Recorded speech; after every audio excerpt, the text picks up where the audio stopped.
and a very popular topic that still needs to be explored and understood.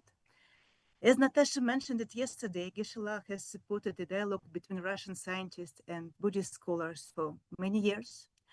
From the very beginning, when Nalanda Foundation was a key organizer of fundamental knowledge conferences under the auspices of His Holiness the Dalai Lama.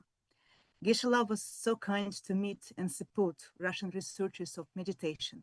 First, Professor Medvedev, and after his untimely demise, Professor Kaplan, who is currently leading the research of meditation and Tukdam study from the Russian side.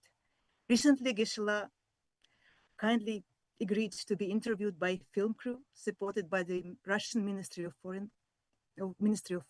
Culture, who are making a documentary on the dialogue between Buddhism and science. And I'm happy that Geshe-la's profound ideas will be now shared to wider audiences through the film, which is soon to be released. Geshe-la, please accept my sincere gratitude for support of the Russian audiences and the Russian scientists, which I hope will continue in the future and lead to new discoveries, new publications, and finally, to deeper understanding of reality. Thank you so much, Geshe-la.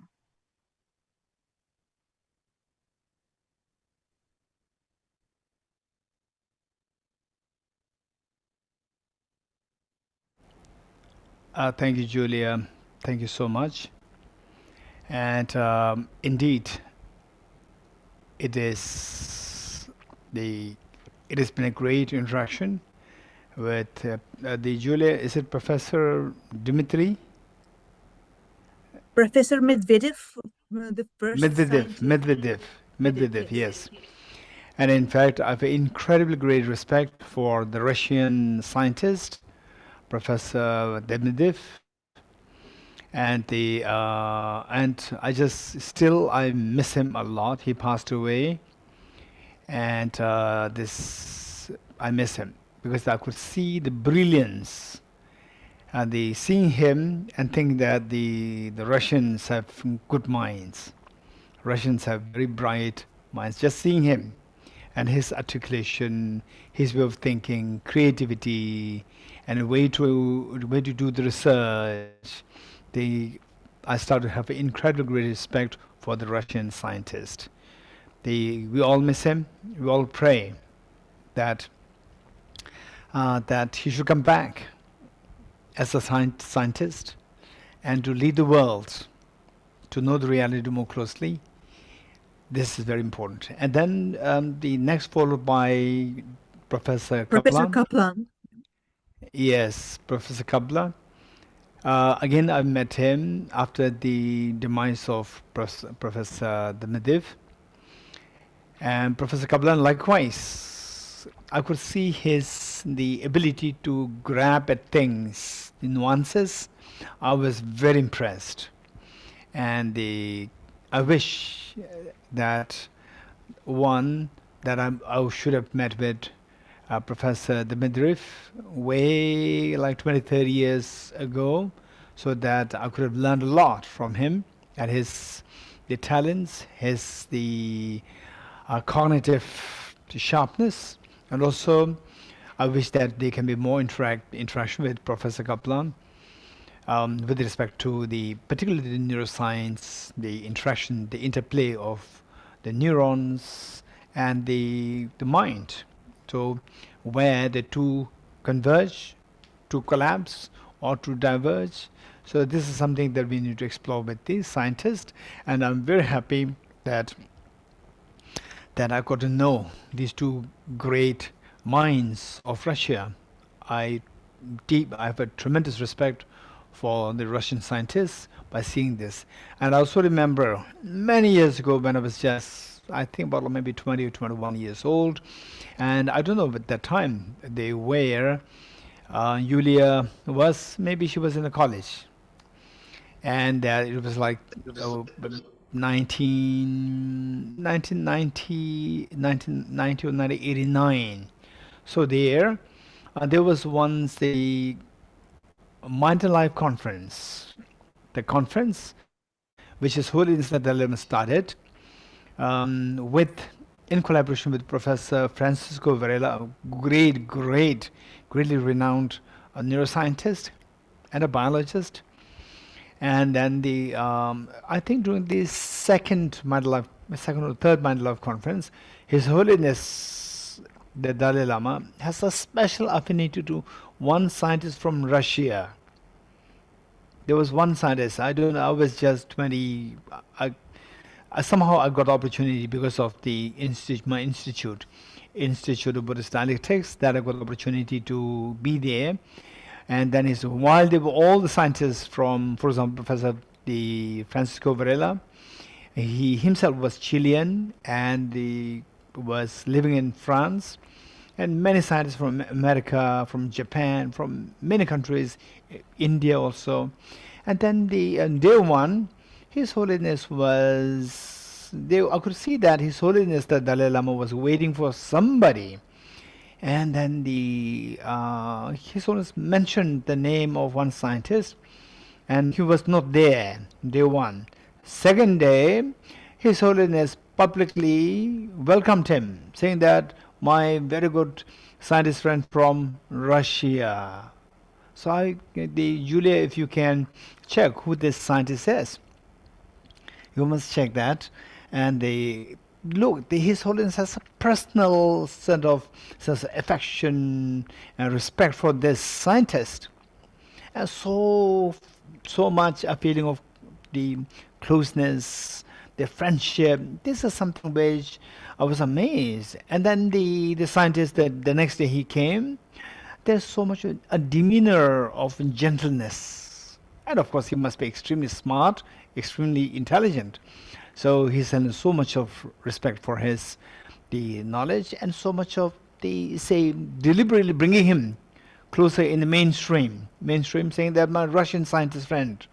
So this is something which I like to bring to attention. Yes, what Julia said was correct, that it is the years of meeting together, Julia and myself working as the translators of His Holiness the Dalai Lama, me translating as in English, and Julia translating from English to Russian, years of friendship. And then since then, I have a deep respect for Julia, for her the purity, sincerity, commitment. And then after that, coming to know of Anatinsidama, she just met me as the college, just a graduate, tourist, as a tourist, and we met. And then she reconnected me to Julia. That's amazing. So now there are thousands of Russians who are deeply taking interest in the cognitive awakening of the teachings given by the Buddha, while the Russian science has been extremely elevated, very sophisticated.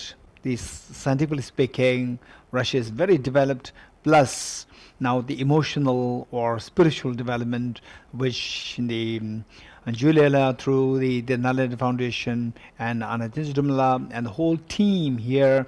So we have the Tatiana who is coordinating today, and we have Alexei the translator, and then yesterday I came to know very closely the Natasha, and the whole team is involved there.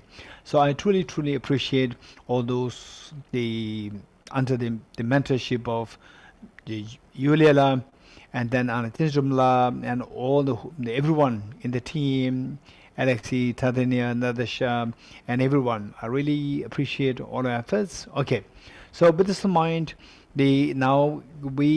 yesterday deliberately I tried to skip any form of the prayers and so forth, because that I learned that there are many who did not have any exposure to Buddhist philosophy. So just to tell them how the Buddhist teachings can be seen in different lights, and what we are trying to present is how cognitively we can see that it is something of relevance, nothing to do with blind faith. This is what we are trying to do. So with this in mind, because of this, yesterday I deliberately tried to stay away from doing some recitations. So today, given that we all know each other so well, and we have little idea about the three principles of the path, and also a little bit of the teaching on the need to understand the reality, So I request the who will do the prayer lead. Okay, I request Yuliela to lead the prayers. Yulia Junior. Okay, Yulia Junior to lead the prayers in Russian, and then the Tatiana will do the screen sharing, and those in English, you have the um, uh, Rabbi Dior, English prayer. Here. Oh yeah. Okay, so our IT staff, this Rabianla, has been so kind to make the prayers available in English, also in YouTube, screen sharing in YouTube. So those who depend on English, you go to the YouTube channel of Tibet House, and you'll get there. Okay, with this mind, I now pass the stage or the mic to Yulia Junior. Yes, thank you, Sudimla.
Sange chodan sogi chonamla chanchu bardu dakni gyapsuchi daki jinso kipi tsonamki drola penchir sange drupar shok.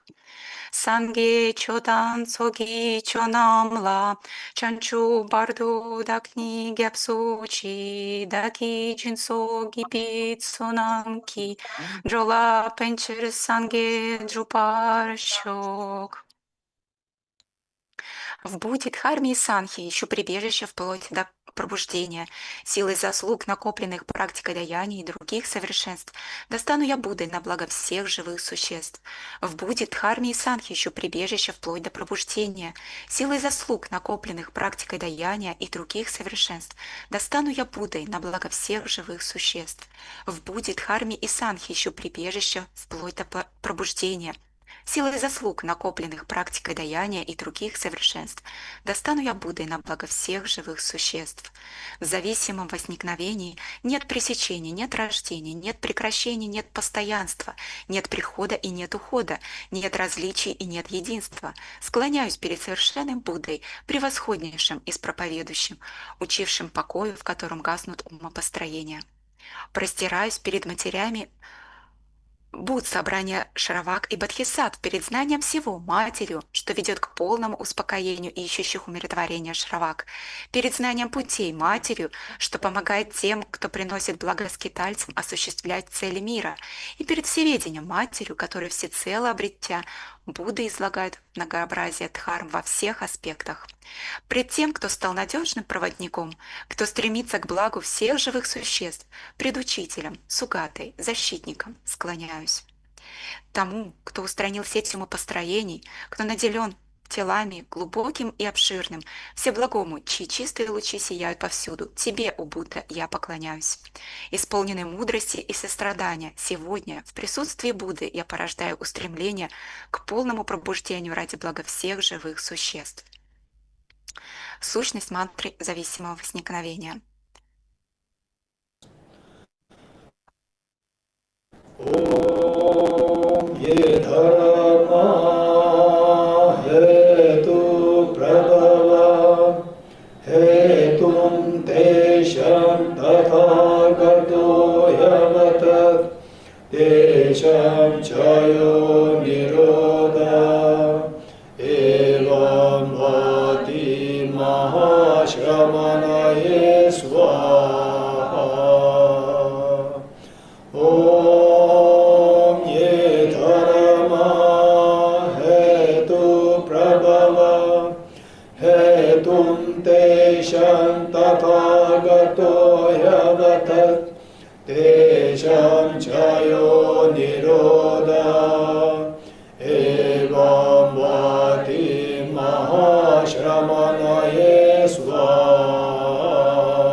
Значение мантры зависимого возникновения. Все явления возникают из причин. Тадхагата провозгласил те причины, он также провозгласил их прекращение, так говорил великий провидец.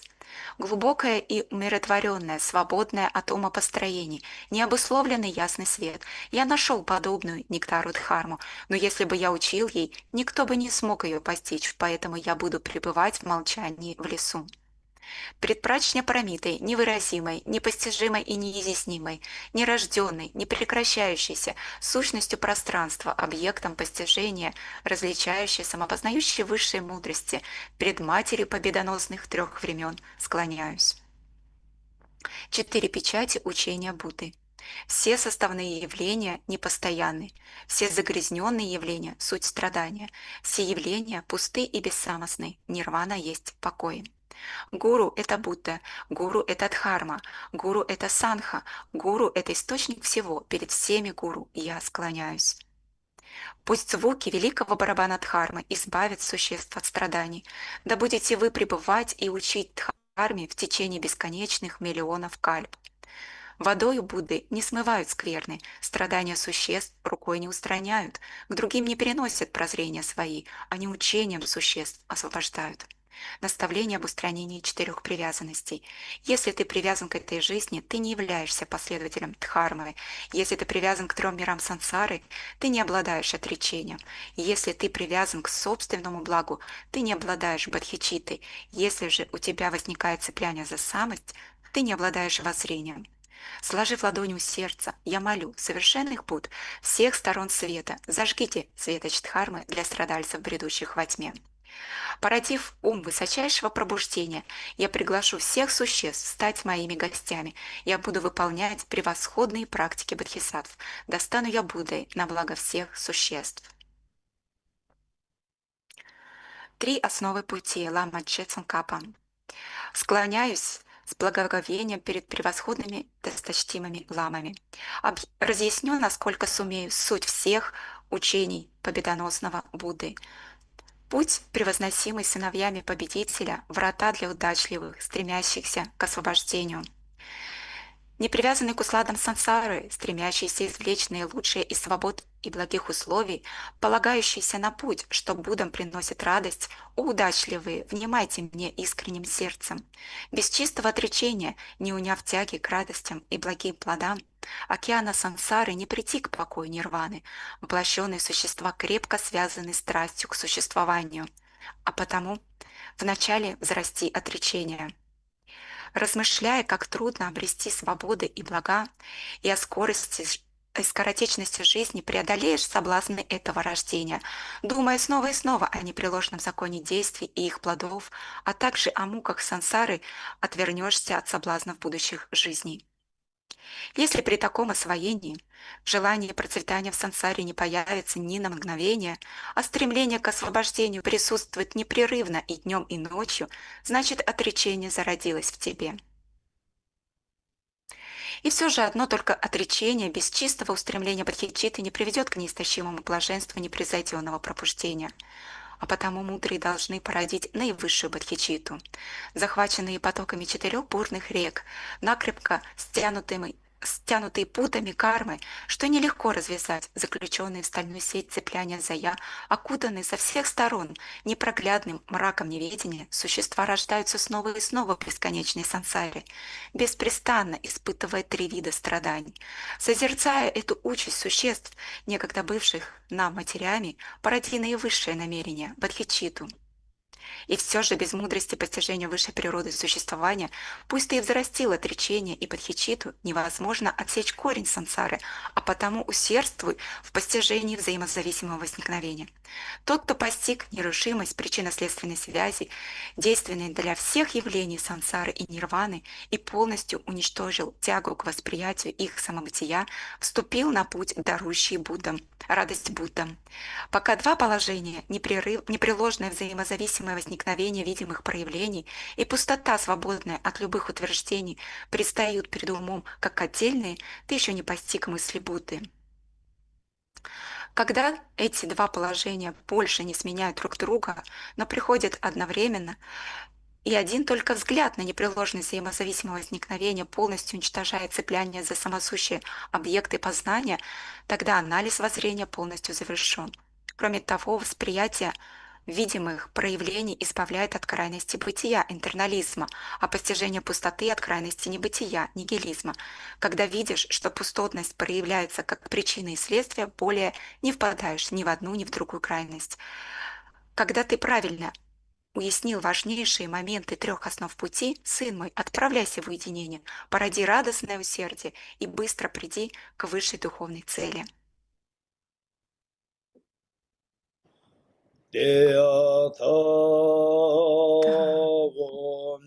Parasamgati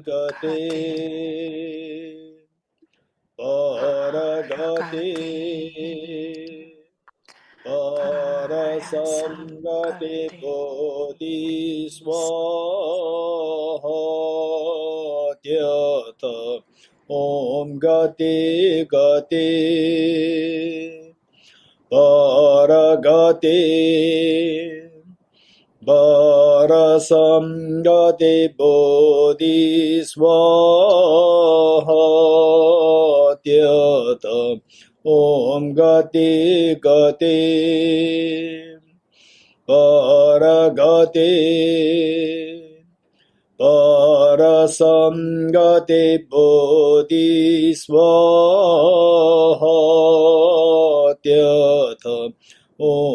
bodhisvatyata Om gati gati paragati Parasamgati bodhisvatyata Om gati gati paragati Parasamgati bodhisvatyata Om gati gati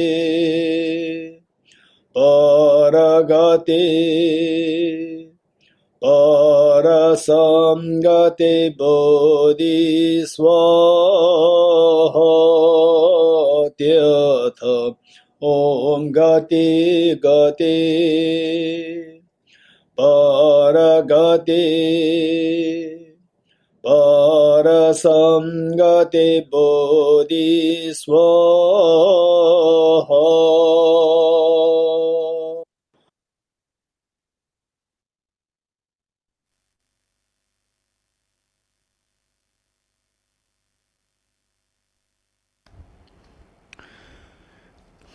Okay, thank you, Julia, and thank you. Спасибо, Юля. And thank you, Tatiana. И Татьяна. And so before I begin my talk on the convergence and the divergence between modern science and Buddhist philosophy, let me share with you the anecdote or the incident that happened, and to tell us there are so many things that we can learn from His Holiness the Dalai Lama, not just the spiritual concepts, but how to maintain an open mind, and His Holiness's pragmatism and the open-mindedness. These are something which we really have to learn, and seeing to the audience, and the say not being chauvinistic, accommodating everyone. This is something unique of His Holiness. I like to share one anecdote. It was many years ago, when, as I said earlier, that I think it was in 1987, when His Holiness and Professor Francisco Varela, two of them, they jointly started this conference, this program known as the Mind and Life Conference. Initially it came in the form of conference, and later on it developed into institute, Mind and Life Institute. And alongside there were other programs like Mind and Life Summer Research Program and so forth, and also scholarships, and all these things later developed. So initially it was started as a conference, Mind and Life Conference. And Professor Francis Varela, as I said earlier, he was a biologist. He passed away, and he was a biologist as well as a neuroscientist, and an extremely respected neuroscientist, and very sharp. And so one time what happened was that, look at this, the dynamics between Professor Francis Varela, who is so well renowned in the world as a neuroscientist, and His Holiness the Dalai Lama, his affection, his reverence, his respect as a scientist, a brilliant mind, and yet having tremendous respect to His Holiness the Dalai Lama. This is just mind-blowing. So what happened was that he himself, Professor Francis Varela, he was very pragmatic, and he just lived, I think, about like maybe 60 or 61, 62 years old. So before that, what happened was that he had cancer, and the doctor advised him that you should go through surgery, and he responded that, what guarantee can you give me if I go through surgery that I will live longer? So this was the question that he posed to the medical doctors, and the doctors, they did not have any answer. They said that we cannot give you any guarantee. Then he said that if you cannot give me guarantee, don't force me to go through surgery, because already I have the pain, and the surgery will give me extra pain, and then if there is no change in the quality of my life, why should I go through extra pain? So he declined to go through the surgery. And the information was passed to His Holiness. His Holiness came to know about this. Then His Holiness sent a message to him, my friend, you must go through the surgery. Without any question, he signed up for the surgery the very next day. So this is like very scientific, extremely brilliant, having so much of respect and faith in His Holiness's judgment. And then he went through the surgery. And the next year was another conference of Mind and Life, and that time I was there, and for the conference. It was a conference in His Holiness's residence in Dharamsala. And he was so weak, frail, and of course he was the main person next to His Holiness, and such a respected scientist. So when the conference opened, then he went to pay respect to His Holiness, and what he said, we are all listening. What he said was that, had it not been for you, His Holiness, I would not have been alive today. It's because of Your Holiness that I'm alive today, and that I get the second chance to seek your blessings, to meet you once more. So this was this meeting. And then the next conference, I was not there. It was, I think, in America. And then he was already bedridden very badly in France. And those days, the video call was, unless they organized in a very special way, otherwise this was not common. It was not common in those days. And then His Holiness was having conference, I think in Madison, Wisconsin, Madison, I think, there in America. And then Professor Francisco Varela, he was in his house in France. And there was a special arrangement was made that he could view His Holiness and the conference, and His Holiness could view him. So those days you have to make special arrangement, not like today. Today is very easy. So then what His Holiness said, His Holiness said that He did not say that I'll pray for you. No, he didn't say this. He said that, my dear friend, and you made such a great contribution to the humanity in the field of science. And as long as I live, I'll continue to remember you as my brother. He did not say, I'll pray. So this is almost spiritual, religious. So this is a scientific conference. So His Holiness did not say anything of this kind, just being very realistic, practical, and how the scientific audience will receive it. So this is what His Holiness said. Then after 16 days of this video, the conference meeting, and then Professor Francisco Varela passed away, I think after 16 days. Then the group of people, they wanted to make a documentary film on Professor Francisco Varela. And of course, His Holiness the Dalai is one of the most important person in Professor Francisco Varela's life. So they came to interview His Holiness. And I was there as the translator. And then the interviewer, he asked His Holiness, Your Holiness, where do you think Professor Francisco Varela has taken rebirth? Where do you think? Where do you think he has taken birth? So this is purely religious concept, or Buddhist concept, or the Asian reincarnation concept. And His Holiness approach is very, very open-minded, and very much in line with the world. And given that Professor Francisco Varela, his audience would be majority of them would be scientists and the people who don't believe in rebirth. So because the question was asked that to His Holiness, that rebirth was for sure there, and without questioning the rebirth, asked, where do you think that Professor Francisco Varela has taken birth? Then His Holiness response, very spontaneous response, what His Holiness said is that if there is rebirth, he did not say, oh, he'll take rebirth like this, like that, because that the audience is mostly scientists, and most of them, most likely, they have no idea about rebirth. So therefore, it's going to be purely blind faith.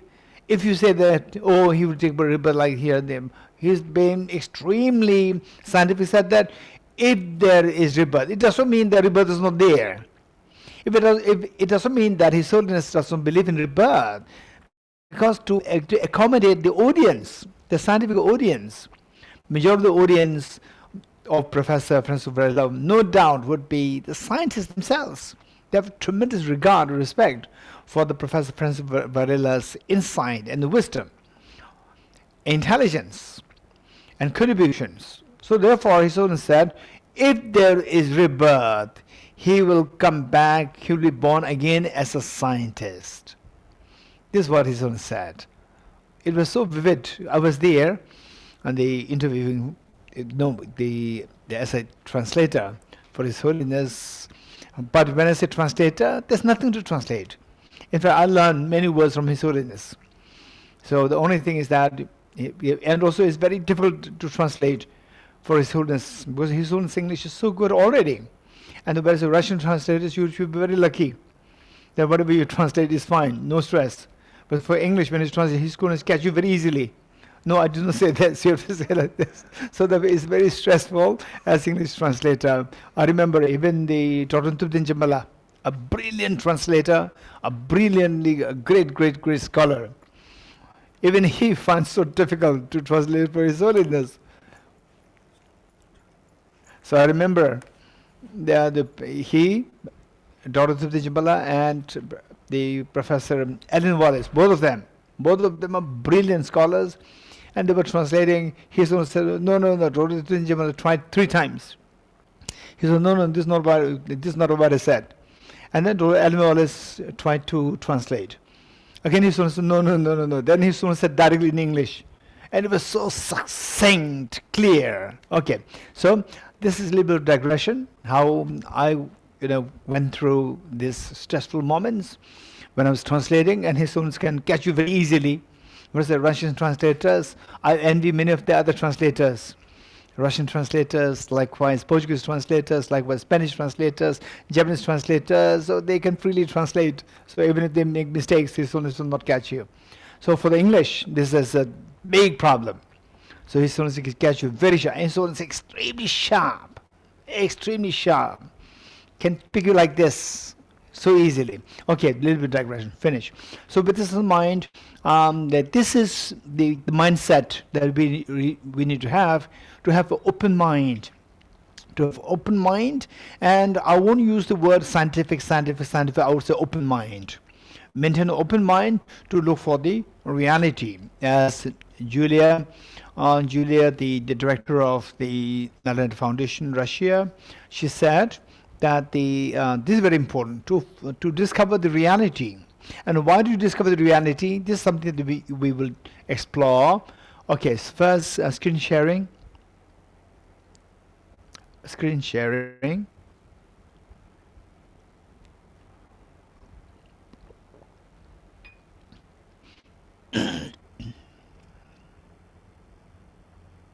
Okay, so we'll move to the next slide. Thank you. So the question is, just check if what I'm reading.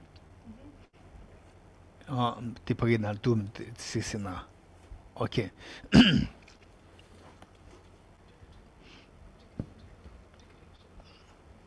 Okay.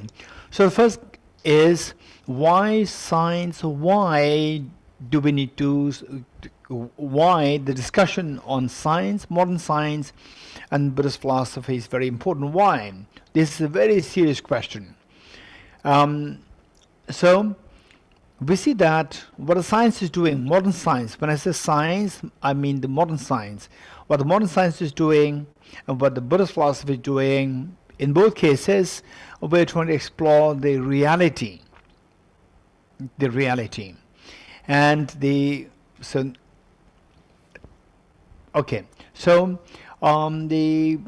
we try to know the reality, because that knowing the reality is the counterforce against the ignorance. And the Buddha identified ignorance as the root of the problem, root of all the painful experiences. Any feeling of stress, anxiety, anguish, sadness, low feeling, complications happen. And when we go through difficulties, we don't know how to overcome the difficulties. So these are all because of the ignorance. So to counteract the ignorance, we need to develop the opposite force, which is wisdom. And to have the wisdom by the very definition is a discerning mind whose apprehension of the object tallies with the reality. Then the question is, what is the reality? This question. So therefore in Buddhism, to discover the reality plays a very important role, for the reason that the Buddha identified the root of all the problems is the ignorance, and to counteract that we require the wisdom, and the wisdom requires to see the reality. So exploring the reality becomes very important. And modern science, for modern science, whole endeavor, whole purpose of the modern science is to explore the reality by keeping aside your subjective belief systems and so forth, keeping them aside to see what the reality is. So we see that modern science and Buddhist philosophy, they are the greatest of the commonality. Greatest of the commonalities between these two systems is that both of them are exploring the reality, what the reality is, and with the keeping aside the belief system. So to know the reality, and then how you explore the reality, this is the methodology by which to explore the reality. Again, the approach is reasoning, no blind faith. Reasoning and empirical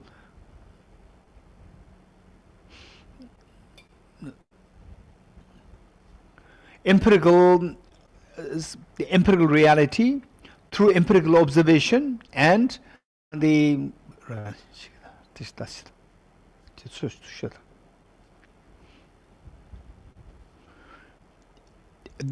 through reasoning and empirical observation.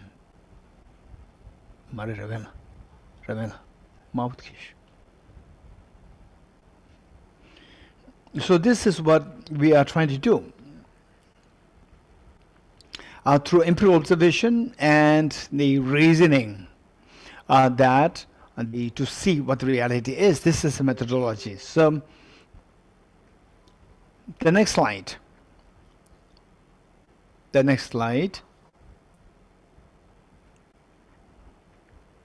Okay, so now the say when we speak about science in Buddhist philosophy, so why do we study this? We see the commonalities and the purpose.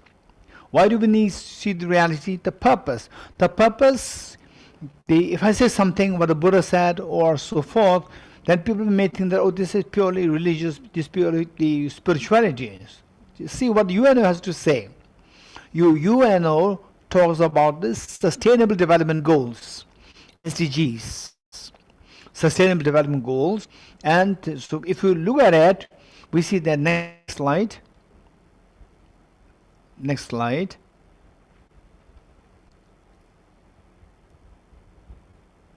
Okay, so if we see that there are 17 SDGs, Sustainable Development Goals, stipulated by UNO, but the World Health Organization. And of these, the number three, if you look at it, it says good health and well-being. So it's about the well-being of the world. Well-being of the world, and it's not about spirituality, it's about the world, it's global. So whatever it is about the concern of the UNO, concern of the World Health Organization, WHO. So with this mind, what does it mean by well-being? The well-being is considered very important. Sometimes people tend to forget these things. People think that, when towards science, it should be rocket science, and we talk about well-being and so forth. This is a purely something soft subject. So we look at this. What the World Health Organization or UNO is talking about is the well-being, and the well-being, it says that it is UNO defined. World Health Organization, WHO, defined what the well-being is. A state of complete physical, mental, and social well-being. So mental well-being is included here. Mental well-being. And today, the crisis the human beings face, this is the just unparalleled So much of mental, the say health issues, different kinds of mental health issues are coming up, and the UNO, World Health Organization, various health departments in the various countries, they're all very concerned about the mental health of the people, of the citizens of the world, of the countries.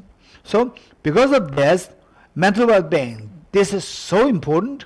Therefore, the modern science to take care of your physical body, and the Buddhist philosophy to take care of the mental well-being. So physical well-being, mental well-being, and then collectively a social well-being. So this is what is required. So it says a state of complete physical, mental, and social well-being, and not merely the absence of disease or infirmity.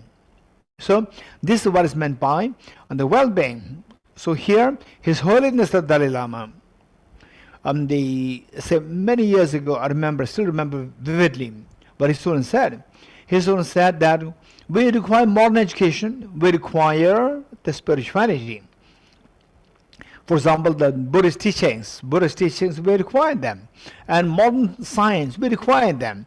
And His Holiness's approach is extremely comprehensive, very practical, and the accommodating, and to see the bridges among the different disciplines, interdisciplinary. That is something unique of His Holiness's approach.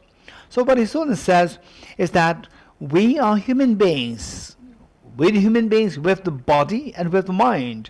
And for the body, we require the material progress. He never says that, oh, we don't need material progress, materialism is bad. Okay, materialism, too much emphasis on material progress. Excessively going to this at the cost of the mental well-being. That is something to be not encouraged. That is very unhealthy. Whereas His Holiness encourages material development. But His Holiness says, very clearly says that we require material development for your body. And for mind, we require mental well-being. So we require both the systems to develop, to take care of your body and to take care of your mind. We require both. Okay. The next slide. Now, while we talk about the Buddhist, the modern science and Buddhist philosophy, we also need to be very objective our approach. In our approach, objective. Objective means that there are parallels. There are many points of convergence between these two disciplines, and of course there are also points of divergence. We need to know both. Say, for example, here the points of convergence between modern science and Buddhist philosophy. What are the points of convergence? Where do they meet? And we also need to think of what are the points of divergence. Where do they diverge? We need to be very open-minded and be very objective in approach. So here it says objectivity. And both traditions, modern science, the strength of modern science is to be objective. So if you go to the very standard universities, or you meet with the science professors, very standard science professors, they'll be emphasized so much on the objectivity. That's very important. And in Buddhist philosophy as well, the objectivity is the key. Without being objective, you will not see the reality, because it's going to be sullied or defiled, tainted by our own thoughts. So the first one is both emphasize on the need for the objective approach, the objectivity, with respect to the what you are inquiring. Then number two is rationality. As I said earlier, that both emphasize on the need to approach the reality, to look for the reality by being rational and through empirical observation, not through blind faith, through empirical reality, empirical observation. This is number two. Then the next part is where, say, with the physics, so we see there's a physics, chemistry we take it down to physics, and then on the other side, in practical terms, we see the neuroscience. So here, for the physics and Buddhist philosophy, where do they meet? They meet on exploring the ontology. It doesn't mean that the ontological reality, ontology meaning the reality, objective reality, what is really there, objectively what is really there. So to explore the ontology, physics is trying to explore the ontology, and of course neuroscience is not at all, has nothing to do with exploring the ontology. Ontology is purely for the physicist. And neuroscience is primarily to explore the workings of the mind. And this is the ontological objective, ontological reality, and Buddhist philosophy also inquires into ontology. So, and instead of just taking this very blindly, oh, he said like this, or the Buddha said like this, instead of that, so after learning all these things, then it is our responsibility to check, to make sure that what is said is actually the reality. Then what about neuroscience, likewise psychology, and the Buddhist psychology? So where do they meet? Is they're trying to explore the subjective experience, subjective entity, subjective. What the subject is, but the Buddhist philosophy, Buddhist psychology will point to the mind, and the neuroscience will point to the brain. But they are common. They merge, or they share the reality that there's a subjective agent. There's subjective agent there. That is common between the two systems. But what that agent is, as of now, Buddhist philosophy is very clear. The brain, mind, these two are distinct. Whereas the neuroscience, as of now, they don't talk about the mind as such. And for example, if you read Professor Eric Kandel's book, Professor Eric Kandel, he is a Nobel laureate in physiology or in medicine.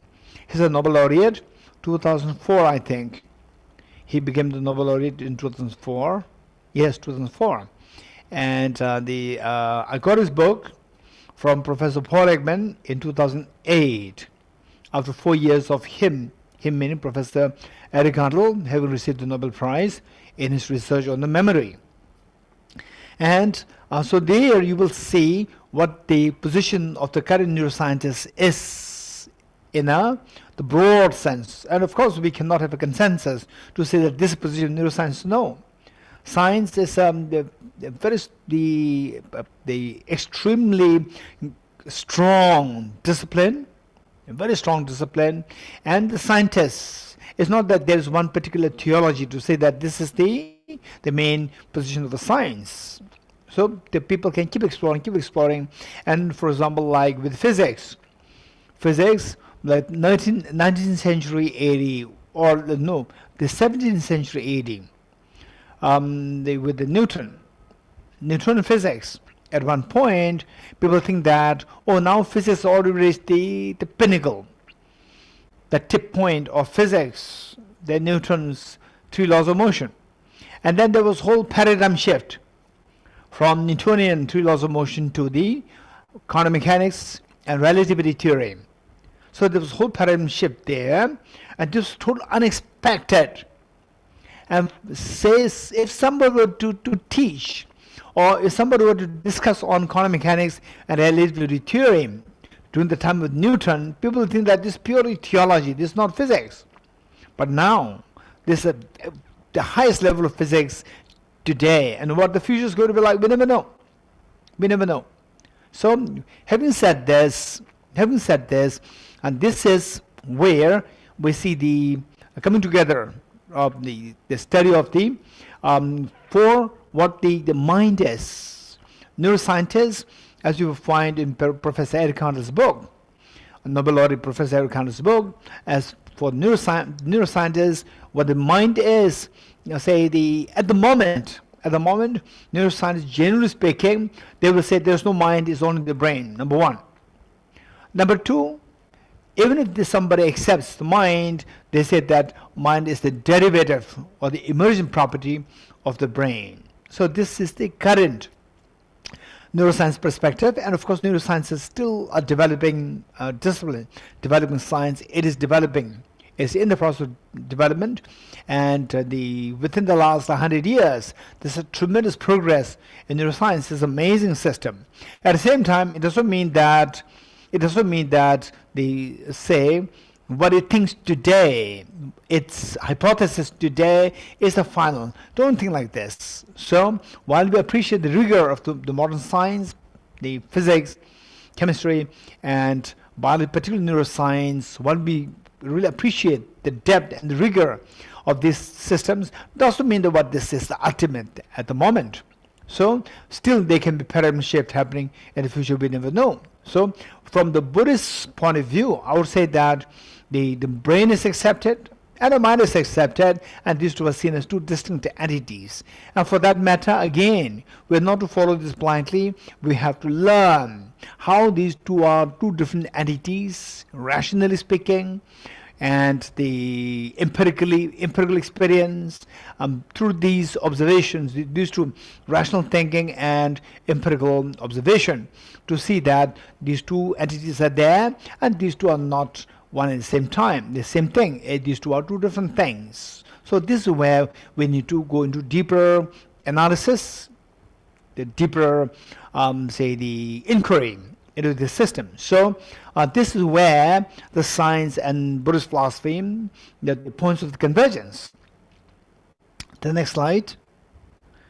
Okay, now the points of divergence. The points of divergence where Buddhist philosophy, Buddhist teachings, and modern science they diverge.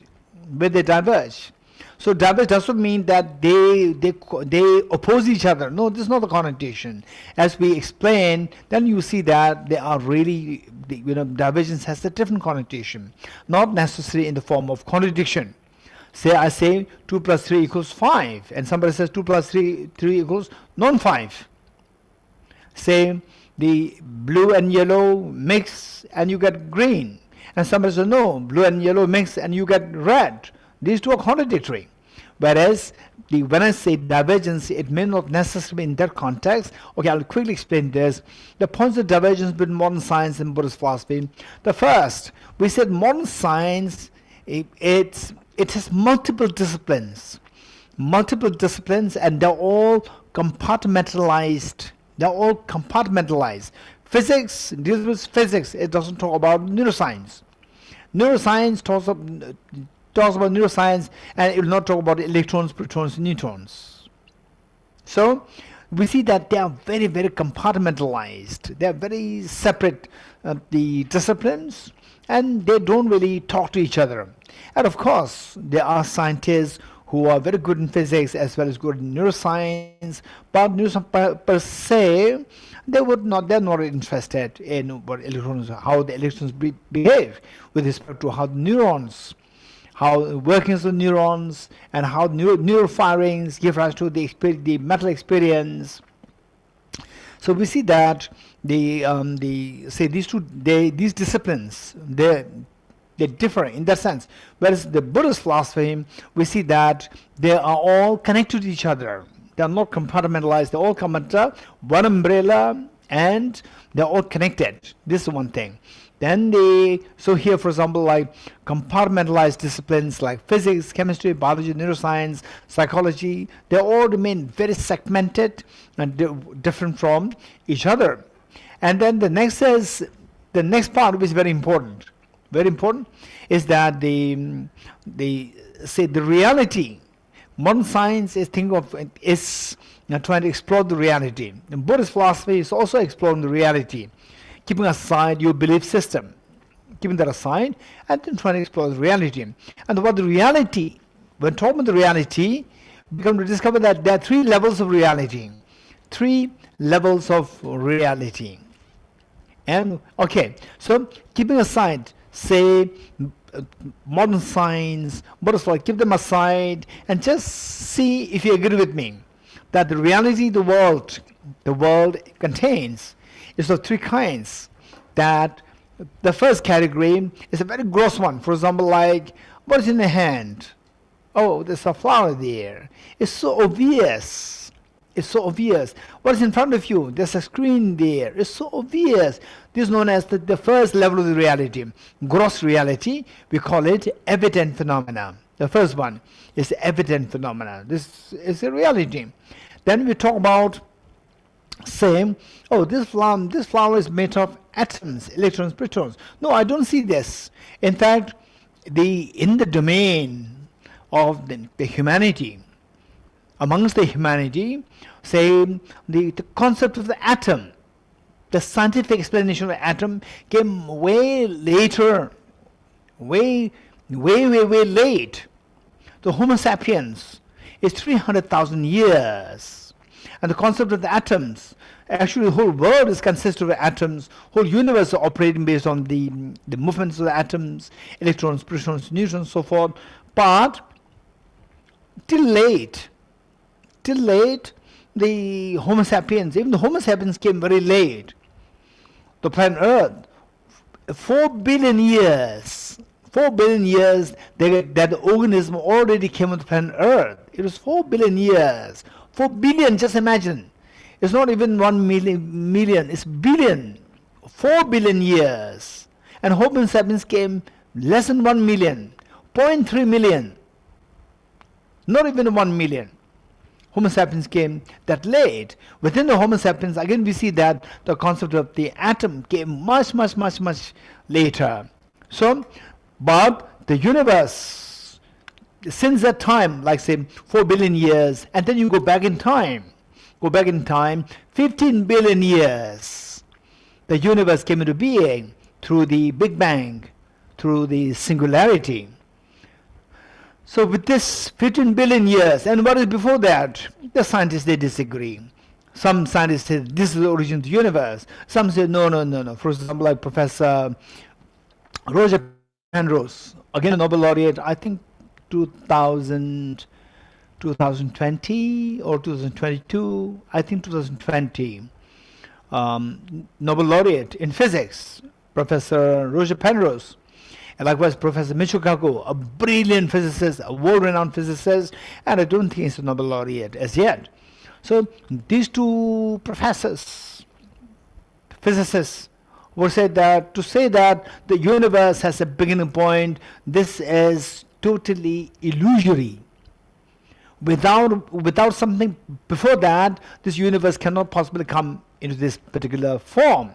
There should be something before that, because the universe should be operating based on the law of cause and effect. So whatever you see is the result of the previous cause, the so-called the singularity, the beginning of the universe, what the many scientists would say. Even that is the result, and a cause should precede that. Without something preceding that, how can this possibly come into being? And Professor Stephen Hawking, who passed away, again a brilliant genius physicist, and he also did not really get Nobel Prize, but one of the brilliant physicists. So what he said is that he was in favor of the causes before Big Bang, because what he said is that he asked a question, and these are all philosophical questions. He said that 15 billion years ago, the Big Bang, the singularity exploded with the Big Bang, and so that is known as Big Bang, with a big explosion. So why this singularity? Or say, how does this singularity know that, oh, now I cannot contain the energy, I should explode? How did it know that? And why did it explode only 15 billion years ago, not before that, not after that? Why not? So these questions all remain open-ended questions. So therefore, considering all these things, then there should be a previous cause of the 15 billion years old, the universe or the singularity. So So what we're saying is that like the atoms, although the atoms they existed like 15 billion years ago, but we came to know about it only lately. And for me and many of us, we've never seen atoms. We have never seen the atoms. So these atoms, is not something evident, but is a reality. So that reality is known as slightly hidden reality or slightly hidden phenomena. The first one is very evident phenomena. Evident phenomena. Number two, slightly hidden phenomena. There's a third reality. Third reality. Okay, the first reality, we can have easy access to our senses. Okay, this is a flower. Oh, it's a daylight. It's so easily accessible to our senses. This is evident phenomena. Then there's a second class of phenomena like atoms. Atoms, we have to enter, we have to give reasons, we have to do experiments. Only then we can deduce that this is an atom. And even the shape of the atom, it kept evolving. Explanation of the shape. I'm not saying the shape evolved, but explanation of the shape of the atoms kept evolving. Say one scientist said something, the shape of the atom is like this, and the next scientist came and they rejected that by coming up with next experiment. So this is how it kept evolving with respect to the explanation of what the shape of the atom is like. So the current explanation of the shape of the atom, so this is what is believed to be what it is. So this is something which we don't visibly see, but we can conjecture, we can do experiments, and from there we can deduce that this should be the shape of the atom. So this falls in category known as the slightly hidden phenomena. There's a third category, which we have, the third category of the reality which is beyond our senses, number one. Number two, which is beyond the reasoning. This is the third category. For example, let's say the third category, okay, to put it very simply, if I ask you, what is your date of birth? Okay, is there anybody, tell me, share with us the month of your, or the date of your birth, date. Not the year is complicated. I want to ask just the date. Anyone? Okay. 당부디.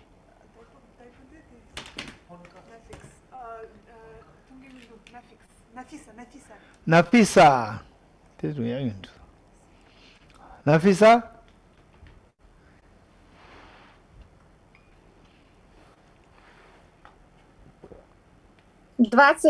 Февраля. Venerable Geshe, 23rd of February. Okay, 23rd of February. Thank you so much. And okay, the Nafisa, you tell us, how do you know that you were born on 23rd of February?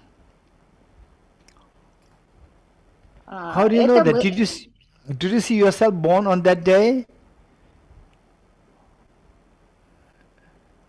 Нет, я не видела. Это было... No, I haven't seen Мне it. сказали родители. I how was do you know told by you're my born on that parents. day?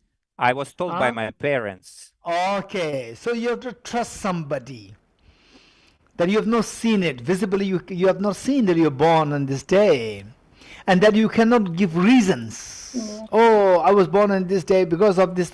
You cannot give the reasons. You have to trust somebody. Trust your mother, who is trustworthy person. You have to trust your mom. You have to trust the doctors giving you a certificate. Say, oh, birth certificate. What is birth certificate? Somebody wrote that you were born on this day. So you have to trust that person, somebody who wrote that, you have to trust that. That's it. And yet, if you keep asking questions, your mom, may be confused. She may say, you have said 23rd, actually it was 22nd. Or even the doctor may be a little drunk. I don't know whether in the hospital where you were born, the doctors, they're allowed to drink or not. I'm not too sure. So maybe they're drunk, right? Drunk and wrote something very different. Who knows? So if you ask like this, then even your date of birth can become very shaky. If it's shaky, then the question is, are you really born on the planet Earth? Yes, nobody can deny this. Nobody can deny that you are born on the planet Earth. And of course, you are born 100 years before. Before 100 years. That's a reality. But then precisely when? We don't have a clue. So we have to trust somebody. That is known as a very hidden phenomena. So the whole world is consisted of these three things: evident phenomena, slightly hidden phenomena, and a very hidden phenomena. This is the reality. Whole world is consist of these three levels of the reality. But modern science does not explain all three. It explains the first one, very evident phenomena, and it explains the part of the second one, slightly hidden phenomena. It does not explain everything. Don't forget it. In the past, some naive people, they say that, oh, now the science is coming up. Science is explain everything. When science explains everything, all the early belief system, they will be shattered. This is their own naivety. This is their blind faith in science. So, for example, say I personally, since my childhood, particularly I would say since I was age 14, 15, 16, I was so fond of science, particularly physics. And maths, I don't really have affinity to that, but I'm not bad in maths. With physics, I have affinity. I have so much a love for physics. Particularly when I was in class 11, 12, when we were taught quantum mechanics and relativity theory. It just baffled this young boy's mind and constantly harassing my physics teacher with questions to him. So, from that point of view, I have a tremendous regard for the modern science. And if somebody says that modern science is rubbish, I don't agree. In fact, I've seen some people who did PhD in physics and coming into spirituality and then backbiting modern science. This is not fair. And this is indication of your naivety.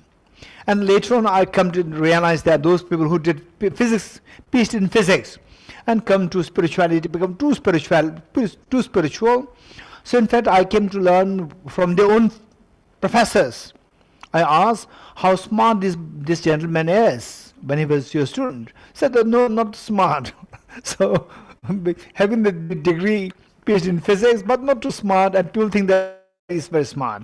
So really smart people will never ever demean physics. Physics is an amazing system. But it doesn't mean that let us not go to extremes. Oh, physics is amazing. Amazing doesn't mean that it explains everything. For example, Albert Einstein is amazing, but he doesn't explain neuroscience. Don't forget it. How many agree with me? Raise hands. Albert Einstein is amazing. He's a genius, but he doesn't explain neuroscience. He doesn't explain neuroscience. He doesn't explain architecture. Likewise, the neuroscientists like, for example, like Professor Eric Kandel, a Nobel laureate in physiology, in medicine, he will not explain quantum mechanics. He's a biologist. He's a neuroscientist. He's not a quantum mechanic. He can explain quantum mechanics. So what I'm saying is that science is an amazing system. It's a very rigorous system, but don't expect that it explains all phenomena. It explains, number one, the evident phenomena, and it explains a part of the slightly hidden phenomena, and the other part about how the mind works. This they cannot explain. I'll explain a little later. They don't explain this, how the mind works. How the mind works falls under the category of the slightly hidden phenomena. And then the very hidden phenomena, they don't even touch. Yet these are reality. a part of the world, part of the universe, is a reality. We cannot deny this reality. So in short, what I'm saying is that science doesn't explain everything. It is a very rigorous system. It doesn't explain everything. Just as physics doesn't explain neuroscience, and neuroscientists, neuroscience doesn't explain physics. So therefore, keep in mind that science is a very rigorous system, but it doesn't mean that it explains everything. Whereas Buddhism, the Buddhist philosophy, it explains the evident phenomena, it explains the slightly hidden phenomena. With the slightly hidden phenomena, we should be very honest. Simply because that you appreciate the Buddha's teachings doesn't mean that you have to say, oh, Buddhism explains everything. Don't go to that extent. For example, Buddhism doesn't really go to explain into the precise, the measure of the weight, the mass of the electrons, protons. No, this is all missing. This is all not there. We have to acknowledge, we have to accept the reality. So Buddhism doesn't explain exactly what is the speed of light. No, it's not there. Science is amazing. His Holiness, that I remember very clearly many years ago, His Holiness says that, no, but a subtle impermanence, how things are changing, what is the unit of the change, all these are so precisely explained in physics, not in Buddhism. Buddhism talks about subtle impermanence, but the subtlety with the precision, with units, measurements, you don't find in Buddhism. We have to acknowledge the reality. So, meanwhile, other part about the mind, that is a very serious matter. Yet, if modern science, see, if somebody is to touch this area, which science should touch? Neuroscience has to touch. But neuroscience, if it tries to explain mind, then the neuroscience has to compromise its rigor. The strength of science lies in the rigor, and the rigor has to be compromised, because the reality is such. For example, like with the physical things, like your brain, the neurons, the synaptic connections, neural firings, the transmitters, how they are transmitted from one neuron to other neurons, and so forth. So these are so precisely can be measured. But the mind, you cannot measure it. This is non-tangible. It is not physical. So therefore, if neuroscience touches on that area, then the rigor disappears. Rigor is compromised. If the rigor is compromised, then the beauty and the strength of the modern science is gone. So, but we never know. At the moment, whatever the facilities that we have, whatever the equipments that we have in modern science, we cannot use them to check the mind. But we never know. There can be a whole paradigm shift in the near future, where you can even measure the mind. They can design the equipments to measure what the mind is like, and on that basis explain the rebirth, explain reincarnation. If the mind is explained, then reincarnation becomes easy. So these are the areas that we need to keep in mind. So in other words, what I'm saying is that science doesn't explain everything. While it is a very rigorous system, it does not explain everything. Just as with quantum mechanics, what Heisenberg said is that the momentum and the mass of the same electron cannot be measured precisely at the same time. And this is not because of the lack of the equipment, because the very nature, likewise, very nature of the reality, there are three kinds. So with the third and with the second, particularly with the mind and the third category, very hidden phenomena, we cannot use these equipments. It's not that we don't have the equipment to see these things. These things themselves, the nature is such that these equipments cannot be used to measure them. So this is something that we need to understand. Okay. Next slide. Okay. So now the next says the purpose of life. Purpose of life, as I said earlier, how World Health Organization is considering that mental health is so important, and mental health means ease.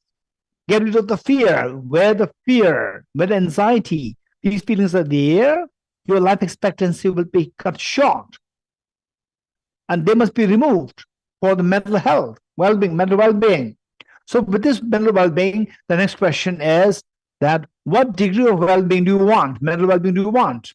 10%, 20, 50, or 80 or 90 or 100? And everybody will say, whether you believe it or non-believer, everybody will say that if possible, 100%. Then the next question is, okay, can we really attain that? Is it achievable? Is it attainable? Can we have the 100% mental well-being where all the fears are dropped and your ease expands to infinity? Is this possible? So look at this, the two great giants, what the Buddha 2,500 years ago, what he said, and what Charles Darwin, 19th century, what he said. So first let's go to Charles Darwin. 2008, when the office of His Holiness the Dalai Lama sent me to America to work with Professor Paul Ekman, who was the psychologist, a renowned psychologist, and to work with him on His Holiness's book, the title of which is Emotional Awareness. Emotional Awareness, and for 5 days to check, to make sure that His Holiness's voice in the book is reflected accurately. So for 5 days, I was working with Professor Paul Ekman, and then his all these 5 evenings, he is so kind to entertain me so nicely. And one evening was to meet with his psychologist, the colleagues, and so he asked me to introduce myself, what I'm doing, and what kind of psychology that I've been studying. And when I explained that, then once I explained how we can get rid of all the destructive emotions. And one lady psychologist raised her hand up and told me that what is not possible to get rid of all the destructive emotions. It's not possible. And I asked why. Then she quoted Charles Darwin. She said that according to Charles Darwin's evolutionary theory, these emotions of attachment, aversion, fear, these emotions are something which are instinct. Number one, instinct which we inherited from 4 billion years ago. The first unicellular organism came on the planet Earth with the coming to being of the water. Where the water came into being, planet Earth came out of the sun. All the 8 planets or 9 planets, they all came out of the sun. Some came out of the Milky Way galaxy. Milky Way galaxy came out of the Big Bang. So these planets, they came out of the sun, and it took about these 0.6 billion years for the planet Earth to cool down. It cooled down, and the water came into being. This is what science said. Water came into being. Now, 4 billion years ago, 4 billion years ago, the water came. With the water, alongside that unicellular organism came into being. So unicellular organism, the first, that was our ancestor. So it's all these like the last of the 4 billion years that this unicellular organism went through mutation. Now becomes such a sophisticated human being. So it took 4 billion years. It took 4 billion years for this mutation to happen with the body, with the mind. So with the mind, these emotions, very sophisticated emotions. For example, like the dogs, they don't have the emotion of feeling shy. Or let's say the mosquitoes, they don't have the feeling, the emotion of feeling shy. His Holiness the Dalai Lama said one time, His Holiness is extremely inquisitive. He's amazing. So one time, His Holiness said that when my mood is good, then the mosquitoes, they land and I let them suck blood. And then after sucking the blood, then they release some water somewhere, some liquid, and then leaves. Then His Holiness says, I don't know to what extent this mosquito feels grateful to me. So look, these are the questions which never come to us. So His Holiness is so inquisitive with all these queries, questions coming up to him. So look, the feeling of gratitude, is this something, this emotion, do you think that it exists with the mosquitoes, unicellular organism? These are all questions. But with human beings, we have this. We have this mental factor of the gratitude, mental factor of the feeling embarrassment, or feeling the feeling of the victory, the feeling of success. We all have these different emotions. These emotions evolve. It's not just overnight you got it. This just evolved over the span of last 4 billion years, starting from the unicellular organism. So they say that these emotions are instincts. Instincts, we cannot, they say we cannot get rid of them. This is instincts, number one. Number two, we require them. We require them for our existence, for our survival of the fittest. We require them. Without these, we cannot survive. So whoever is the fittest will survive. And who is the fit? Somebody who has these three emotions. If you don't have these three emotions, you are not fit to survive. Because if you don't have the attachment, you will not look for the food and the things which you require. If you don't feel attached to these things, you will not put effort to gather the conducive factors for survival. And if you don't have the aversion, you will not put effort to get rid of the discordant factors, non-conducive factors. And if you don't have the fear, if a lion comes, you have no fear, you will not run away. If you don't run away, you become a food for this lion. And then your species terminate. So therefore, they justify that these three emotions, number one, they're instincts, we cannot get rid of them. Number two, that we require them for our existence, for our survival. So if this is the case, by default, you are saying that the human beings cannot be 100% happy. Human beings cannot get rid of the painful tears completely, because as long as we have the fear, you're not happy, tears will come. Pain of tears will come. Painful tears come. But the anger will disturb your immunity. But the attachment will give rise to anger, will give rise to fear. So, with this, how can one have 100% happiness? So this is Charles Darwin's position. Now, the Buddha, 2,500 years ago, Buddha said, no, that's not true. Are these emotions instincts? The Buddha's response is, yes, they are instincts. Instincts doesn't mean that they cannot be gotten rid of. We can get rid of them. Do we require them for survival? The Buddha answers, not necessary. Because if you have the skillful compassion instead of attachment, aversion, and fear, if you have the skillful compassion, that will suffice everything. That will suffice all the functions which Charles Darwin would say that he ascribes to the function of the attachment, to gather the conducive factors, function of the aversion, to get rid of the non-conducive factors, and function of the fear, to escape from the threats of the wild animals and so forth. So all these can be effectively being done with the help of the skillful compassion. All the side effects are no more there.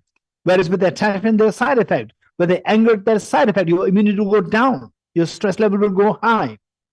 And with the fear, the more the fear, if you live in fear for a week, your lifespan will be cut short greatly. You cannot live for too long if you just live in fear all the time. So there's no, the Buddha taught that we can survive very effectively with the help of without these destructive emotions, which otherwise bring sadness, bring anxiety, anguish, and so forth. And we can get rid of all this completely and still have all the benefit, what Charles Darwin and his followers will say, of the three emotions with the help of the skillful compassion.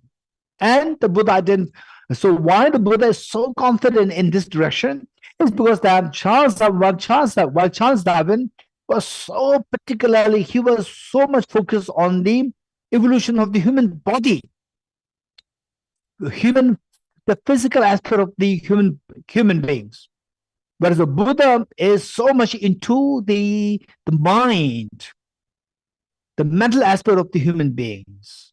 Because of this, the Buddha developed such a sophisticated psychology, extremely sophisticated psychology to discover the reality of the mind, that the true nature of the mind, if manifested, is so pure where all the painful tears stop and your ease will expand to infinity. This is what the Buddha discovered. But Charles Darwin, he did not even know the presence of such thing as a hidden treasure, the true nature of the mind as having these two qualities.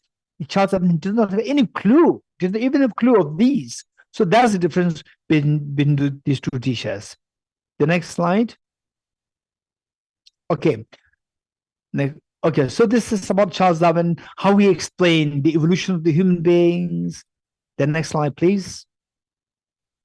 Next slide. Okay, the next is ontology and soteriology.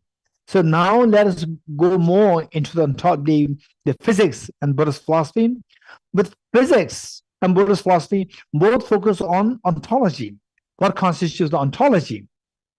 And where is the soteriology? Soteriological meaning the purpose of our life, the deeper purpose of life. And modern science does not touch on this area. Modern science, modern physics just touch on the ontology and they touch on the soteriology. Whereas the Buddha connect the ontology and the soteriology. So you know the ontology so that you can have a soteriological purpose of removing all painful tears and expand your happiness to infinity. So in fact, it was again 2010, I think. 2010, when one of the Mind Life conferences happened, the Nobel laureate, Professor Anton Zelenka, at that point he was not a Nobel laureate. He was one of the most renowned quantum mechanics, the quantum physicist, and these anecdotes are very interesting. So it was in the Mind Life conference.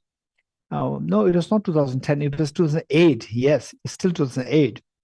And so after the conference, there was a brief meeting, the discussion. His students will leave after the conference, and then all the participants have a little bit of discussions.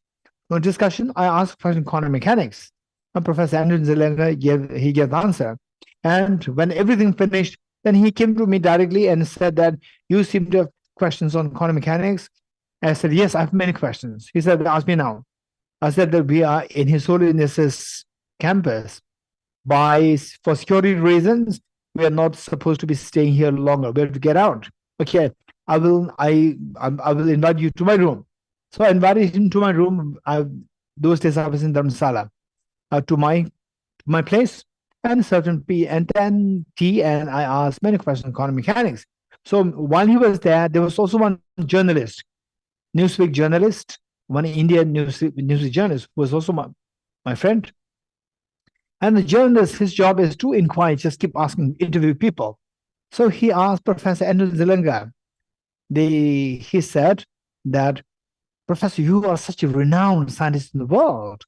And look at him, meaning you pointed to me, said that, so these people, they study philosophy, and there's a purpose there. There's a purpose. They think that the purpose of the study is for enlightenment or whatever. But for you, what's the purpose of exploring deep into the ontology? What's the purpose? And he was confused. Was that it never occurred to him that somebody will ask such questions, because he said that he did not really have answer. And finally, he said that chance to discover things, it makes me happy. And that's it. Okay, so what happened was that so made me happy meaning that there's no greater purpose. Just explore the reality, ontological reality, and that's it. That's the purpose, to know the reality deeper. And then coming to Tibet House, and it was 2022, I think, 4 years ago. 4 years ago, once I was reading the newspaper, so it says Anton Zelenka received Nobel Prize in Physics. Wow, that's what amazing. I wish I could have congratulated him because he's too big person, very renowned person. So, and also in the West, and he was already aged. And so this is so what I'm saying is that the science just their job is to explore the ontological reality, particular physics, ontological reality, and nothing to do with this soteriology, to stop the painful tears and expand your ease to infinity. This is totally disconnected with modern science. But you can, as an individual, you can connect these two things. Okay, next slide. Okay, so here now, as the UNO said, as World Health Organization said, the well-being. So how to get this well-being? For this, the physics, chemistry, neuroscience, or biology, and even music, or games, football, the World Cup, and nowadays computer science, they all play a role to bring about human flourishing, physical well-being, mental well-being, social well-being. Now, particularly, more precisely with the mental well-being, yes, there are things, for example, like you get a good job, and people appreciate you, congratulate you, mentally you feel so much at ease, but is this reliable? It's not reliable. For example, say you are sick for a few days, and for the next 2 days you are again healthy, you recover, and again relapse, again sick, healthy, sick, healthy, sick, healthy. What will you think? I'm tired of this. I want this sickness to get away, to put a stop to this sickness altogether. So which means you are looking for the lasting solution. So the material things which help us to get the human flourishing, these are all temporary. They are not reliably or sustainable. So how can you go for the sustainable, or how can you go for lasting the ease, lasting solution to stop our painful tears? So here the Bodhisattva Shantideva in his text, A Guide to the Bodhisattva's Way of Life, said, this is very important. Say, just imagine that you are all here in, say, you all here, okay, let's say we all come to Moscow, and then they say a visitor tells you that, oh, I want to go barefooted to Moscow, barefooted, but then my feet must be protected from the pebbles and whatever, and protected. So cover the entire Moscow, entire Russia with the leather. In the first place, to get this much of leather is next to the impossibility. Number one. Even if we get this much of leather, it doesn't really look nice. The beauty is lost. Whereas if you cover the two tiny feet with the 2 pieces of the leather, you walk. That suffices covering the entire earth with the leather. And at the same time, you can enjoy the beauty. Beauty is not lost. So the Bodhisattva Shantideva is saying that, we look to stop all the painful tears. We look for solutions. And solutions, there are 2. Because the problems that happens is because of external factors and internal factors, like 2 hands coming together and giving rise to the sound. So this sound is not always because external, not always because internal. It's a combination of the 2. So external, the innumerable, like trying to think of the covering the entire earth with the leather. Whereas the internal is just 2 small feet. You cover these 2. Remove the 2 factors inside, remove them. That suffices dealing with all the thousands innumerable external factors.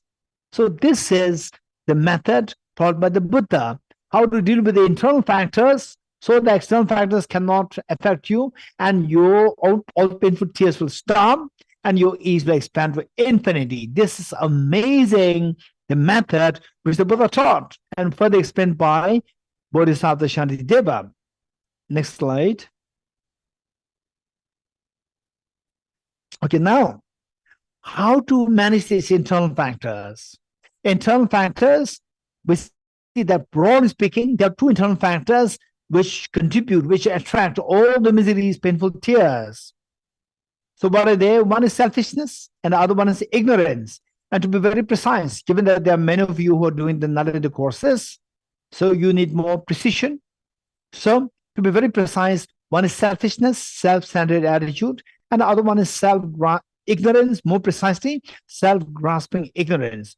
These are the two factors which attract all the painful tears and which stop you, which limit you from experiencing the infinite ease. So how to manage this? How to get rid of these? So we see that in the Buddhist teachings, you find that there are three broad the methods taught. The first one is building given that this is not the teaching on Buddhism, so therefore I'm just going to go through this and then we'll see the correlation between the Buddhist philosophy and the modern science. Okay. The first one is building the gravity of concentration. Find your mind. Your mind is the one which feels joy, which feels sadness, which feels anxiety, which feels disturbed. Your mind. So this mind needs to be tackled. So this mind, say that the one is that your mind is so, it doesn't have the gravity. It doesn't have gravity. For example, like a ball of diamond and a ball of cotton. If the wind blows, which is going to be blown off? Of course, the ball of cotton is so light. Ball of diamond is so stable. So our mind should be made very stable as the diamond, not as the ball of cotton. So for that, we have a training to do what is known as the stability meditation or shamatha meditation, to train your mind to remain very firm, that external factors, sometimes you stupid and the mind is not blown away by this wind of the other person's criticism, that you are stupid, insult. Is not blown away by this, your mind remains very stern, very firm, not affected. Number one. It is known as building the gravity of concentration, meditative concentration, number one. Then number two is transforming the cognitive faculty of ontological reality, meaning that to transform your mind cognitively. For example, let's see that,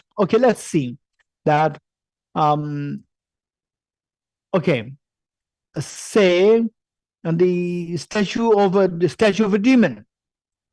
A statue of a demon, and say you are scared of demons, and somebody brought a statue of demon, and you look at it, it scares you. It's just a statue, it has nothing to scare you, but you feel scared. Why? You are being afraid, and then your heart starts to palpitate, tick, tick, tick, and you start sweating. Why?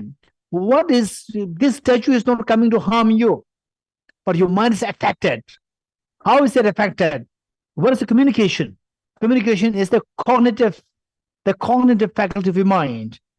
Your mind cognitively, your mind thinks that there's a demon there. Or this demon statue is very inauspicious. This is cognitive thinking. That cognitive thinking affects you. Now, if you look at it very closely, you see that this is made of diamond. Then will you throw this, or you will it's so precious. You see that this is just a solid diamond. Solid diamond. Wow. Then your cognitively your mind changes. Earlier seen as very inauspicious. Now you see it's very auspicious. Wow, a solid diamond is there. You will not throw this anymore. So your mind, the start, instead of palpitating, your heart starts to rest.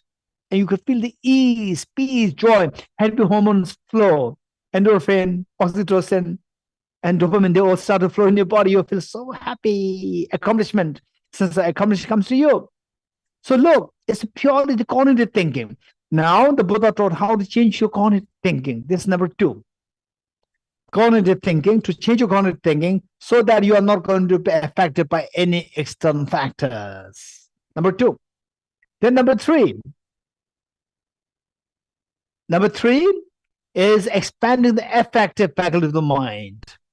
So where cognitively you see something as demon, for example, let's say that, okay, me and my sister extremely they say the sensitive and so scared of the demon statue and so forth, and I also don't like the demon statue, and somebody said you have to keep the statue with you, or sister, then I would rather be so happy that it's with me, not with my sister, because with my sister she will be very scared, and I love my sister, I don't want her to go through the fear, so I would rather keep it myself. Although I don't like it, but I feel at ease to see that my sister is at ease. So this compassion. With the compassion, your mind gets the ease. For example, like the sketches, pencil sketches, just a very random lines drawn by a child on the wall, which dirty the wall. For outsider person, you look at it, you see that the wall is so dirty, and you feel just you feel this is unacceptable, this is not tolerable. Whereas the mother sees this, and the mother sees this as a painting of the child, it's a painting, it's a beautiful painting for a mother. So again, what is the difference? Where lies the difference? The same object, same wall, same dirty wall, same sketches. I interpret this as a dirty wall, and the mother interprets this as a painting, beautiful painting. So what makes the difference? It's the affection. When affection is there, your mind is not affected. You feel the ease. When affection is not there, your mind doesn't feel the ease. In fact, will feel the disturbance. So these are the 3 broad practices which the Buddha taught, how to manage your emotions so that your fear will stop and your happiness will expand to infinity. Okay, next slide. So because that is all to deal with your mind, the Buddha taught extensively how the mind works. So this is known as the map of the mind. Map of the mind, how the mind works, and how the mind functions. What is the mind? And how the mind functions? And how the mind can take you to miseries? And how the mind can take you to happiness and joy? So all these are in great detail what the Buddha taught. So in other words, Buddhist psychology is what I call as empirical psychology, a psychology which all empirically experienced is observable. You can experience that. For example, like the Freudian psychology or Jungian psychology, they are so brilliant. Both of them, Sigmund Freud and Carl Jung, both of them are extremely brilliant. But what they say, they have those experiences themselves. They're so sharp. But the ordinary people like us, we follow them. It is just more like a belief. You have to believe in them. You have to believe in them. We cannot really feel it ourselves. They themselves are very smart, very sharp. Whereas the Buddhist psychology is slightly different. Whatever it says, this is something which we can relate to very easily. At the same time, it can take us from where we are now to the state of the fearlessness and to the state of infinite ease. Whole mechanism explained to such a depth to discover the reality that each one of us, we have this hidden treasure, this incredibly great gift of the Buddha with respect to the contribution to the psychology, to let everybody know that you too are very special. Everybody is special. Everybody has the seed of perfection within us. So with this, then they say the 3 points we see: ontology, psychology, and epistemology. This is what they say with the mind. Mind plays with these 3 things: ontology of the reality, and how the mind works, and what the mind is like, and how the mind interacts with the ontology, with the subject, with the object. Next. Okay, so this is what we discussed earlier already. So now, tremendous to know what the ontology is, you require the objective approach. Objectivity is so important. So therefore, in Buddhism and in Buddhist philosophy and quantum mechanics, in both we see that there's a tremendous emphasis on the objective. The next slide. And the Buddha taught that if you don't see the reality, what's the problem? The Buddha taught that if you don't see the reality, if your mind is blurred, tainted by your own belief systems, then the problem is that you don't see the reality. If you don't see the reality, you don't have the wisdom. If you don't have the wisdom, you will be submerged in the ignorance, and ignorance will only take you to the misery. So therefore, the Buddha put effort to teach us what constitutes the reality. Next slide, please. And what the reality is. What the reality is, let's see what quantum mechanics has to say and what the Buddha has to say. Quantum mechanics, Niels Bohr, the father of the quantum mechanics, what he said is that if you study quantum mechanics, which explores the ontology, and yet you are not profoundly shocked by it, you have not understood it yet, which means that quantum mechanics is so profound, so subtle, that the reality that it presents and what the reality that we are seeing, these two are just totally dichotomous. These two are just totally going the opposite direction. One is so gross and one is so subtle. So similar statement was what the Buddha made. The next slide. What the Buddha taught is that profound, peaceful, elaboration-free, clear light, non-composite, such a nectar-like reality is what I found. Finally, no one who can fathom this path, fathom what this reality is so subtle that you couldn't find anybody. So therefore, in silence, I'll retire into the world. So both the systems, they explain that ontology that they've discovered is extremely profound. The next slide. Okay, so with this, the modern science, particularly physics, is the ground for the physics is the law of causation. Law of causation. And with this, we see that quantum mechanics, it talks about randomness. And on the surface level, concept of randomness and concept of causation, these two are contradictory on the surface. On the surface, these are contradictory. To the extent that Albert Einstein, at one point, what he said is that there is no room for randomness because the whole universe is operating based on the physical law of cause and effect. This is what Albert Einstein said. And say so with this, then the question arises about the free will. Again, the free will and determinism. This is a big debate in the discipline of physics, in the discipline of neuroscience, and in philosophy, in psychology.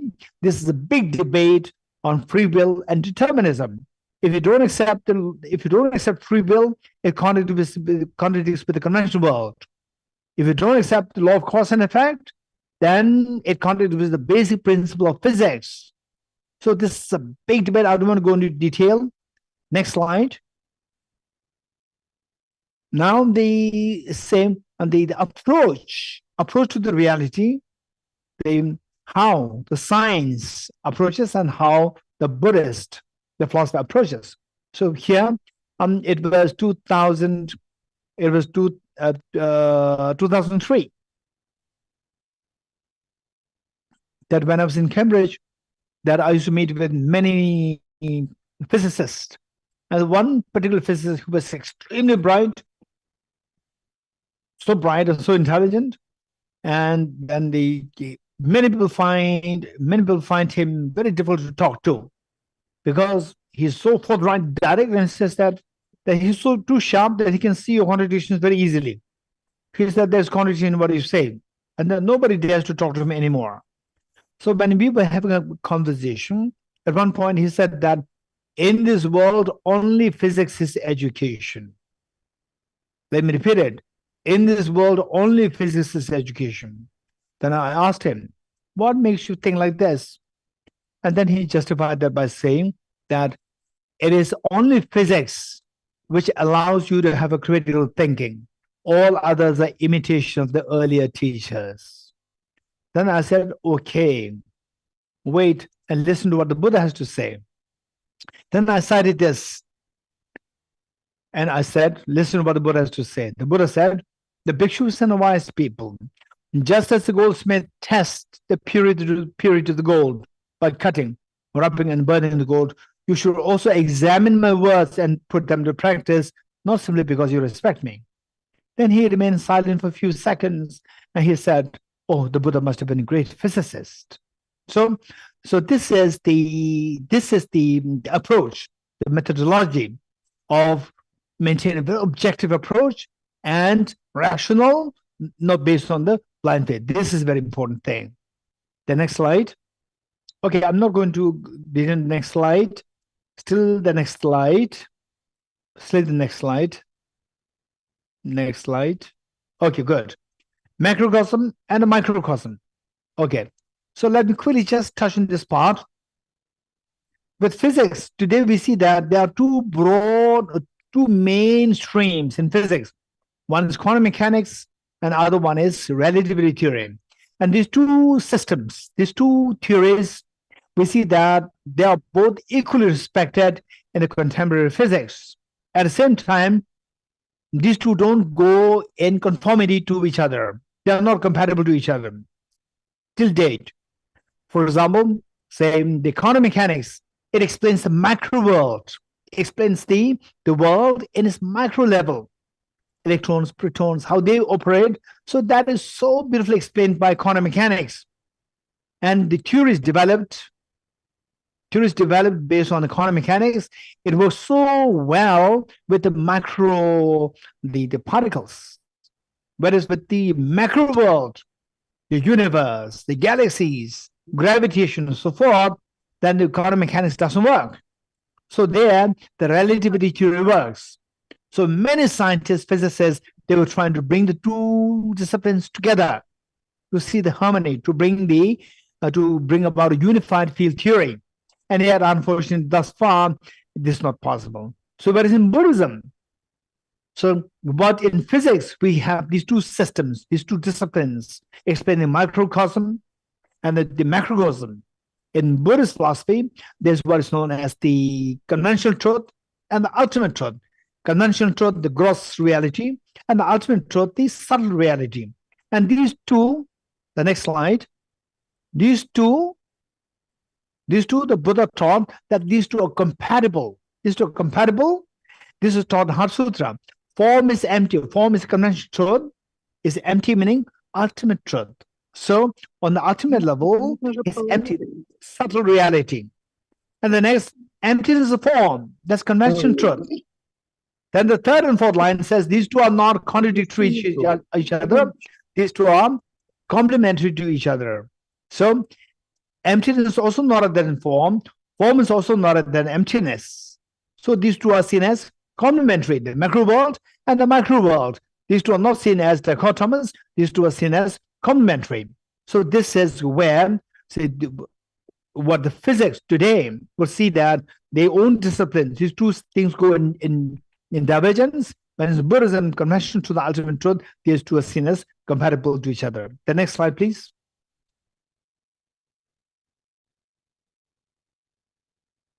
Okay, so here we see that Professor Anton Zelenga, who I was talking about, who became a Nobel laureate, I think 2022, 4 years ago. And His Holiness, it was way before he became the Nobel laureate in physics. So this was, and his major contribution was the double slit experiment in quantum mechanics. He was a great quantum physicist. And this is where His Holiness has such the discussion, extensive discussion with Professor Anton Zelenga, a quantum physicist. Okay, next slide.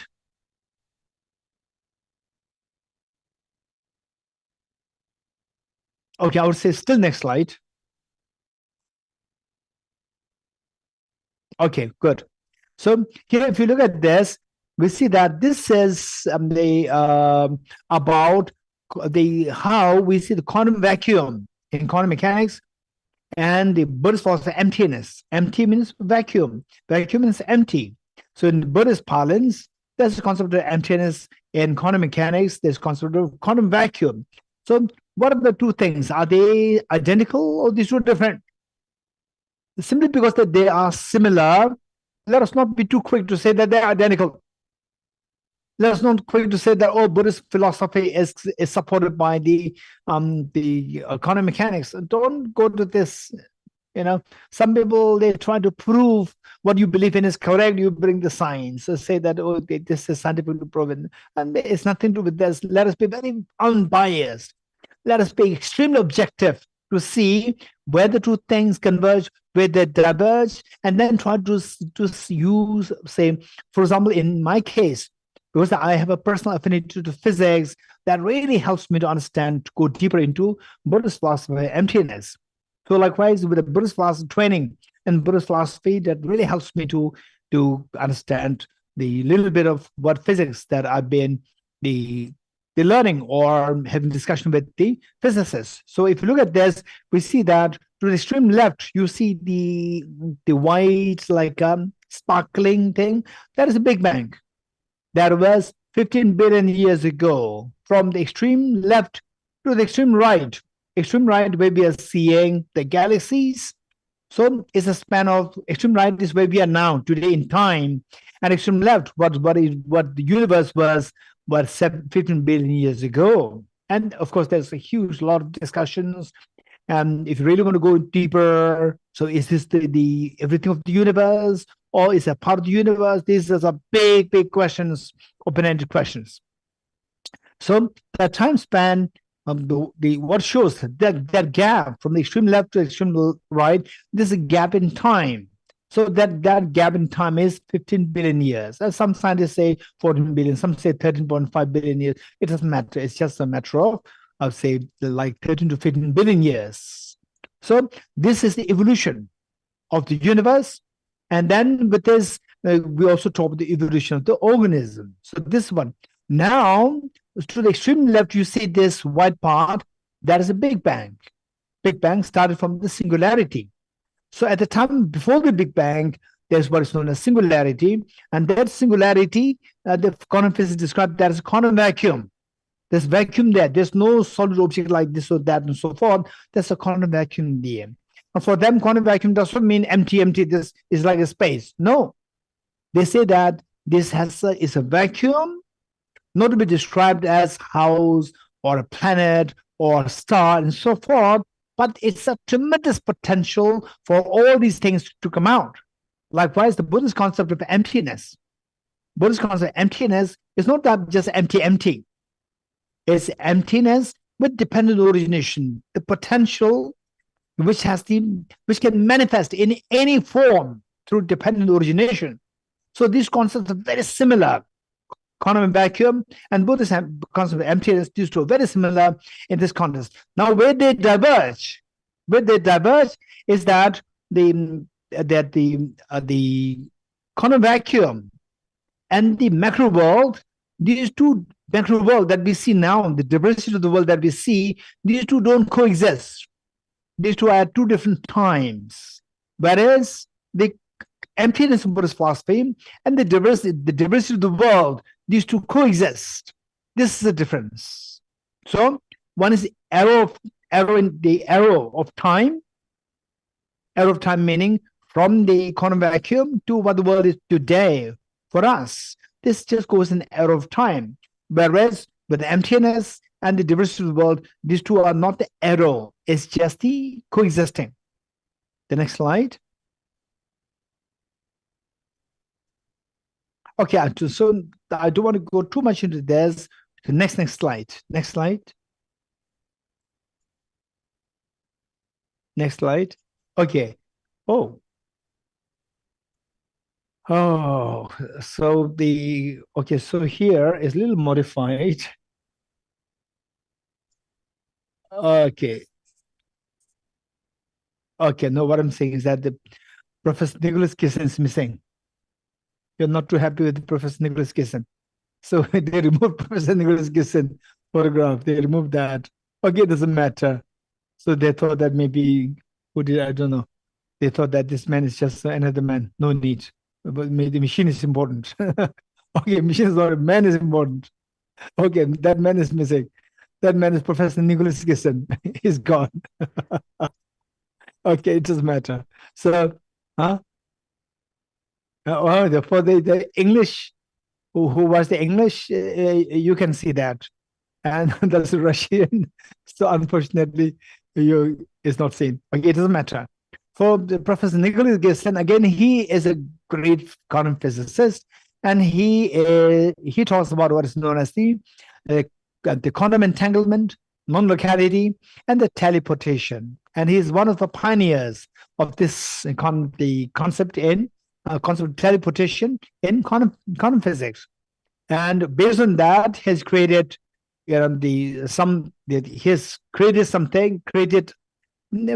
like invention of the instrument which protects your password, which protects your computer password.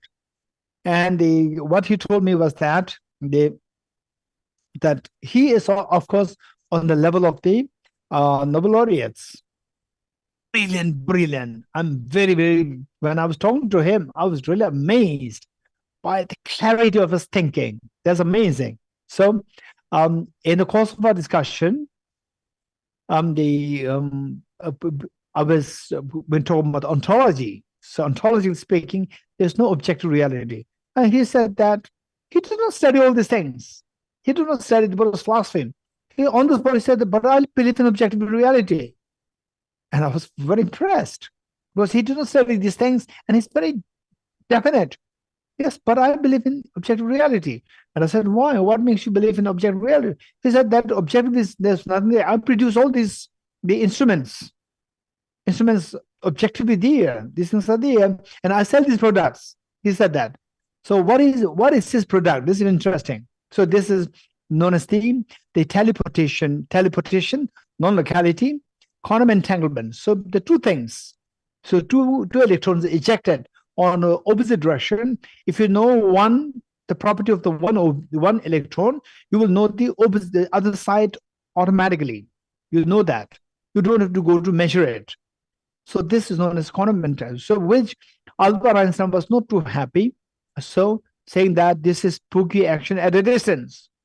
Albert Einstein was not happy with this. And then now these are all proven. For example, he designed all the instruments, the components to protect your password, computer password, your email, and so forth. So you and your friend somewhere distance, like thousands of kilometers, and then two of you know you communicate each other, and nobody, not even the biggest of the computer giants like Microsoft, they don't have any possibility for them to know your password. For example, I use Gmail. Google knows my password.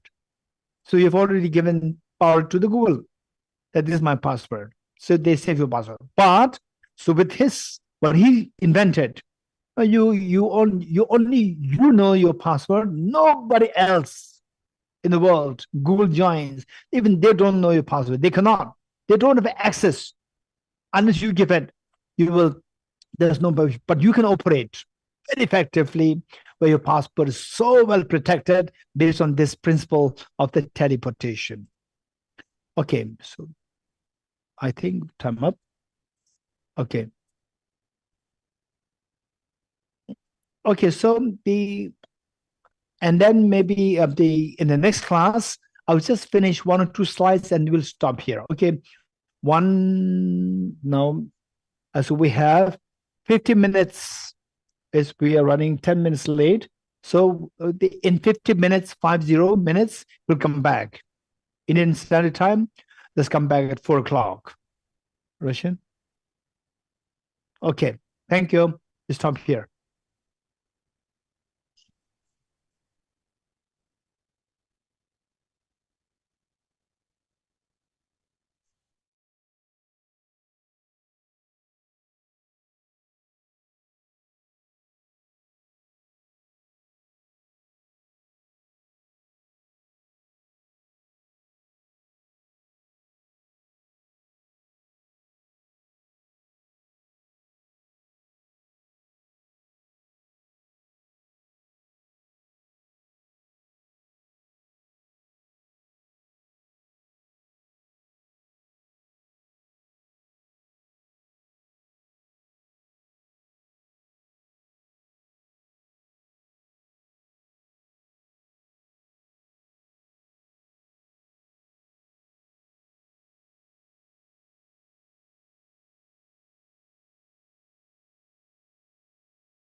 Okay. Alexei, shall I begin?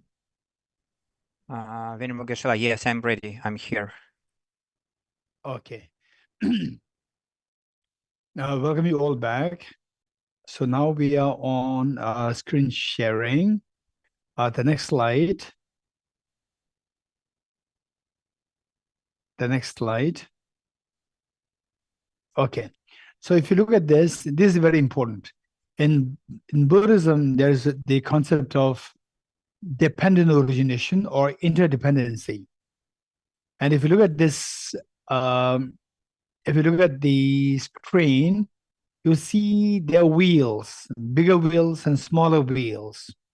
And usually people have the feeling of, say, okay, this is all because of this. We try to blame things at one particular point. And whereas in reality, things are all dependent originated. What does it mean by dependent originated? Interdependency. If you look at this screen, it becomes very clear. So look at these, all these wheels, bigger wheels and smaller wheels. And if I ask you, which of the wheel is the most important one? The bigger one or the smaller one? Answer is all are equally important. No, there's no one wheel which is more important than the other. They're all equally important. Why? Any one wheel stops, all the wheels will stop. This is the reality. This is known as interdependency. In our life, when we see that sometimes we go through anxiety, sometimes we go through anger, mental disturbance, whereas why this is happening is because of seeing things as absolute. So whereas when you see things as dependently originated, the way and manner in which it is explained here, with the photo, we see that we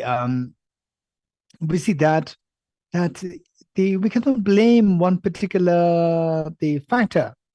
It's all interconnected. If you see that things are all interconnected, your mind will not feel disturbed as much as how you see things as blamable to one particular factor.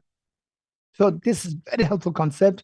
And so for this, we see that just as for study of physics, there are many layers to unfold. Likewise, for the study of the Buddhist philosophy, there are many layers to unfold with respect to what constitutes the ontological reality. The next slide. Okay, so I don't want to go through the next slide. We'll go next. Then we finish the PowerPoint presentation. Next slide. Okay, so now the question is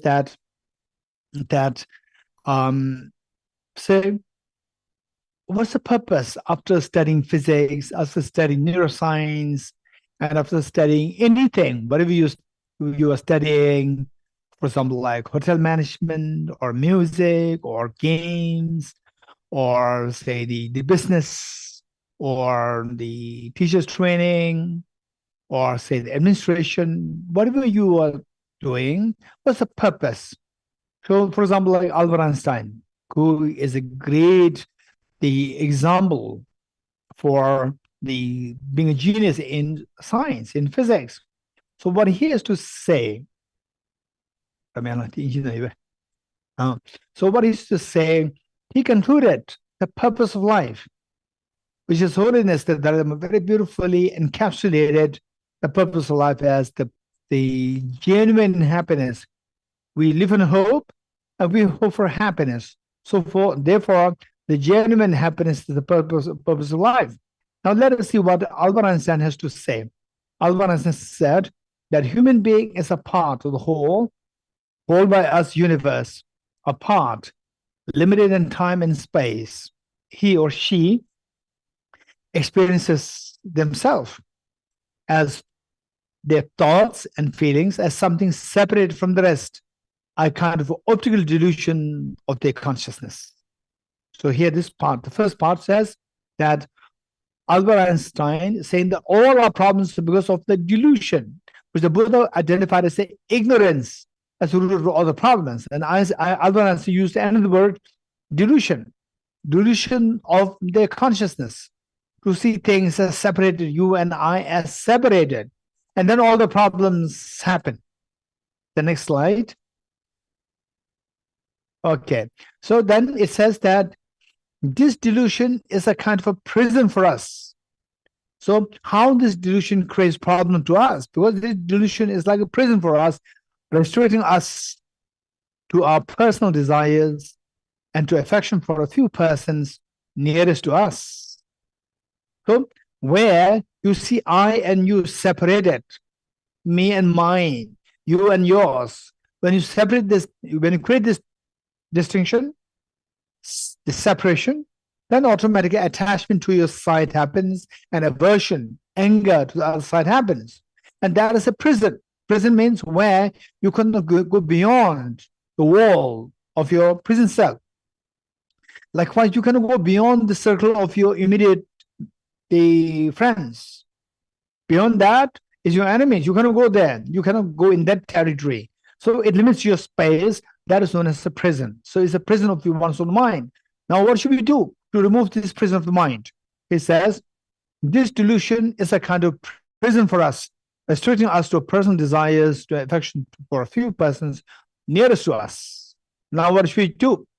Our task must be to free ourselves from this prison by widening our circle of compassion to embrace all living creatures and whole of nature in its beauty. So, say, to widen the circle of compassion by bringing about effective transformation, extending your compassion to all the other beings by cognitively changing your thought process, that is cognitively knowing that, cognitively realizing that being selfish, being very close-minded, and then creating division between you and I, that is one which creates all the problems in the world, in the family, within yourself, within the family, everywhere. So now what should we do is that because I don't want suffering, I have to get rid of the cause which is responsible for these miseries. The cause, ultimate cause is creating this division, cognitively creating division. So cognitively creating division, this is illusion that we created, and based on that, then the effective close-mindedness happens, and then I and you, this distinction happens, and attachment to the self, aversion to the other side, and then the conflicts happen. So this is where we need to identify, know this. Once you know this, then to see how to stop this, but just simply expand your circle of compassion by cognitively, effectively expanding your compassion to embrace everybody, so that all our unnecessary conflicts will stop. And then how to do that is by cognitively realizing that we are all from one family of the humanity, one home, the ecology, one home, and all these wild animals in the ecology, they are the natural inhabitants of this habitat, and we are a part of this. We are just one big family. So cognitively, we need to realize this. We get the maximum benefit from seeing the whole world as one family. Then this will allow us, our heart, to expand. So this is a purpose of life, where you get a genuine happiness. So as His Holiness they explained, that this is the purpose of life. After studying all these physics, chemistry, biology, administration, the business, or the arts, we study all these things, engage in these, and find the purpose is to expand your heart, to make you feel what is known as the emotional well-being, mental well-being, physical well-being, and social well-being. Thank you.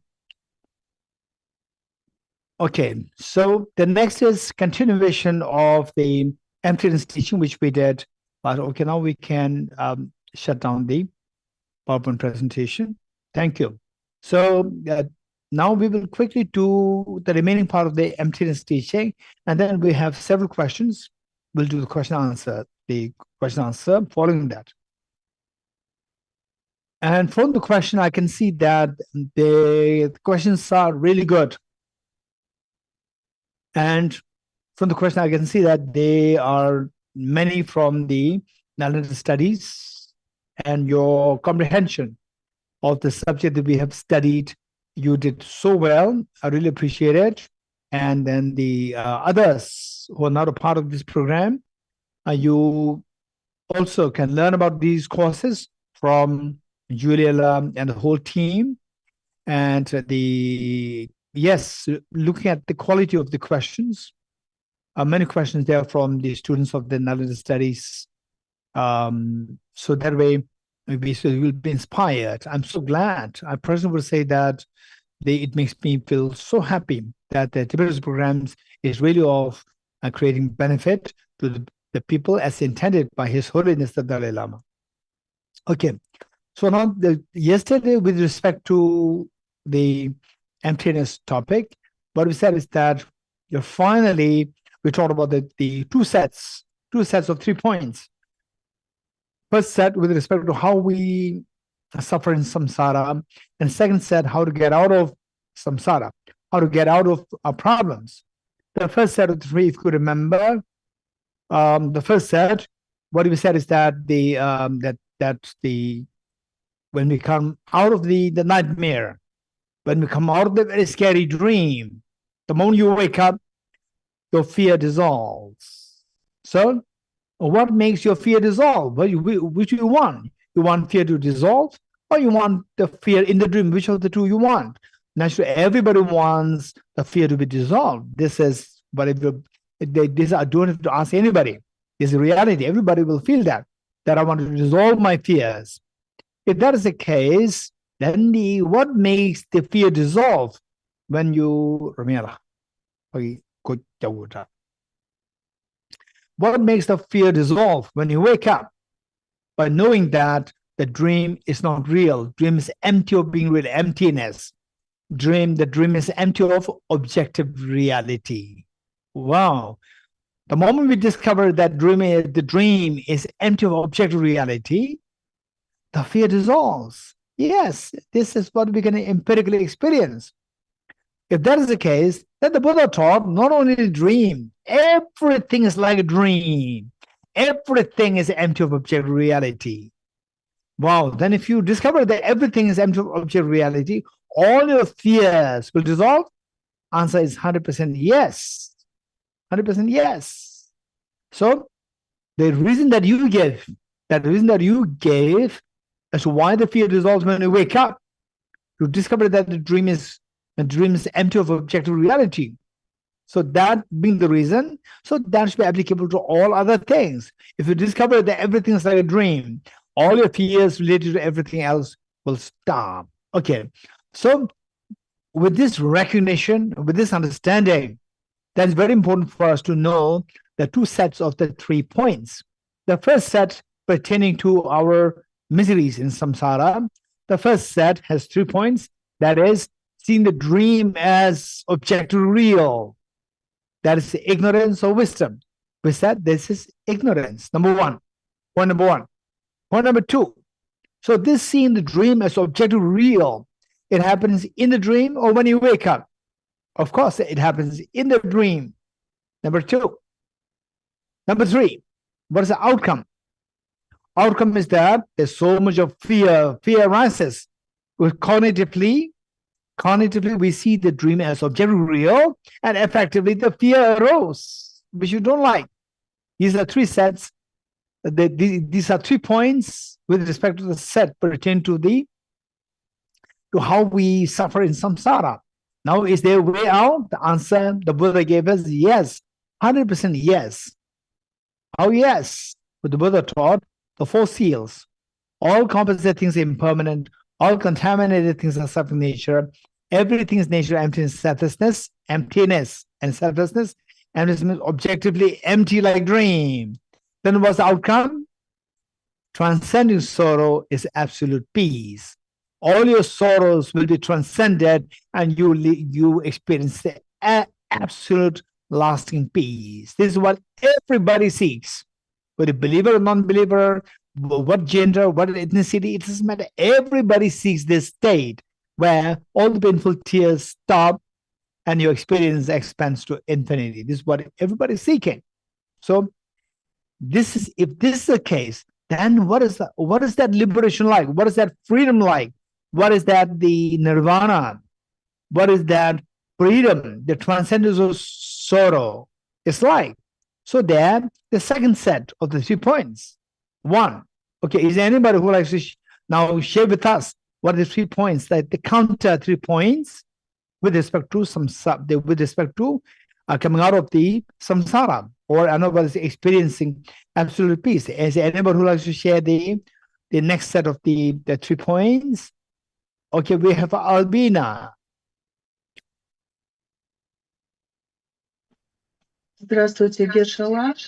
Это отречение, бодхичитта и мудрость постижения пустоты. Tashidelek, Venerable Geshe, it is renunciation, bodhicitta, and the wisdom of emptiness. Okay. Anyone else? Thank you, Albina. Anyone else? Okay. Anyone else? Anyone else? Okay. Roman? Kashidele Geshe-la. Geshe-la, the Kashidele. solution lies in seeing the dream as not objectively real. Okay, what I said is 3 points. 3 points with the second set. 3 points on the second set. I'm asking for the 3 points. Okay, and the Genity? Genity or Genity? Genity. Здравствуйте, Гешела.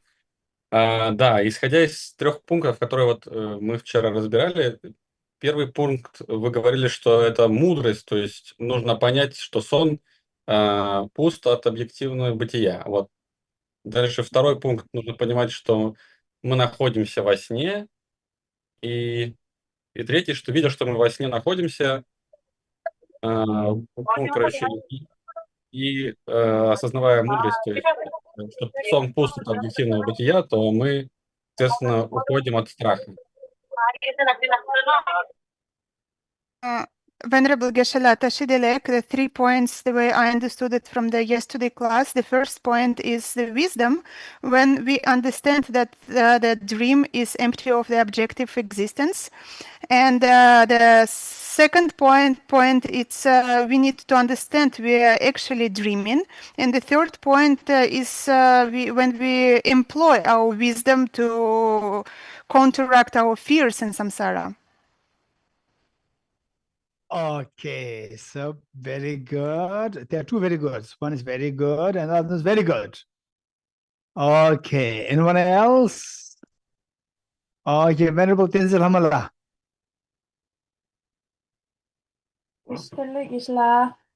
Just to let. The 3 points are, the first one is the wake-up state. First one is outside the dream, which is wisdom. And the second point is seeing dream as subjectively real. And the third point is outcome is the fear dissolves. Okay, very good. Still, it's not very good, right? It's very good. Anyone else who likes to make everybody so happy? So, Alyona.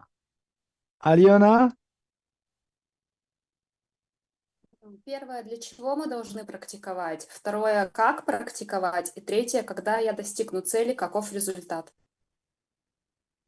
Venerable Geshe, 3 points are what for we need to practice dharma. The second point, how we need to practice dharma. And the third point, the measure we understand that we achieved a certain result. Okay. This is also good.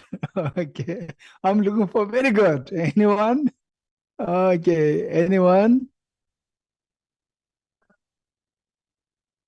Okay, Shaoli?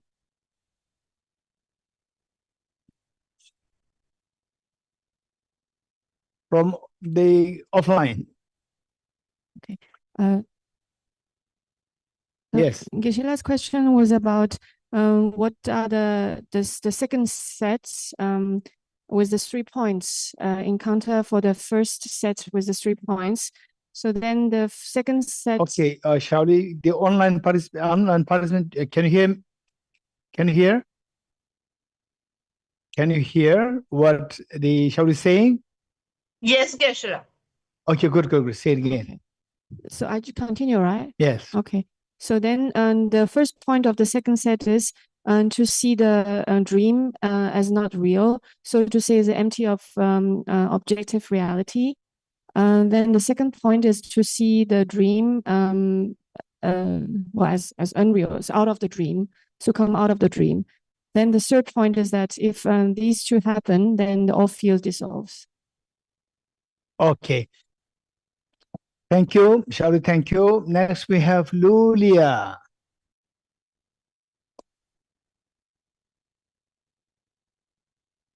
Здравствуйте. Здравствуйте. Yes. Я хочу сказать, что мы 3 пункта – это мудрость, постижение пустоты, бодхичитта и отречение. Спасибо. Tashidilek, Venerable Geshe, the 3 points which I want to name are Постижение пустоты, бодхичитта и отречение. Are wisdom of emptiness, bodhicitta, and the renunciation. Okay. Okay. There are many trees, 3 jewels, Buddha, Dharma, Sangha, and then the 3 principal parts, renunciation, bodhicitta, wisdom, emptiness. There are many trees. Okay. I'm very sorry. So 3 points is become a little vague. So what I would say is that what Shauli said is perfect. And then we have Catherine.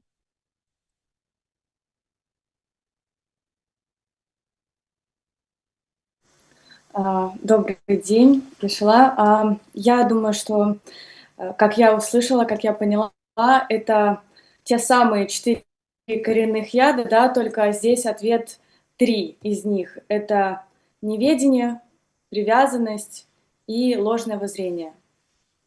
То есть это все связано.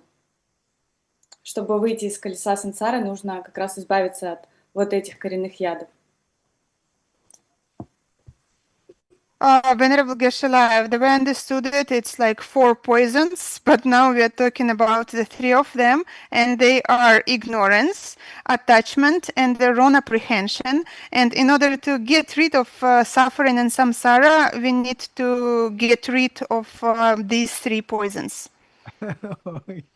There are many trees, yes. 3 poisons also there, triple gem is there. And the 3 principal arts are there. Thank you, Catherine. Thank you. Next we have Tatiana, Rus Tatiana. Tatiana Smakova. Добрый день.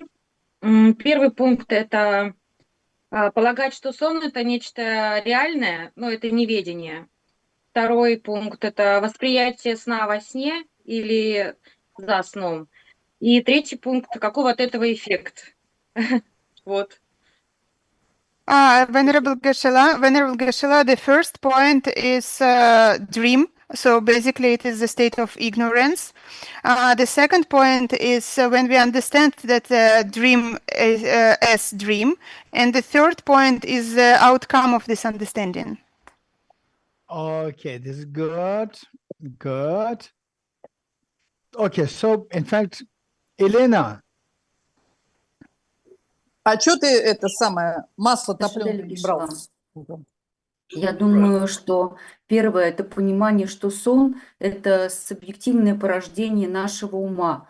Он свободен от объективности. Когда мы это понимаем, то это позволяет нам осознавать себя и выйти из состояния сна. И следующее, когда это происходит, в итоге мы обретаем абсолютный покой. Благодарю. Venerable Geshe Tashidelek, I think it's we need to understand that a dream is something that is subjective, which is empty of objective reality, and we understand that by the means of this understanding, we attain the state which is free from suffering, that is nirvana. Okay, that's good. Хорошо. So what I was saying, okay, what I would say is that the answer Shirley gave is just perfect. So, oh, Tatiana, yes. Tatiana, yes. Yes, unmute. Unmute again. Unmute again, Tatiana.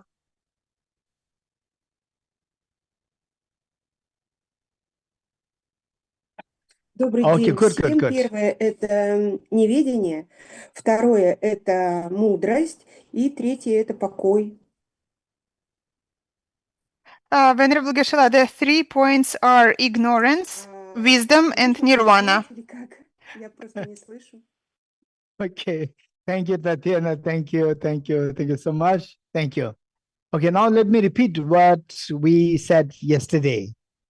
So this is very important, and I understand it. I can't expect you to remember everything just overnight, but it's good to repeat them over and over again, that we all will benefit out of this. So what the Buddha taught is that when you come out of the dream, when you come out of the nightmare, the fear dissolves, and you agree, yes. Which do you want, being in the dream or outside dream? You say, I want to come out of the dream, not in the dream. Okay. And some of you may say that, but there are pleasant dreams also. I want to be in pleasant dreams. So then we become more specialized. We become more the technical. So we become more technical. What we learned is that even the pleasant dreams also have a problem. So that is more technical, which means that we are maturing. Even the pleasant dreams also have problem. The problem that we learned is that even the pleasant dreams, we don't have the freedom to choose the dream.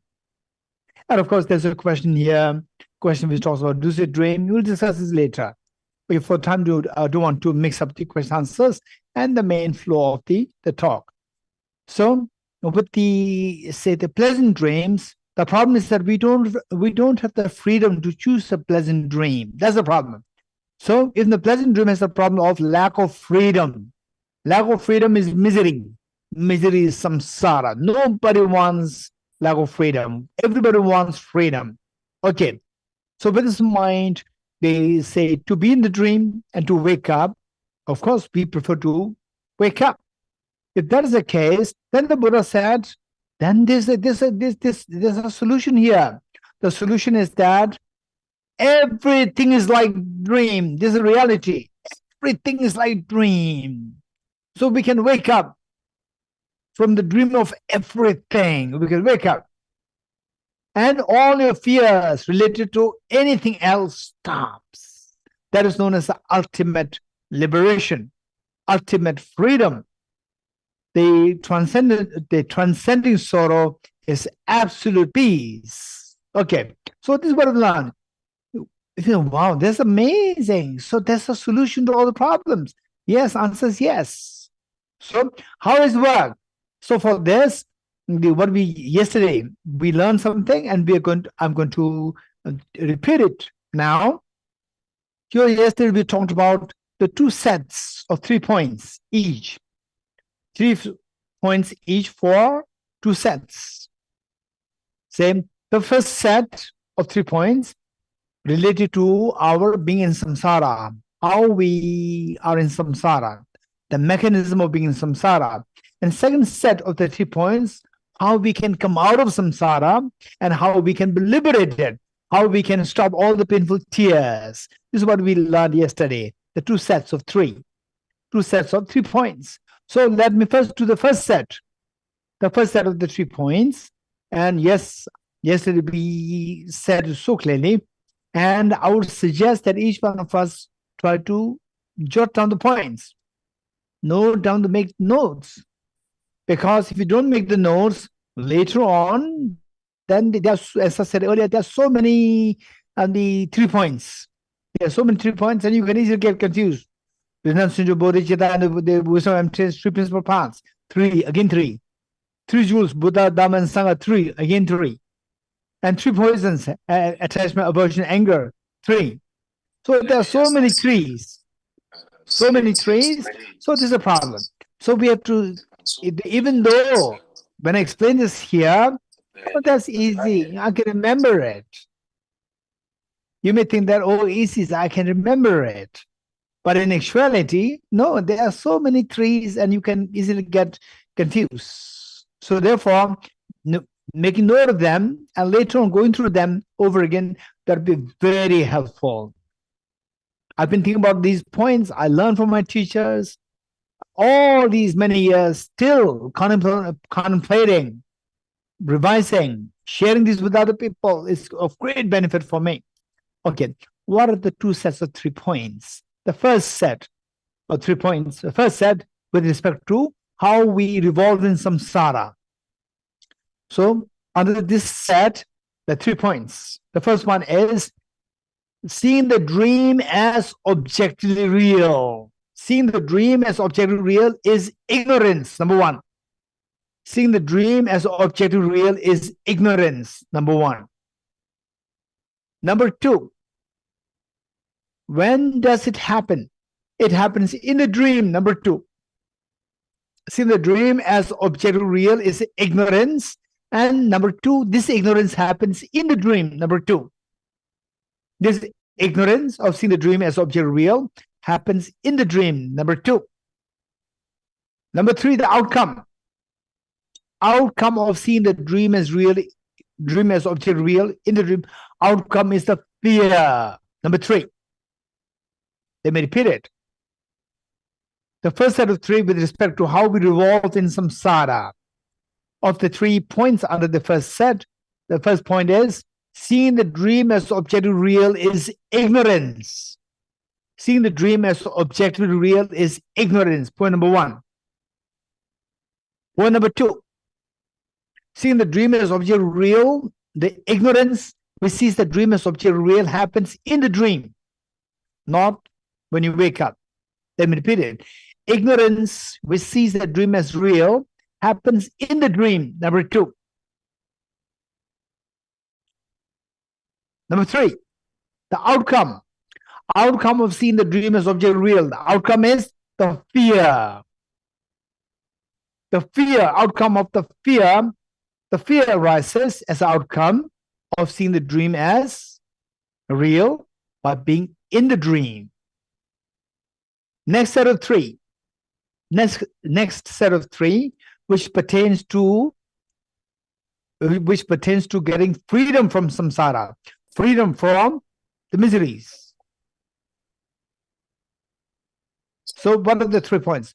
The first, seeing the dream as empty of objective reality is wisdom. Point number 1. Seeing the dream as empty of objective reality is the wisdom. Number 1. Seeing the dream as empty of objective reality is wisdom, number 1. Number 2, the wisdom to see the dream as empty of objective reality happens outside the dream. Happens when you wake up. Let me repeat it. The wisdom to see the dream as empty of objective reality happens when you wake up. Happens during the waking state. The wisdom seeing the dream as empty of objective reality happens in the waking state, number 2. Number 3, outcome of this wisdom. Outcome of this wisdom is that you are freed from all the fears of the dream. You're freed from all the fears of the dream. So these are the 2 sets of 3. Okay, so on the now let me quickly share with you Now let me quickly share with you. Say, then from this what we learned, I said, okay, now I have to wake up.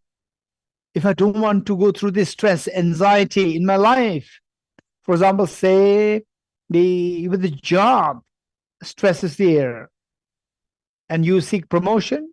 Some people, they don't get the job. There's a stress of not getting a job. And some people, they're not getting promotion. While the juniors are getting promotion and you are not getting promotion. This is a problem. And some people, they have the family members who are sick and ill, and you have to take care of them. And for some, you become sick. And some people, they say outside, the people bullying you or cheating on you. All these complications create stress, mental disturbance, agitation in us. This is a reality. So, what is a solution? Wake up from the sleep of ignorance. Buddha taught everything is like a dream. Wow, that's amazing. So, for example, say if somebody bullies me in my dream, somebody keeps bullying me in my dream. I remember, say, when I was a little boy, age 5, I still remember that, age 5. Before we were sent to the main school, we were put in a temporary shelter space, and they were, say, the little children, age like 4, 5, these were all handed over to elder girls to take care of us. And I was very unfortunate that the elder girl to whom I was handed over happened to be extremely rude and cruel. Every morning she would slap me. I was just 5 years old. She would slap me. And then when she tucks my the shirt like this, this is how she does. No gentle approach. Extremely. And then this boy, I as a little boy, was literally traumatized just by seeing this girl. It really traumatized me. I don't know how old this girl must be. Maybe, I think I was just 5 years old. She must be like 8 or 9 years old. It was traumatized just to see this girl every morning, to see this girl. It really traumatized me. It's still a vivid memory in me, even today, after like 50 years. Still, this is a vivid memory in me. So, but there's a solution. What's the solution? Wake up from this sleep. Wake up. Wake up from the sleep. And if you don't wake up, you continue to be in the sleep, then it's your problem. Wake up. And the Buddha taught us how to wake up. So then the next question is how to wake up. How to wake up. If there's a way by which I can wake up, it would be a big blessing for me. I know to wake up. How to wake up? This question. This is a very serious question, but it's a mind. Say, let me quickly share with you the idea of emptiness. Of course, we cannot really go into emptiness that deep because we have just only a few minutes, and I'm more keen to go through these questions. Some of the questions can go into emptiness, and some questions are very practical questions. They're very helpful. So, to understand what emptiness is, don't go into nihilism. Finally, the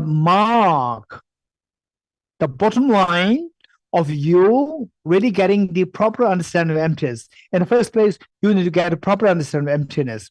If you don't get the proper understanding of emptiness, it can do more harm than benefit. Don't forget it. If you don't get the proper understanding of emptiness, it can be more harm. It can give you more harm than benefit. So the next question is how to get the proper understanding of emptiness. Don't be scared. When I say that it can give you more harm than benefit, some people can be scared. No, nothing to be scared. Just follow the steps properly. You have to learn about the steps, proper steps. You follow steps, you'll get there, and all the painful tears will stop. They said, whereas if you don't follow the steps properly, it can be very dangerous. For example, like driving, you say young boys, particularly young boys, I would say, young boys or young girls, they may be so interested to see the racing cars. Racing cars, and you're so excited. Oh, I also like to drive a racing car. You drive a racing car. If you're not properly trained, it can easily kill you. Easily kill you. So we need to be properly trained. If you do it properly, it's full of fun and beautiful. It's a beautiful journey if you follow this properly. So first, get the proper instruction, then follow properly, and it's full of fun, and you see that this is the greatest of the meaning. This will give rise to bodhicitta. This will give rise to the fearlessness. It's an amazing experience. Okay, so for that matter, what is important is that benefit should be there. Where you see emptiness means nothing. There's no benefit. Instead of benefit, it'll harm you. It'll harm you. Because benefit comes from causes. Ye dharma hetu prabhava. Hetum tesham tathagato hyavata. All these phenomena, they arise from the respective causes. So, if there's nothing, even the causes should be nothing. Causes should be there should be no causes. If no causes, no benefit. Benefits don't arise. So, the emptiness must be understood in such a way that you respect the law of cause and effect. That you respect the law of cause and effect, and you embrace the positive causes, that you get the maximum resultant benefits. You get rid of the negative causes, and all the painful tears will stop. This is how it should be. So, how to make it happen? That we don't fall into nihilism. So, for that, we need to ask two questions. We need to ask two questions, and you have to get through these two questions. First question is, do things exist? This is the first question. Do things exist? If the answer is no, the Buddha said, home is empty, everything is empty. This is nihilism. This is not what the Buddha meant. This is nihilism. So the answer should be yes, everything exists. Good things happen, good things exist, bad things exist. If you do good things, happiness will follow. If you do bad things, misery will follow. This is what the Buddha taught. Ye dharma hetu prabhava. Hetum tesham tathagato hyavatat. Okay. Yes, things exist. Second question. Do things exist objectively or subjectively like a dream? If you say, yes, things exist objectively, this is absolutism, extreme of absolutism. That's one extreme. So only when you say, oh, things exist, by giving answer, yes, things exist, to the first question, that will help you be free from the extreme of nihilism. And second question, that things don't exist objectively. Things exist objectively? No. That protects you from falling to the extreme of absolutism. So you're freed from falling to two extremes. Being freed from two extremes is falling the middle way. So now you're entitled to study emptiness because you already you have avoided the two extremes. You're falling middle way. So for that matter, what we need to know is we need to know that emptiness equals dependent origination. And dependent origination equals the middle way. Let me repeat it. Emptiness equals dependent origination, and dependent origination equals the middle way. So I made the statements. When I made the statements, don't follow blindly. Don't ever follow blindly. You have to ask. The statement looks nice. These two statements look nice. But how can you prove? How can you validate the first statement? Likewise, the second statement. The first statement which says that emptiness equals dependent origination. How can you say that emptiness equals dependent? How can you validate this? Okay, for that we need to know 5 points. Number 1, emptiness. Number 2, emptiness is a short form of emptiness of independent existence. Number 2, let me repeat it. Number 2, emptiness is a short form of emptiness of independent existence.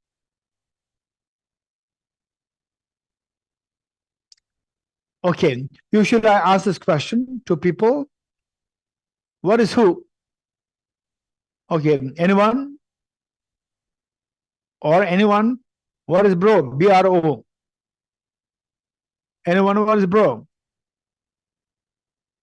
Okay, you may Border say, Road Organization, Geshe-la. who is Geshe-la, that? Border Road Organization. No, huh? Sangeeta is expert, I know. Okay, so I did not ask this. I asked what is bro, B-R-O, because the people, you know, in America, people say, hey bro, hey, Border Road Corporate, what is that? Organization. Is it what they are saying?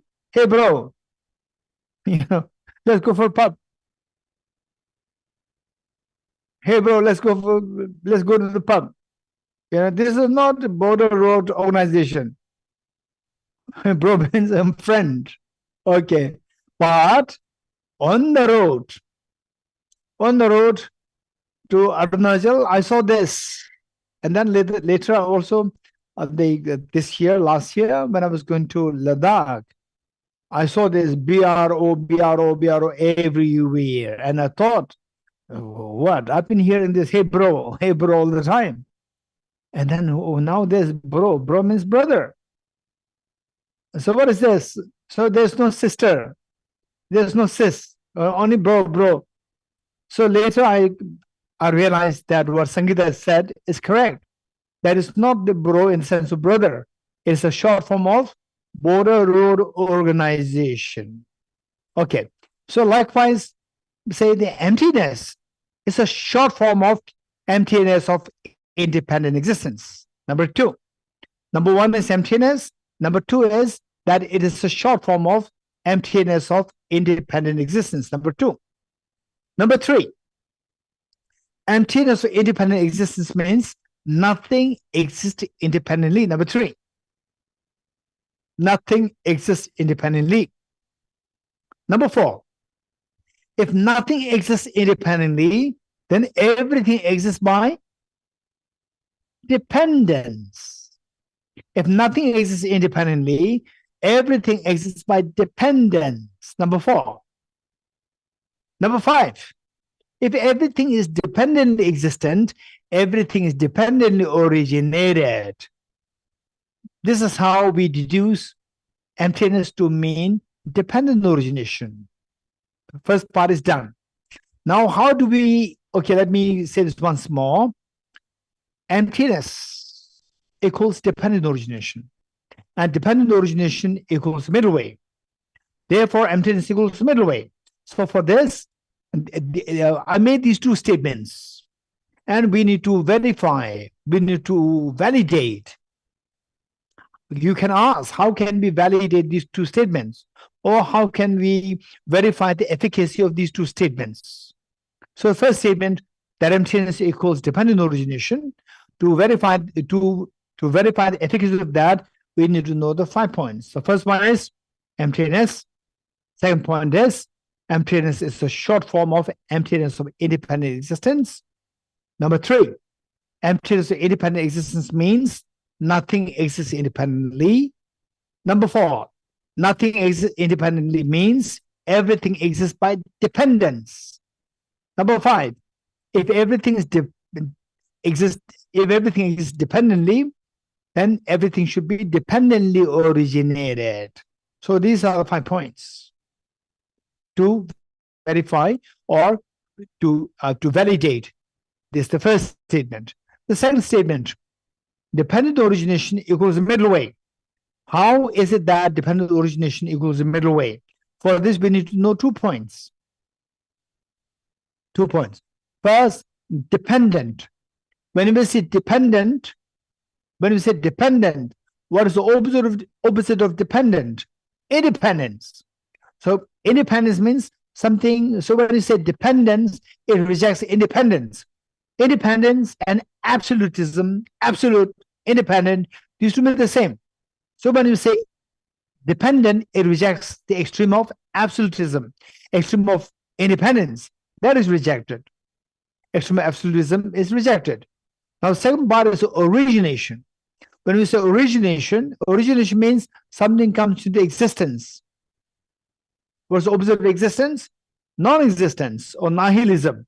So when you say origination, nihilism is rejected.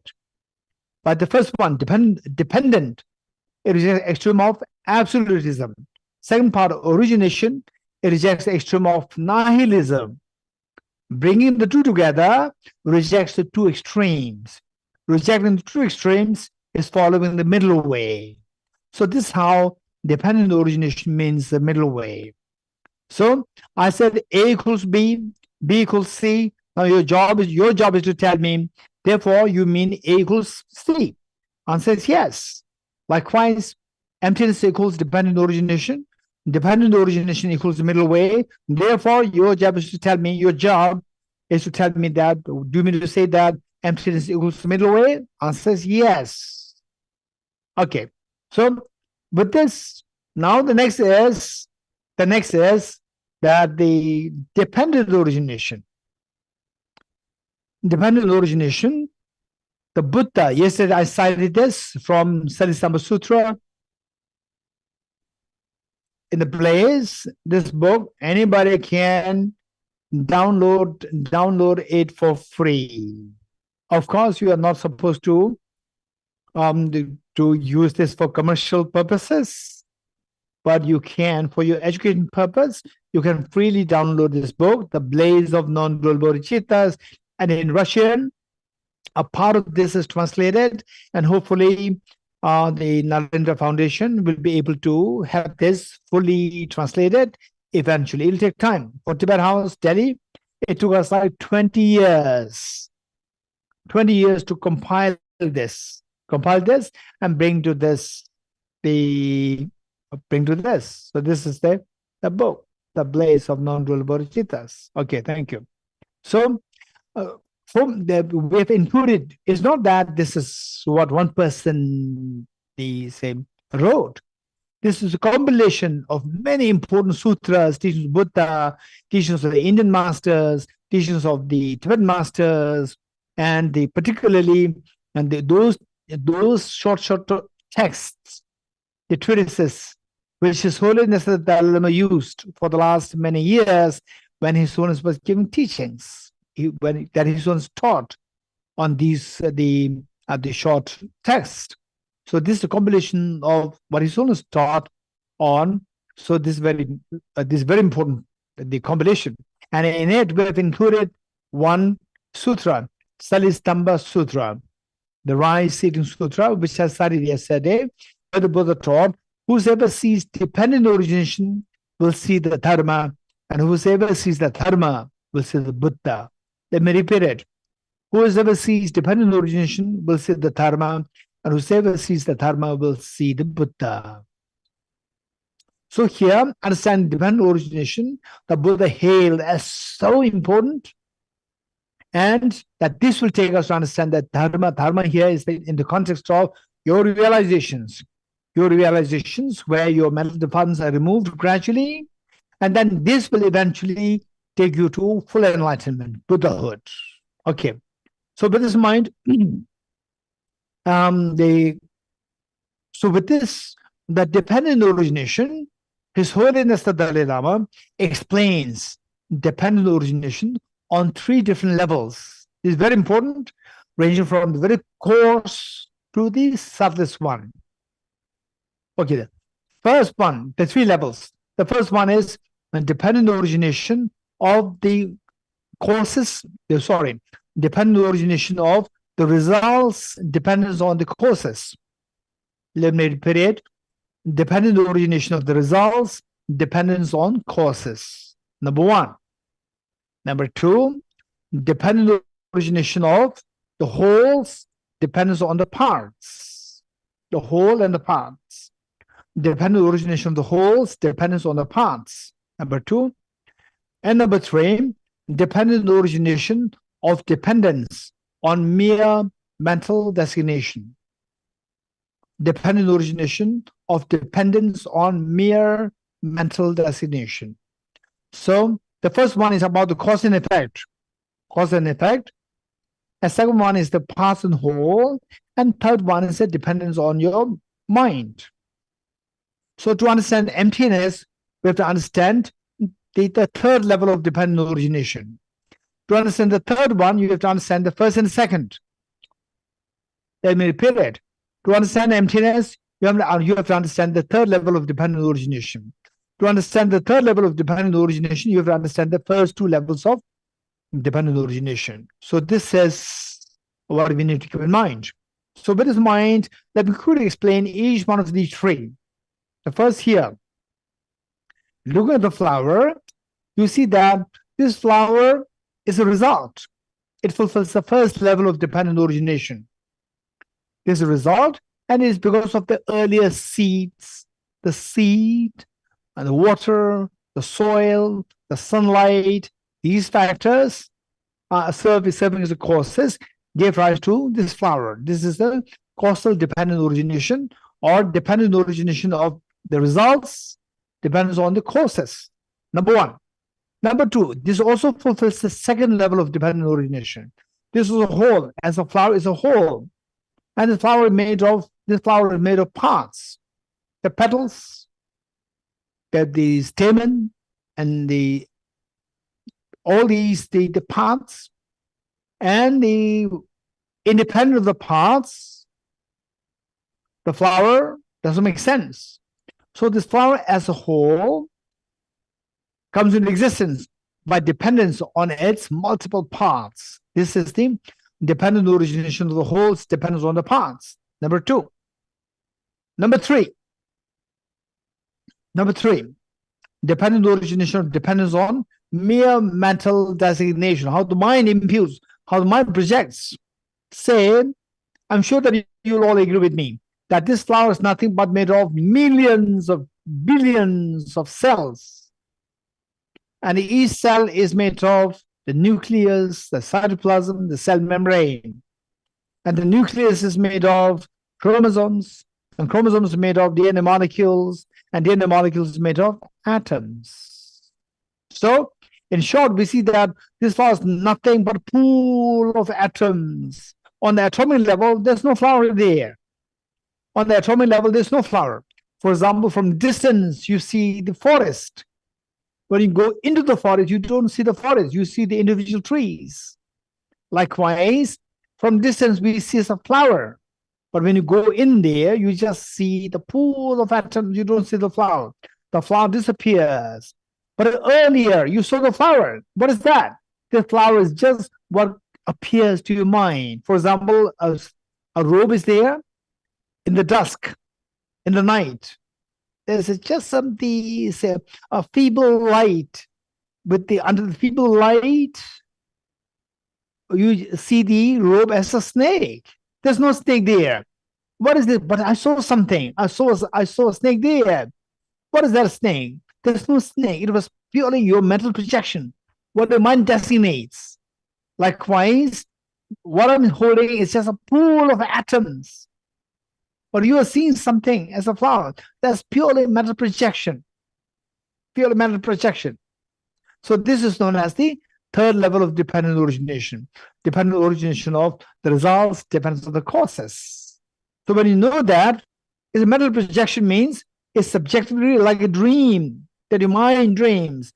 The dream goes, it's not ghost, it's what your mind designated, what your mind projected. There's no ghost out there. Likewise, this flower is nothing but a pool of atoms. There's no flower there. It's what your mind which projects the flower. Likewise, let's say that, okay, how many of you know people who are younger than you? Raise hands. How many of you know people who are younger than you? Okay, we all should have seen younger than you. How many of people who are older than you? Raise hands in your life. We all have seen your parents. We have all seen somebody who's older than you. You have been to schools. You have seen your teachers older than you. So, and what is that age? Now let me explain. They say empty of objectivity. Everything is like a dream. What does it mean by everything is like a dream? Just as a dream is what is subjectively projected, objectively is empty. Likewise, everything is subjective real, empty of objective reality. So now let me explain to you how things are empty of objective reality. And if it gives you a little bit of, say, like a shock, wow, if you get such a feeling, you are getting somewhere into emptiness. But don't think there is emptiness. It's closer, it's getting towards emptiness. When you feel the heat, when you feel the warmth, say the winter, Russian winter in Russia. So when you go out, you feel so cold, and then you get somewhere, you start to feel the warmth. That warmth is not fire. That warmth is not a fire. That warmth is not the source of the fire, or source of the heat, but this warmth is the indication that there is a source of heat there. So you go closer from where this warmth is coming, then you will see the source of the warmth. Likewise, the little feeling that you get, wow, that's amazing. You get a little, something of this kind of feeling comes to you. This is not emptiness, but it'll take you closer to emptiness if you study more extensively, if you contemplate more, if you meditate more on emptiness, not just sitting, breathing. This will not help. This is not meditation emptiness. This is separate meditation. But for meditation emptiness, you have to study well, contemplate well, and then gradually, whatever understanding that you get, you try to put into practice, and then you see that you're getting closer to this emptiness. Okay. So, okay, let's say, I think that's better. So today we'll do just the age. And how many of you would agree with me that, yes, age gap is a reality. It's not a fictitious. It's not an illusion. Age gap, my parents are older than me 100%. Right? And your children, your grandchildren, they are younger than me 100%. Reasons? That's for sure. We cannot deny this reality. This is not an illusion. Okay, don't forget it. So you say that age is real. But some people, they are a little diplomatic. They will say age is just a number. It's just a diplomacy, right? So when they meet somebody who's older, to console the other person, oh, age is just a number. First you ask how old are you? So you are in your, say, 20s or 30s, and you see, since this person older, right? How old are you? Oh, I'm 70. Oh, then you are very happy. Okay, I'm younger than him, right? And then just to make the things nice, you say, oh, it's just a number. And deep inside, you don't feel there's a number. You know that age is real. Okay, so what I'm saying, age is a reality. Age difference is a reality. This is not this undeniable reality. Now, let us analyze. Okay, how many agree with me that age, biological age that I'm talking about, age that we are talking about, this age is purely related to your body, it's not with your mind. Raise hands if you agree. Age is purely the age of your body. Good. And your body is nothing but made of flesh and bones. Raise hands. And to make it more technical, your body is nothing but made of cells. Raise hands. Very good. And the cells are nothing but made of molecules. Raise hands. And molecules are nothing but made of atoms. For us, hydrogen, oxygen, carbon, and maybe the nitrogen. So these are the three main building blocks: hydrogen, carbon, and oxygen. Okay, so we are just saying, but made of these atoms. Okay, now you and somebody who's older than you. Okay, I'll make you happy. I'll not make you sad. Instead don't think of older one. You think of younger one, younger than you, right? Okay, I'm very old, right? Say And then whatever age you are, you try to be with somebody who is like 10 years younger than you or 15 years younger than you. And let other people see you, and they can see the stark contrast. You're very oldish, and other one is youngish. You can see that. Okay, now you try to think of somebody who's younger than you, 10, 20 years younger than you. And then just imagine how the other person is judging, judging on you. Like, oh, old person, old man, old woman, right? Compared, particularly seeing in contrast with somebody who's like 20 years younger. Then, okay, so this looks, it makes you a little sad, but now think more that this age is nothing but made of it's based on the body, and the body is nothing but made of the cells and the molecules and the atoms.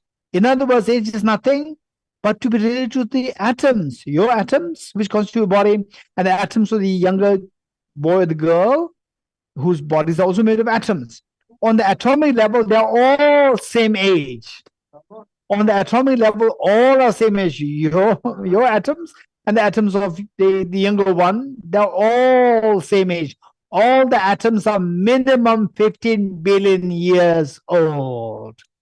There's no one atom which is younger. There's no one atom which is older. All the atoms are same age, 15 billion years ago. There's no creation.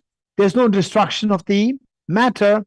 At the most, matter can be changed to energy. Energy can change back to matter. So this is something which happens. Otherwise, there's no destruction, no creation of the atom or the energy. So these are all as old as the 15 billion years old.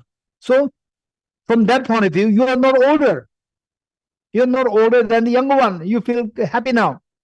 I know. You're happy. From that point of view, you're very happy. So now see if you feel that, wow, that's very true. Now, where is the age difference? It's true. Age difference dissolves. Okay. So age difference dissolves, but now you think that you and the younger one, we are same age, 15 billion years old age. And you go to like what? The young people, young people's, the clubs. Young people, only the young people go there. And you also go there thinking that I'm as young as this other one. And the others will kick you out, saying that you're old, you don't come here, you're old. They will kick you out. So undeniably, again, the age gap is there.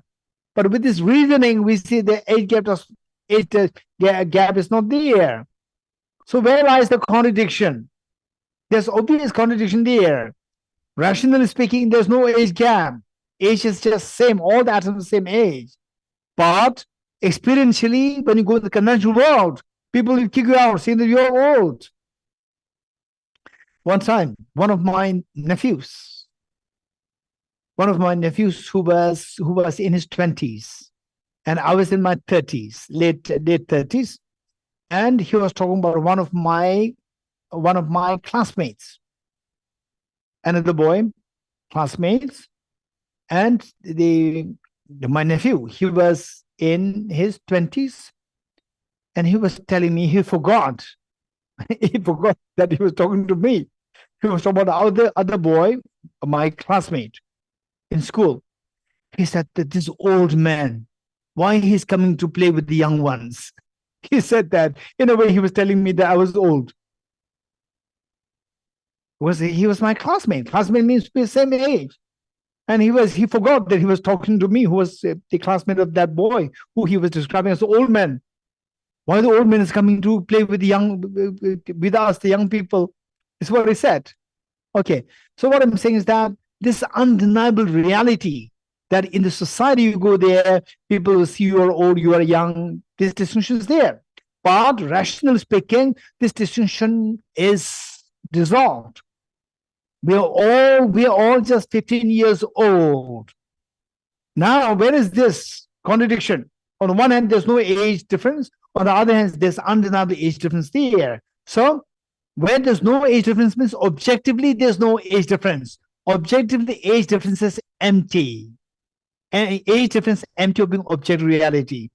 But age difference is there in the convention. Conventionally, yes. Subjectively, age difference is there. Objectively, age difference is empty. So, age difference is only subjective. Subjective means like a dream. If you think of this and you feel that the same, say you think of somebody who's younger than you and you see that we are just age atom on the atomic level, we're the same. Age difference makes no sense. And you feel like, wow, feeling of the awe. Feeling of the awe, if it comes to you, you are very lucky. You are getting some idea of emptiness. And you need to refine it further. Study more, contemplate more. And then your experience of emptiness will become deeper and deeper and deeper. Okay, we'll stop here. Now we will do the question answers. Okay, who's doing the screen sharing? Question answer. If the question answer can be in both English and Russian, both, that'll be good. Okay, screen sharing.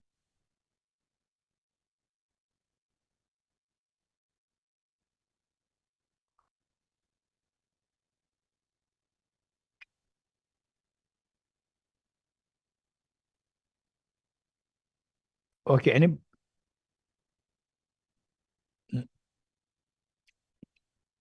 Venerable Geshe, just 1 second. We will do the screen share of English and Russian both within the same file. Thank you. Thank you. Thank you. And the questions are very good. I went through these questions during the break time, went through them. Questions are so good. And I don't know how many questions I can deal with or respond to. Okay, question. Okay, the first question. It reads, the first one is the Oleg Besonov. The question is, do I understand correctly that dependent origination is when an object does not exist separately or independently from surrounding things and phenomena? Any external object is the result of the interaction of natural processes. For example, a plant does not exist by itself and separately. Instead of separately, better would be independently from everything. Since the plant would not exist without soil, sun, and water, a similar analogy could be made with respect to any existing object. Therefore, everything in the world is dependent on each other and nothing exists separately or independently. Therefore, there's nothing subjective, objective, since these concepts imply something that exists independently. Consequently, everything is empty of objective existence. Everything exists dependent on each other. Is my reason correct? So this is good.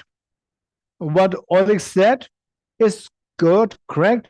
But you remember the 3 levels of dependent origination we just discussed. What Oleg said here, this goes in line with the first level of dependent origination. Now from there, the first level of dependent origination, understanding of the first level is extremely important. So from the first level of dependent origination, how Oleg explained, is so important that anything that we see around with respect to in the form of results, that should necessarily come into being by dependence on its earlier causes. So cause and effect relationship. Within the cause and effect, there are 2 kinds: natural cause and effect and karmic cause and effect. Karmic cause and effect and say the natural cause and effect. There are 2. For example, like say I throw this flower, or say this pen. It fell from my hand and it hits the table. It makes a sound. So this is not karmic. So it just fell and it hits the table. It hits the table and it makes a sound. It doesn't make it does not produce music, but a regular sound. That is just cause and effect. Natural cause and effect is not a karmic cause and effect. What is a karmic cause and effect? What is law of karma? Law of karma is a cause and effect where the intention is involved, mental intention is involved, then it becomes a karmic cause and effect. For example, let's say that somebody, okay, let's say that somebody says, so you meet somebody and ask the person, you see that person is very sad, and then you say, are you okay? Is there anything that I can help you? So look, words are coming. Sound is coming from my mouth. The sound is coming. What is the sound? That sound is just sound, like the sound of this mug. The sound. It's also sound. And what I said is also sound. Both are sound, but this sound does not have the intention. Whereas the sound that I'm making, how are you? Is it all right? Is there anything that I can help you with? So there, a sense of concern is there. Intention support, intention to help. So that intention involved, that becomes the karmic cause. The karma in the form of a cause, karmic cause and effect. Whereas this sound, it fell on the table and it makes a sound, it doesn't involve any intention involved there. So that is a non-karmic cause and effect. One is karmic cause and effect, with intentions involved. Same as somebody says, oh, there's a person there who is very sad, you can help, and you're reluctant, you say, and because the other person, they push you, so you say, hey, how are you? Is there anything I can help you? Look, intention is bad. Intention is not welcoming. So it may not be a positive karma. It can be also negative karma. Other person feels offended. Why, if you don't want to help, why should you feel reluctant? Why should you feel obliged to do that? You don't need to do that. Okay. So cause and effect, where the intention is involved, that is known as karmic cause and effect. But the intention is not there. It's not, for example, a leaf falls in the forest, Amazon forest, a leaf falls and it makes a cracking sound, tak, tak, tak. So it does not have any the intention involved. This is the natural cause and effect. Okay. So, okay, this is, I don't know why I said this. Okay, first level of dependent origination. Then from there, we need to move to the second and the third. Only when you understand the third one, then you are getting closer to emptiness concept. Question number 2 from Vladislav Kolesnikov. Okay. Tatiana, can you raise this up? Question 2. The question 2 is, okay, thank you. Question is, how can the concept of emptiness, that is the absence of self-existent nature, be correlated with the concept of emergence, that is the emergence of new properties of a composite phenomena with this complication? I don't know what this complication means. So the meaning and I think I got the concept. What are you trying to say? So here, with the concept, how does the concept of emptiness be correlated with the emergent properties? For example, like H2O, 2 hydrogen and 1 oxygen. 2 hydrogen atoms, 1 oxygen atoms, all 3 are in the form of gas form. Gas form 3 combine together, then it becomes liquid. Emergent property as a liquid. So how is this emergent property explained by understanding emptiness? In fact, I would say that emergent property can best be explained only by emptiness. Without understanding emptiness, without inclusion of the emptiness concept, the emergent property cannot be explained. I would say that this can best be explained. But dependence on other factors, then the resultant states can happen in the form of what is known as emergent property, which did not exist before during the causal state, and then it comes out in the form of liquid form. It becomes liquid. 2 gas, the hydrogen atoms, and 1 oxygen in the form of gas combined together, it becomes liquid. This is emergent property. This is amazing. So this is because of a clear indication that this being in the liquid form is purely empty of intrinsic nature, purely empty of independent nature. is purely dependence on these three. If any of these three pulls out, like oxygen pulls out, the liquid disappears. Or one hydrogen pulls out, again the liquid disappears. So this is just dependent on these three that the liquid form sustains. The moment anything happens to any of these three components, the liquid form disappears, which means dependent originated. This is amazing. Question number 3. It is safe to practice the emptiness of all phenomena without direct guidance from a teacher. When I lose my mind, when I suddenly see how fast objects change. Okay, so the okay, this is a warning that I'd like to give you, that emptiness concept is a concept which we have most likely out of, let's say, 100,000, 1 million people, one out of 1 million may be exposed to, may have been exposed to emptiness concept from the past lives. Otherwise, the 99.9% of the people, we are all, if you are exposed to emptiness this life, this is a new exposure. So therefore, emptiness is a journey. Wisdom of emptiness is a journey which we have never undertaken before. So therefore, we cannot just do it without a guide. For example, like, say, quantum mechanics. Till the last 100 years, human beings could not really understand what is quantum mechanics. Newton could not understand quantum mechanics.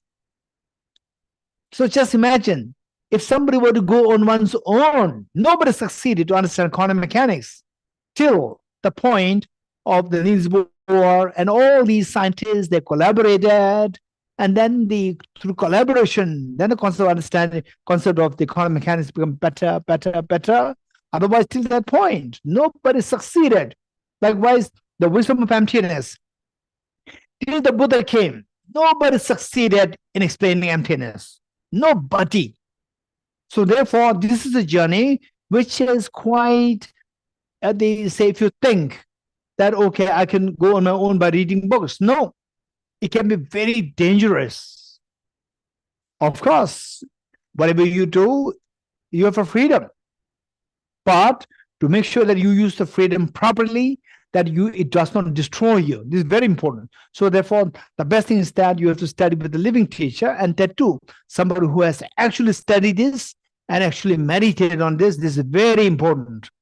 Otherwise, one blind person can be leading another blind person. It's very dangerous. We should be very careful. The next is question number 4.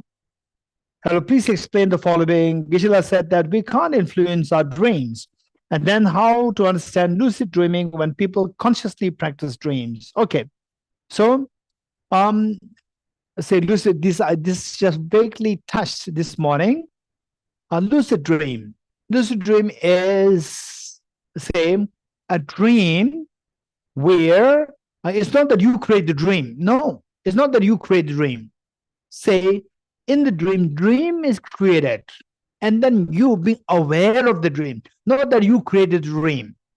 Don't misunderstand these things. Say, you are creating the dream versus the dream is created, and then you are aware that I was in the dream. This is known as lucid dream.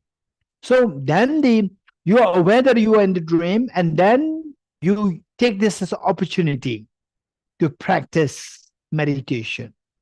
This is known as the dream yoga. But how many really succeed in this is very less. So the best thing is be very realistic. Be very realistic. For example, let's say that instead of talking about quantum mechanics, relativity theory, first study Newtonian physics. If you don't know Newtonian physics, even the basic calculation of Newtonian physics, and then talking about relativity theory, quantum mechanics will make no sense. So likewise, first try to practice renunciation, bodhicitta, wisdom, emptiness, which we studied yesterday. There is the safest thing. And these three will make us be aware, get a greater control of your mind, and then with this you can control your dreams. Otherwise, people may claim that, oh, I control the dream and so forth. Anybody who claims that I control the dream is not a controlling dream. Anybody who says that I'm Buddha, you're getting it? I'm Buddha, right? And you give me 100 rupees, then I'll tell you how I'm a Buddha. Which means he's not a Buddha. Buddha does not require your money. It's a fraud. So therefore, these are things that we need to be watchful. Number 5. Question number 5. Dear Geshe, I'm not anti-6. Okay, I'm from anti-6, and I have the following questions. I recently had an experience, and I think I felt a glimpse of understanding the essence of the concept of bodhicitta. The feeling was filled with a very pleasant feeling of warmth and care towards all living beings. At the same time, my rational mind often tells me that the task of saving all beings is obviously impossible. I trust the Buddhas and Bodhisattvas, and I understand that my mind is deeply immersed in ignorance and also lack knowledge and understanding. But are there any means or reflections that will help me overcome my rational feeling of the impossibility of serving all living beings? This is a very practical question. Thank you. Okay. So the question in short, in essence, the question is that while I think about the bodhicitta, but when you rationally think, the number of the beings is just like space, is enormous. There's no end to the number of the beings and how much I can do. So I'm just so insignificant. How can I possibly help all the beings? And Buddhism means, may I become Buddha for the benefit of all sentient beings. Okay. So how should I change my rational thinking to let me feel that yes, it's possible? Okay, for this, don't forget the story of the frog of the well and frog of the ocean. Frog of the well and frog of the ocean. Once the frog of the ocean jumps into the well and saw the frog in the well. And the frog of the well welcomed the frog of the ocean and said, where are you from? He said, I'm from the ocean. What is ocean? It's water. Okay, so the frog of the well has never seen ocean. So for him, ocean is impossible. To work for the welfare of all sentient beings, it's impossible. It's impossible. Rationally, it's impossible. Ocean is impossible. So bigger than my well, water body bigger than my well is impossible. So he asked, okay, what is the ocean? Ocean is a water body. So is this like 1/10 of my water, the well water? He said, no. It's more than that. And then say the 1/5 of this water? He said, no, more than that. He said, then maybe half of this water? He said, no. Then the size of this water? He said, no. Then what is that like? Because he has never seen a water body bigger than his own well. Then finally he said that you will not understand it. I'll take you there. So the frog of the ocean to the frog of the well to the ocean, seeing the ocean, he was just overwhelmed to see is a reality. Likewise, what we call as rational is a very narrow-minded rational. So we have to expand it.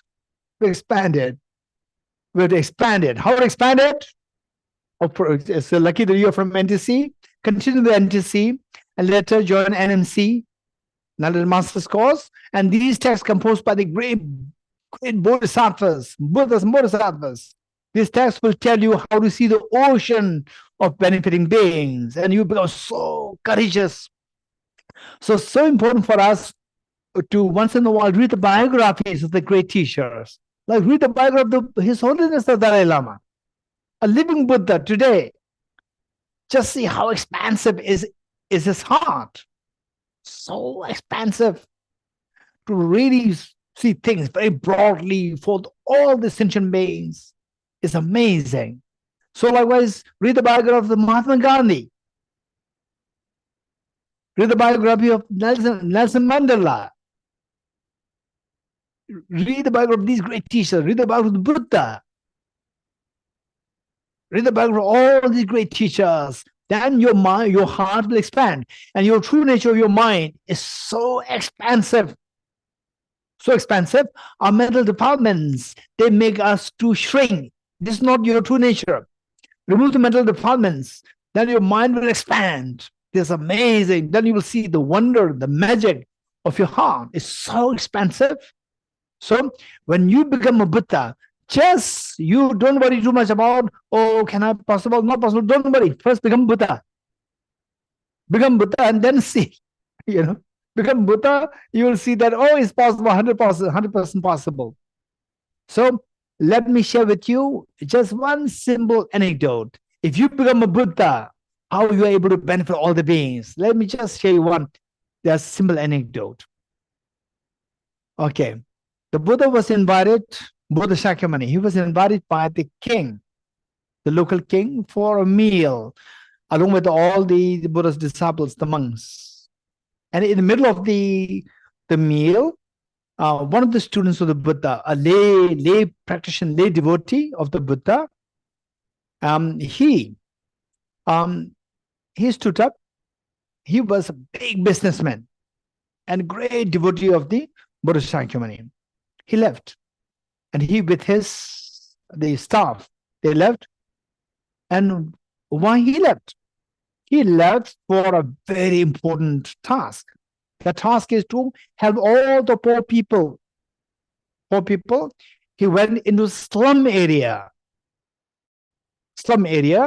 with all his staff with a big sacks and shouting to the poor people in the slum areas to say, now the Buddha has appeared on the planet Earth, where you have a connection, where you create a connection, karmic connection, you will be freed from all the miseries of the poverty and so forth in the future. Great opportunity, and whatever little that you can offer to the Buddha, whatever little that you have, you may not have gold, silver, and so forth, it doesn't matter. Whatever little that you have a small piece of jaggery, you have a small piece of, if at all, even a needle, a thread, or anything, or a small bread, or potato, whatever small things that you have, anything that you have, you can offer it to the Buddha. And this is how you are building a karmic connection. So this karmic connection will make you to accumulate merit, and the merit will result to free you from the poverty in the future. So this was what this gentleman was doing with his staff. And then the people, you poor people, they're so happy. And then they were offering small things like the wood fuel, or the sugar, or salt, or some small piece of butter. So whatever they have, they offer, and they were just putting them all in their sacks. And then suddenly, a very dirty, stinking cloth was thrown just in front of this gentleman. His name is Anandapindiga. And he felt so offended. I came here out of compassion for all these people. Now these people, they seem to be ungrateful. Now trying to offend me by throwing this very dirty, stinking cloth to me. And yet, he just thought that, but I need to explore. Let me not be too judgmental. Then he sent his staff to check where this came from. So they came to realize that it fell from this small hut. So they went into the hut, and inside they were so shocked to see a couple, in the 80s, husband and wife, both naked, nothing in the small hut. Both were shivering, trembling with fear. Now they came to kill us for offending them by throwing this dirty cloth. And they asked, why did you throw the cloth? So they said, two of us, we discussed, and On the planet Earth, we cannot think of anybody poorer than two of us. So we do not have anything to offer to the Buddha. We heard what you are saying, and we thought that we are the poorest in the planet Earth. And today is opportunity for us to accumulate merit. So at least in the future lives, we don't have to suffer. Now, what offer? There's nothing to offer. So this cloth, thinking, when the old man goes out, he used that to cover his lower part of the body. And meanwhile, the old lady, old woman, would stay inside naked. And when the old woman goes out, she would use this cloth, and the old man will be inside naked. And whatever food that they get, they share with the two. This is how this is the source of the living for two of them. And they said that if we give this, then how will we're going to die? We're going to go naked to beg. We're going to die. And then we decided that two of us will rather die than not than not making any offering to the Buddha this life. So by offering this, we're going to die. Let us die. So at least next life, we don't have to suffer as much as how we are suffering now. So this is a decision, and we through this, and we are very sorry that if it offended you. And they said, no, don't worry, don't feel sorry. We understood we understood the intention. And the gentleman, Ananda Pindika, he went inside and he came to know about the reality. Then he said, don't worry, I'll inform this to the Buddha. Buddha will be so happy for you. So they picked up all the small things from everybody who has ever made a contribution or who's ever made these offerings. Then they went there while the Buddha was still there and with the king. And in front of the Buddha, they just put everything, emptied what they brought from the slums. And at the end of the meal, the Buddha used to dedicate the merits of the donor, of the sponsor who sponsored the food by mentioning the name of the main sponsor. And what the Buddha did was that, and Ananda Pindika, he did not inform the Buddha about who offered what, because the Buddha is omniscient one. He knows everything. You do not have to explain this. But for the ordinary people, they have to tell the will inform the Buddha, because otherwise they will not be convinced. So he just emptied everything there in front of the Buddha. It was just like garbage. There's nothing really empty good thing there. And then the Buddha straight put his hand inside this pile of the things. He put his hand inside and pulled that cloth, the dirty cloth. Pulled that cloth out, kept in his hand. It's so precious, and it's stinking. And the king was blocking his nose, covering his nose. It's stinking. But for Buddha, this is so precious. Look at the Buddha's gesture of how he cherishes this. And the Buddha dedicated the offerings, food offering, by mentioning not the Buddha, not the king's name, but the name of this couple, the husband and the wife, who offered this cloth. And the king was confused. A king asked the Buddha, is it not that I am the most important donor or the sponsor for the meal today? And yes, the king has gold, silver, all these offerings to be made.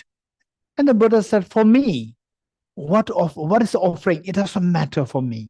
What matters is your heart.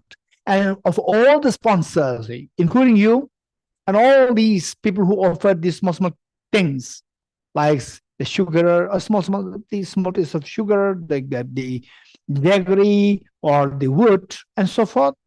From all these, the one with the greatest of the purest of the heart is the couple, husband and the wife. And the king was amazed. How come? And the Buddha said that you, by making all these offerings, you will not die. You are not risking your life. But these two, the couple, by making offering of this cloth, they are risking their life. They're offering their life for me. They're offering their life. So if they don't have this, they cannot go to beg. They're going to starve. They're going to die. So today, the one with the most important sponsor today, or the donor today, is these two couple. So the Buddha dedicated the marriage on their name. And the king say, while the king felt a little sad, at the same time, the king felt that, oh, look at how the Buddha is extremely loving and caring and affectionate to these, the two, the old men and women. And if they are suffering too much, and the Buddha loves them so much, and these two are my subjects, and they are in such a pathetic situation, and Buddha loved them so much, I cannot let somebody who the Buddha loves so much to suffer. I cannot do that. So he instantly instructed his ministers to go in search of where these two old men and women are, and then make sure that the two of them are given the best of the houses, the food, the clothing, whatever is required to be given to them.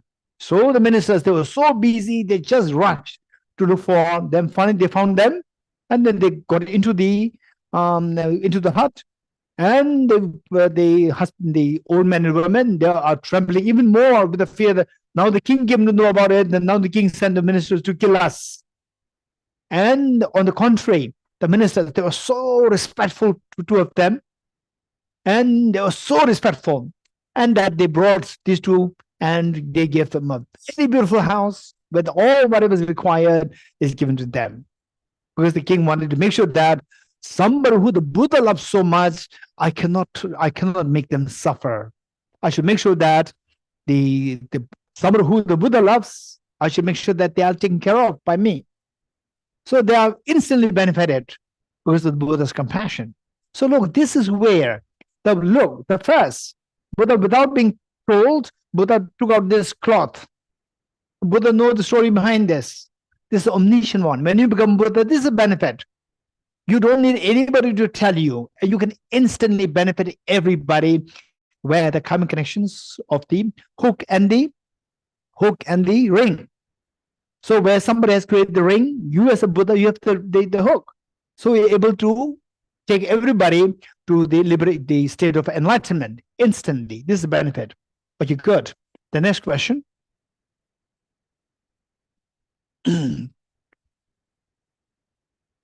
Okay, next question is okay.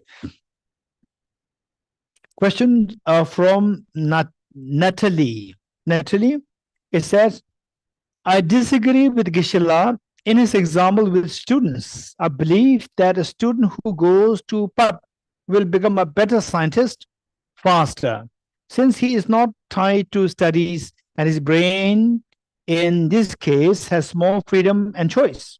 Whereas an exemplary student who devotes all his time to study is severely limited. Einstein did not study well and did not neglect going to a pub, but he is a brilliant scientist. It appears that the aspiration to discover the truth and make scientific breakthroughs is by itself not enough. Could you please comment on this? Okay, so I would say that then most likely you will see the Nobel laureates in the pubs. Most likely. This is my question to whoever did not tell you. This is my question to you. Maybe more Nobel laureates you find in the pubs.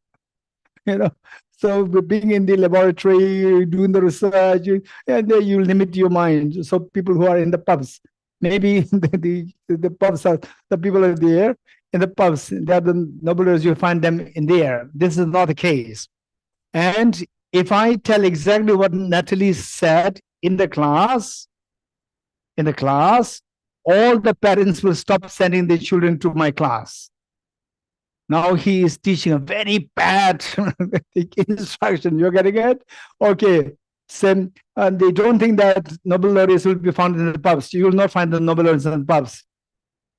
And don't send your children to pubs, in order to make them Nobel laureates in the future. Don't send this is my suggestion. Okay, next is question number 2 from same Natalie. It is strange that Geshe always refers to Nobel Prize.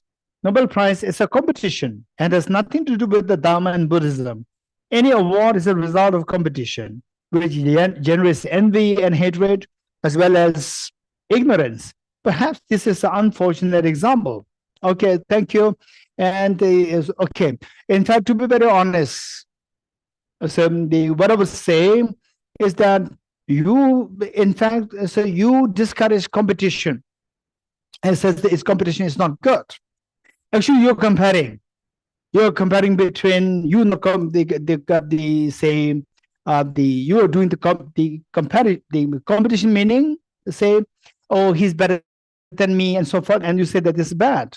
So in actuality, you are doing the comparison, saying that what you are doing is better, not comparing is better than what I'm doing the comparison. That is the comparison itself. That's the competition. So therefore, always it can be like a double-edged sword. Double-edged sword. So this is what we need to be careful of, to make sure that what you say does not attack you back. This is very important. Number 3, is the desire for liberation and attachment to liberation the same thing? How to distinguish it? Doesn't striving generate attachment? Okay, so let me this question is good in a way. Let me put it like this. Say first, desire is bad. Desire is bad. We should be virtuous. Okay, forget about all these things. First thing is whether desire is bad or not. This is not the point. The point is that what do you want? What do you want? I want to stop suffering. I want to have happiness. This is how we begin. If you want to stop suffering, then stop the cause of suffering. The desire is the cause of suffering. So don't go into desire.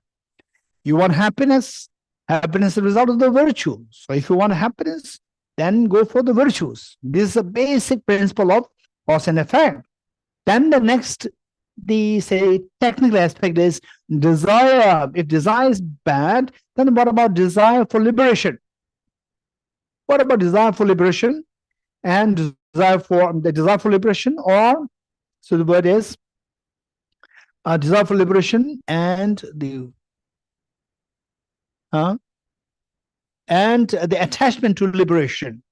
Okay, so basically, the same. The word, don't be fixated by the words. Don't be fixated by the words. Desire, generally speaking, it is bad. Attachment, generally speaking, is bad. But don't be fixated by the words. Because attachment, the word attachment can be understood in different contexts. You have to know the context well. So, for example, in the context of the emotions, attachment is something bad. In the context of the computer science, there's nothing wrong with attachment. I send my emails with attachment. How many use attachments when you send emails with sense? How many send files? How many send files as attachment with hands? Yes, don't be fixated by the words. You're getting it? You have to know the context and the concept well. Then you will not be taken in the wrong way. You will not be led to the wrong direction. So the same, say the word, the attachment desire bad. If somebody is in that direction, then you can say, instead of desire for liberation, you use the word aspiration for liberation. So some people, they can easily be affected by the usage of words. But those people who know the concept so well, they're not affected. When you don't know the concept well, then the words can affect you. So for those people, I would use the word, instead of desire for liberation, I would use the word aspiration for liberation. It's the same thing, aspiration for liberation, number 1. So with this attachment to liberation or affinity to liberation, you can just replace the words. That's easy. Oh, the next question. The question from Albina Romanova. Good afternoon, Geshe. Okay, am I reading? Okay, good. Good afternoon, Geshe. Do I understand correctly that Pratit Samutpat is a Sanskrit word to mean dependent origination, in Tibetan, Tindil. And Śūnyatā dependent origination and Śūnyatā are like the two sides of the same coin. Yes, we said that. But this Samudpad shows the conventional mode of existence of phenomena, how they arise, function, and appear in dependence upon causes, conditions, paths, and mutual destiny. Yes.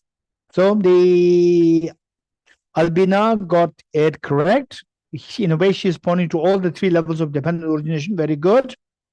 And the Śūnyatā, on the other hand, shows the ultimate nature, that phenomena do not possess independent, self-sufficient, inherently existent thing. Perfect, very good.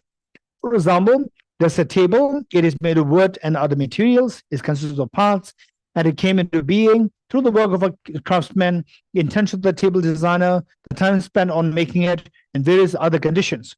Moreover, on the basis of these parts, forms, and functions, and mind destinies, it is a table. This can be understood as Pratyasamutpad. Perfectly correct. But if we begin to search for the table itself as something existing independent of its parts, causes, conditions, and destination, say independent table cannot be found. This is just perfect. Very good. The explanation. Does it point to the Śūnyatā of the table? Answer is 100% yes. Next question. Okay, there's a question from Alexei. First, how does Buddhism interpret the concepts of predestination, destiny, fate, determinism versus free will? Free will, freedom of choice, spontaneity, variability in relation to sentient beings. What may be regarded as the former, which is predeterminism? What is the later, which is free will, and how can the two be distinguished? How can you explain the two? Okay, this is an extremely important question.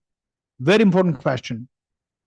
Okay, so in fact, it was, I think about maybe 25 years ago, when I was studying in the monastery, and then one of my teachers from the chief abbot of both the monastic universities, the most venerable Geshe Dorji Damdul, and one of his students, one American lady from America, sent a question to Geshe through my email, and the question is very interesting. She's American, and her husband is a physicist, and she always wanted her husband to follow Buddhism. And her husband is a physicist. He will not follow blindly. So because that, she was insisting her husband to follow Buddhism.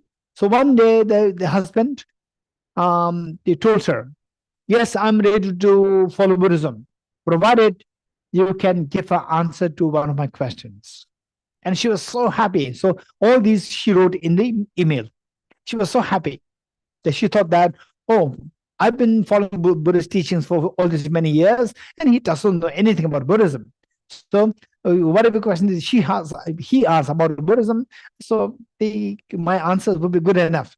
So she was so happy and said, yes, ask a question. Then the question asked was exactly what Alexei asked. The question was that Buddhism accepts law of karma. And she said, yes. Law of karma says whatever you experience that you go through is because of the past karma. She said, yes. If that is the case, where is the free will? You don't know the free will. Where is the free will? You are law of karma means predeterminism. Where is free will? She did not answer. She got stuck there. So then instantly, the teacher comes to her mind. Okay, I must ask a question to the teacher. So she wrote the email, and the email came to me to be forwarded to the teacher. I read it, and I was so excited. Was this question so good? And I did not answer. So with great excitement, I printed this out and rushed to the teacher, and then informed the teacher, sir, this is a question from this student. And I was so excited. Now this teacher, he is the best best person to give an answer to this question. So I just want to know this. And I took a notebook also with me. And the teacher listened to the question. I explained, they translated it into Tibetan. And I was waiting for the answer. And my teacher said, Dorji, do one thing. You give answer. Finished. Okay. So he did not give the answer. So he just left it on me. Then I was thinking. It really helped me a lot. So I spent almost like 25 years. And someday, what I would say, I would share this with you in a gist form. Say the thought that came to me. First, let me explain what is predeterminism. Cause and effect. Buddhism talks about the law of karma. Law of karma is about the cause and effect. Cause and effect means what the effect is determined by the causes. And causes are determined, again, the cause are also effects of its own causes. So it's predeterministic. There's no room for free will. So debate between the free will and the determinism comes here. So this is it. This is reality. This is the concept of Buddhism. Because the law of karma explains in Buddhism. Now, where is free will? In fact, so when we don't think deeply, we see that free will and predeterminism, these two are seen as two dichotomous views. In actuality, these two are not two dichotomous views. These two overlap.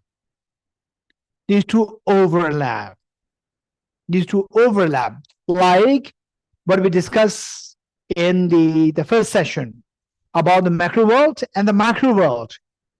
Macro world, conventional truth, and the micro world, the ultimate truth. These two don't go in divergence. These two are compatible. These two overlap. These two coexist.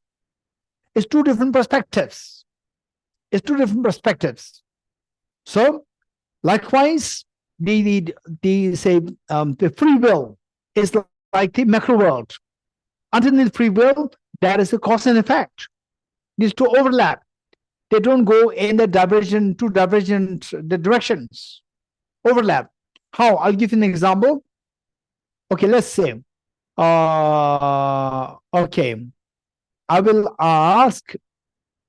Alex, you are there? Are you translating or you're not translating? Alexei?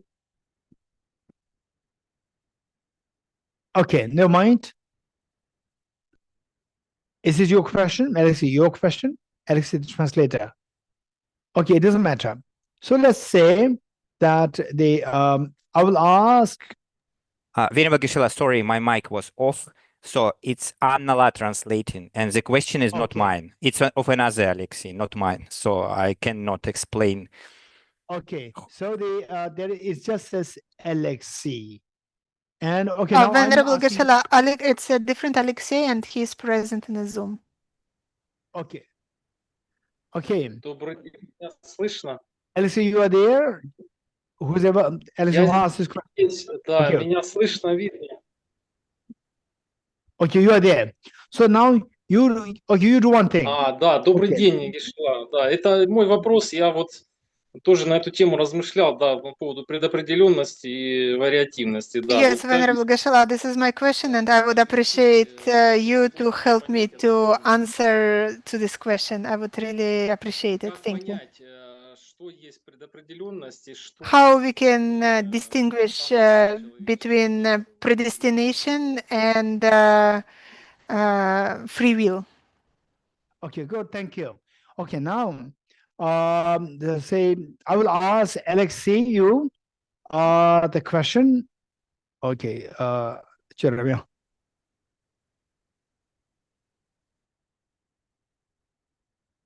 In fact, I will ask a question to, let's say, Sergey. Sergey, you speak English? Somebody who speaks English. That would be quicker. Or let's say, let's ask Alexei, the translator. Okay, if Alexei, the translator, Yes. you're not translating. Okay, I'm then you here, give me I'm the not answer. translating, but I cannot answer because Anna will not hear me, because in this session I'm as a translator. If I now speak to you, another Okay, translator okay. cannot hear me, so she will not be able to translate Thank into you, Russian what I say. Now I will ask Dimitri on behalf of Alexei, the two Alexeis. Dimitri, I will ask a question to you, and you give an answer the way you think two of them will give the answer. Okay, my question is, okay, this is, I think, coconut water. Dimitri, I'm saying this to you. And not only Dimitri, all of you, just think of what I'm saying and give the answer. And Dimitri will give us the answer, but everybody else, you think of the answer to the two Alexeis, you also give the answer mentally, all of you. And Dimitri, you give the answer orally. Okay. This is coconut water. I'm not telling lies. It's a reality. It's truth. My next question to you. Will I drink or you will not? Will I drink or not? Dimitri, tell me. I think it depends from your will. Okay, so look. It depends on your view means is your free will. You're getting it? So there's a free will there. Say it depends on you. Because if Dimitri says that you will drink, I'll not drink it, I'll put it down. If he says, no, you will not drink, I'll drink it.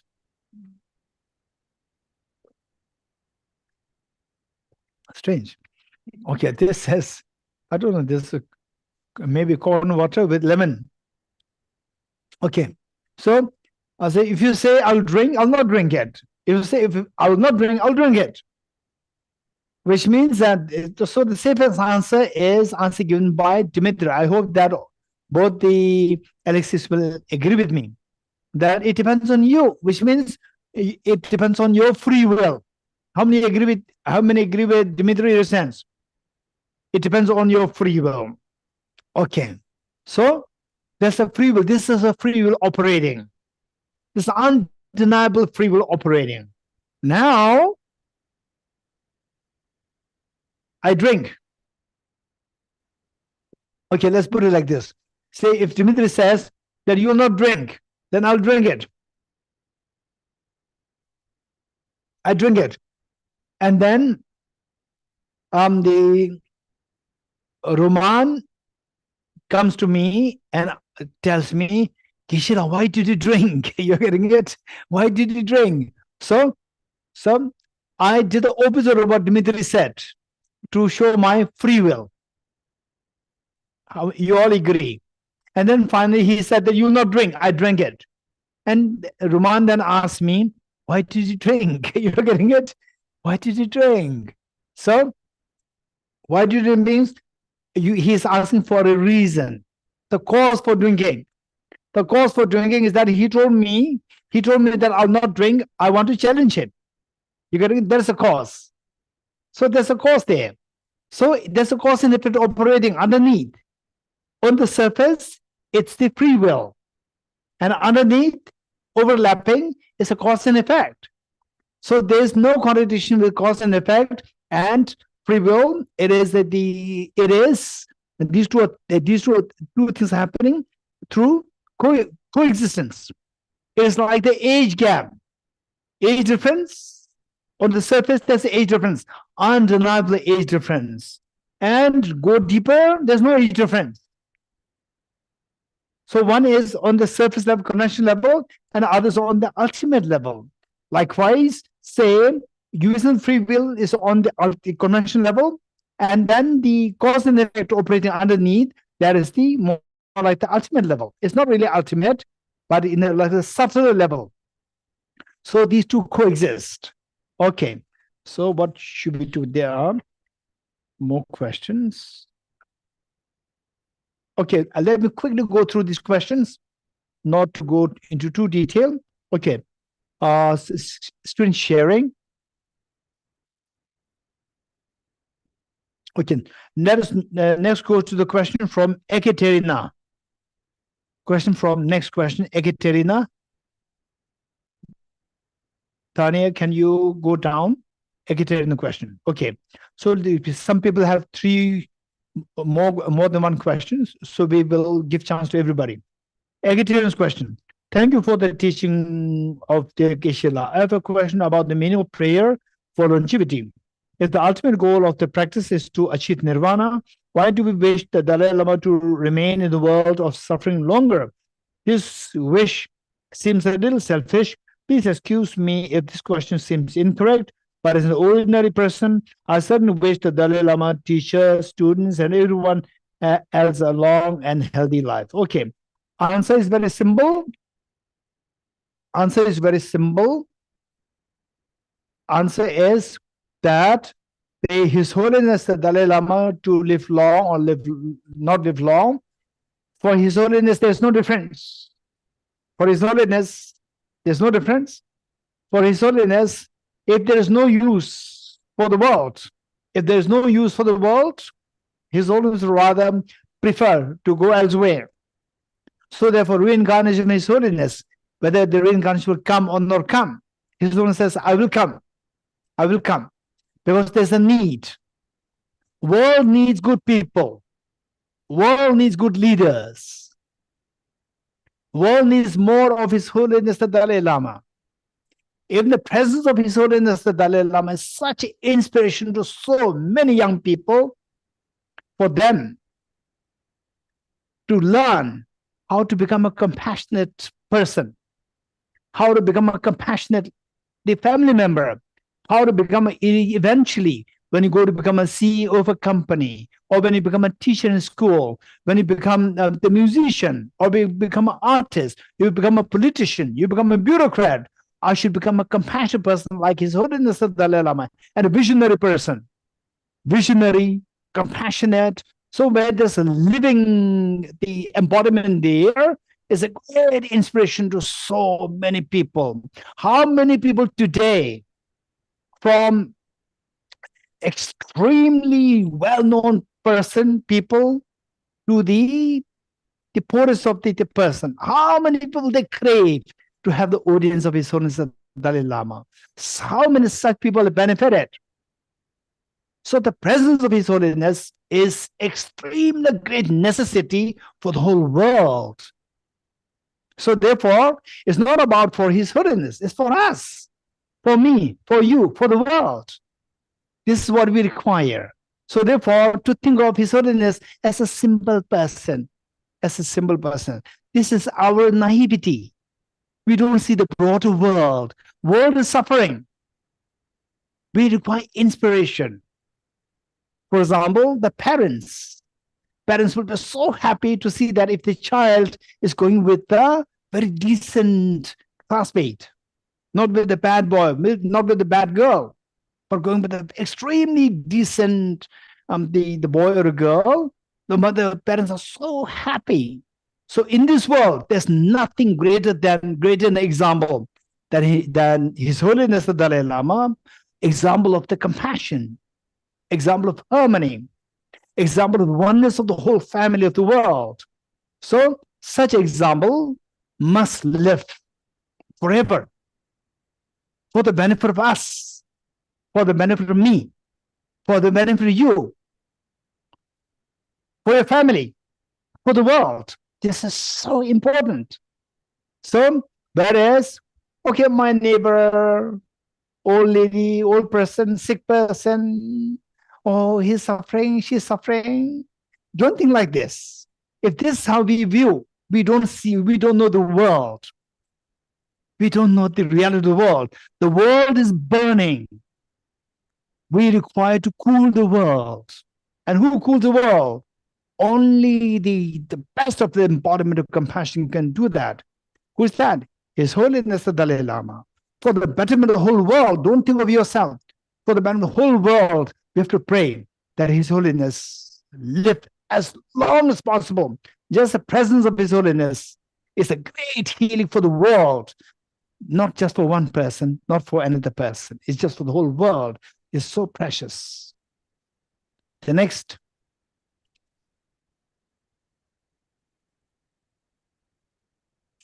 Okay, next is from Julia. From the Julia, if you look at a wall and try to understand that it's empty of objective existence, then we can wake up to it, touch it, and find that it is solid. We cannot walk through it. If we run into it, we may even hurt ourselves.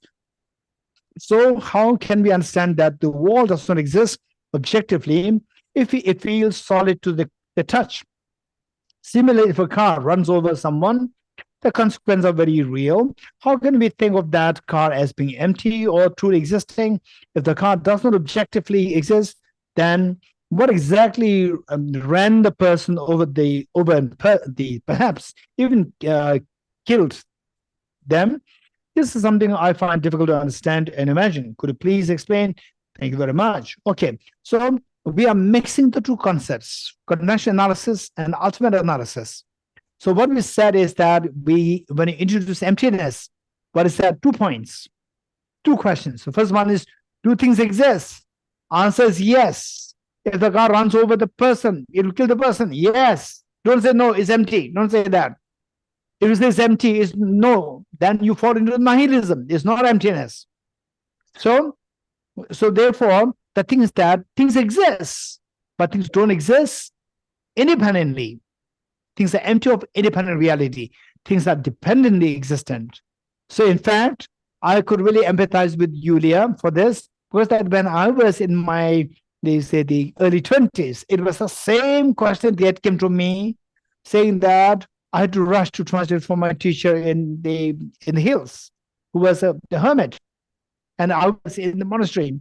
And then it was already I was getting late for the teaching, where I was to be translating. And then I just wish that, okay, to run there, it takes casual walk will take like 1 hour. Running there will take like half an hour. And running there in such under scorching sun is extremely tiring and exhausting. So I wish that if everything is empty, just I can imagine that I'm with my teacher and somebody there in the hermitage, they can come to the town, so we can swap if everything is empty. So these thoughts were there, exactly how I think most of the people have to go through this, including myself. So for this, we have to study more. Think of all these things. The first 2 questions, don't forget that. Next question. Okay. So I think it's the same. Question number 12. Inisa, it so happened that for almost 5 years, I've been taking care of resident of our park, birds and squirrels. In any weather, winter and summer, I come every day to feed and water them. I plant trees and take care of them. We make feeders, bird houses. Okay. In short, to make it the question very short, quick, but also experience suffering by being compassionate, seeing how someone offends birds or breaks trees, suffering from indifference, and even intentionally harming defenseless animals, suffering with animals, and that these people show anger, irritation, or indifferences to others and take maximum care only of themselves. Question. It is said that taking care of others make us feel more happy, but I see that I also feel a lot of pain. Am I misunderstanding something? Oh, this is a very good question. Okay. The thing is that the Bodhisattva Shantideva, in his text, he said that by being compassionate, you may feel pain. But if you think more broadly, these wrong gestures of other people, trying to harm the animals, trying to destroy the trees, and so forth, instead of this making you feel sad, you should become stronger. How? Mahatma Gandhi. Don't forget this story. Mahatma Gandhi, when he was in the boot suit, he was in the first class, train ticket, first class, boot suit, where majority of the people, they can't even afford the third class ticket. And he was in the first class ticket with boot and suit. And the Britishers they threw him out the train. And he did not say that, oh, I'm thrown out, I have the ticket. He did not cry. He did not say, no, I do not, no, I deserve to be in the first class. I have the ticket, I bought it, I'm in a boot suit, I am boot suit. He did not say this. He removed the boot suit. He became very courageous. He said, now I realize I'm Indian. He threw not Gandhi, he threw all the citizens of India from the train. The British threw us. Now I know who I am. He threw the suit. He threw the baggage. I'm one of the Indians. He became, that day, he became the father of the nation. Then he's able to protect. He's able to protect millions, all the citizens of India, give them the freedom, independence. He gave independence. He didn't say, oh, it makes me feel sad. It makes me, oh no, these Britishers, they're so bad. I have the ticket. No, he did not cry. He became even stronger. If you want me to remove this suit, he removed. If you want me to remove my bag, remove it. It's fine. I don't want this. Now I realize that all the Indians, millions of Indians are suffering under you. Now I realize that. So he gave independence. He became stronger to see that this is how you are treating the Indians. So he became very strong. So likewise, so when you see people breaking the trees and they say they're hurting the animals, you should become stronger. You should create the unions. You should create committees, stronger committees. And you should raise your voice that the voices animals, they should be protected. They should be respected. Raise your voice, make sure that and you inspire the youngsters to take care of the ecology, to take care of the animals. Inspire the youngsters even more. So that when you leave the world, youngsters will take care of the world, take care of the animals, take care of the ecology.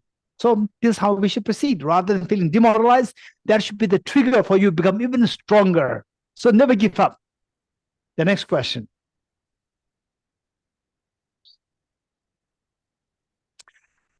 From Nicolay Y. The question is, okay, screen sharing. And Nicolay Y. Dear Geshe Dorji, I would like to ask for clarification about dependent origination, especially in its ontological rather than temporal sense. I'm not asking about causal chains over time or regress across moments, which I understand can be treated as beginningless and is compatible with Kalpa cosmology, but rather about what might be called sustaining or structural dependence. For example, in the essence that a thing is what it is in virtue of certain present conditions, such as the book being on a table, in virtue of the table supporting the functions.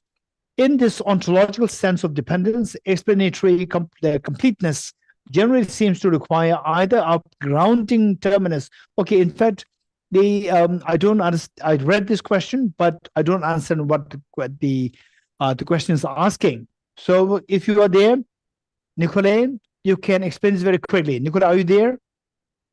Nicolay, why? Yep, okay, Nicolay, I'm here. Yes. Please try to explain this yourself very quickly.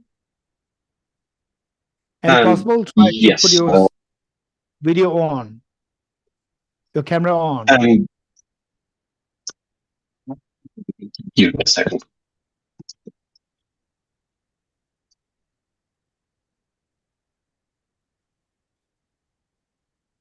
Okay, Nicolay, you are there? Technically I am, but sorry, the video is proven to be a challenge. Okay, it doesn't matter. You speak. Anyway, my question is about present conditions for appearances, right? So when you try to complete the exponential structure, for example, the book is on the table because the table is supporting the book, right? The table is there because it's supported by the floor. The floor is there because it's supported by the ground, etc., etc. But it eventually needs to terminate somewhere. This chain of dependence in the moment, right? So that would point to something that is not dependent on anything on the ground level. Either that or it requires some sort of cyclical dependence, right? So, for example, something depends on A and A in its turn depends on B. But that I find also difficult to analyze in terms of emptiness, right? Because then the structure appears to have self-existence. So the question is how to analyze dependent origination in this supporting context, right? So does it make sense? Okay, can you give me a solid example of a table like this? Right. So again, I'm. Let me put it this way, right? So if we take the example of a table standing on the floor, right? It's supported by the floor. So okay, table is supported by the floor. Okay, let's do. Okay, Nicolay, let's go one by one. Table is supported by floor. Yes. Then the floor is supported by the building. The building is supported. Floor by is supported by the foundation of the building, not the building. Building right. is supported by the foundation. Right. But then the foundation is supported by the gravity of the earth. Right, but and the gravity of the earth is supported by the sun. Gravity of the sun.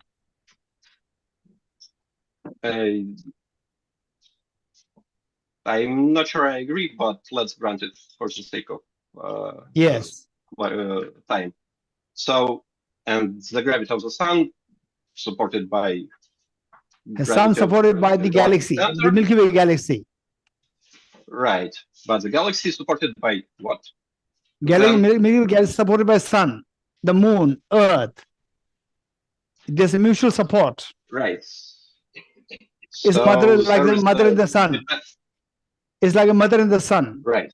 Mother is a mother because of the sun. Sun is a son because of the mother. There's a mutual dependence.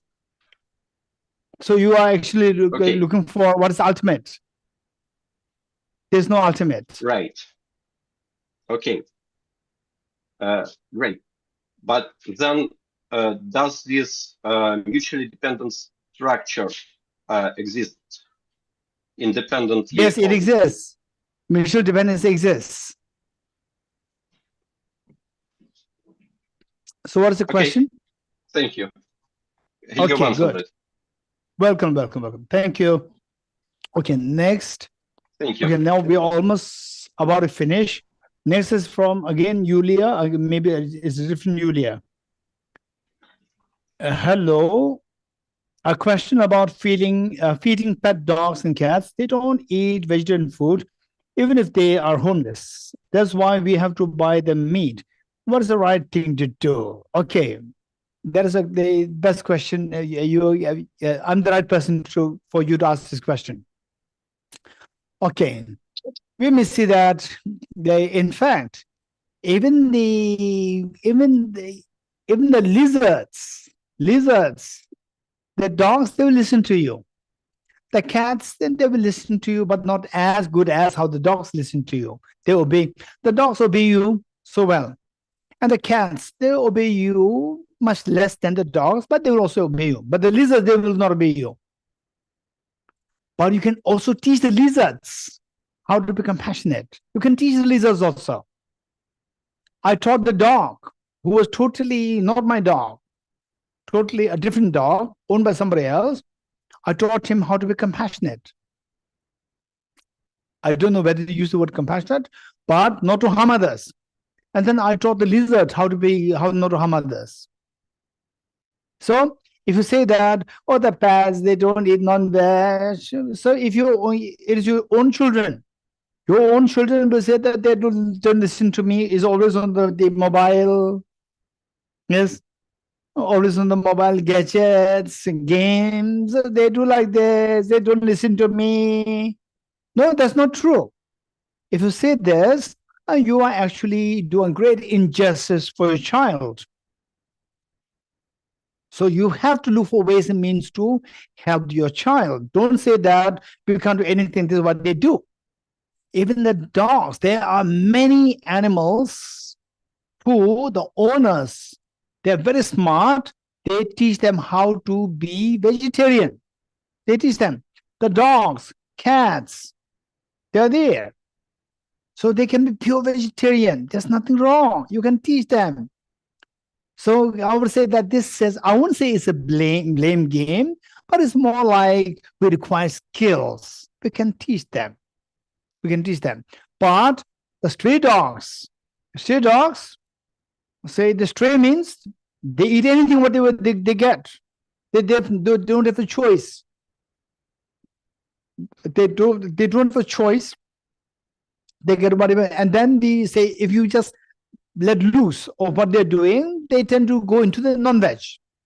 Your child, if you let loose of the child, they'll always go after the gadgets. They're not study at all.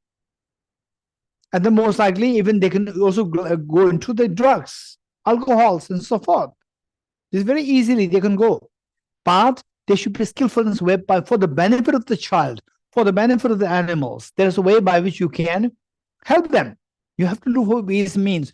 Don't just say that, oh no, they don't eat the veg, they eat only non. That's not true.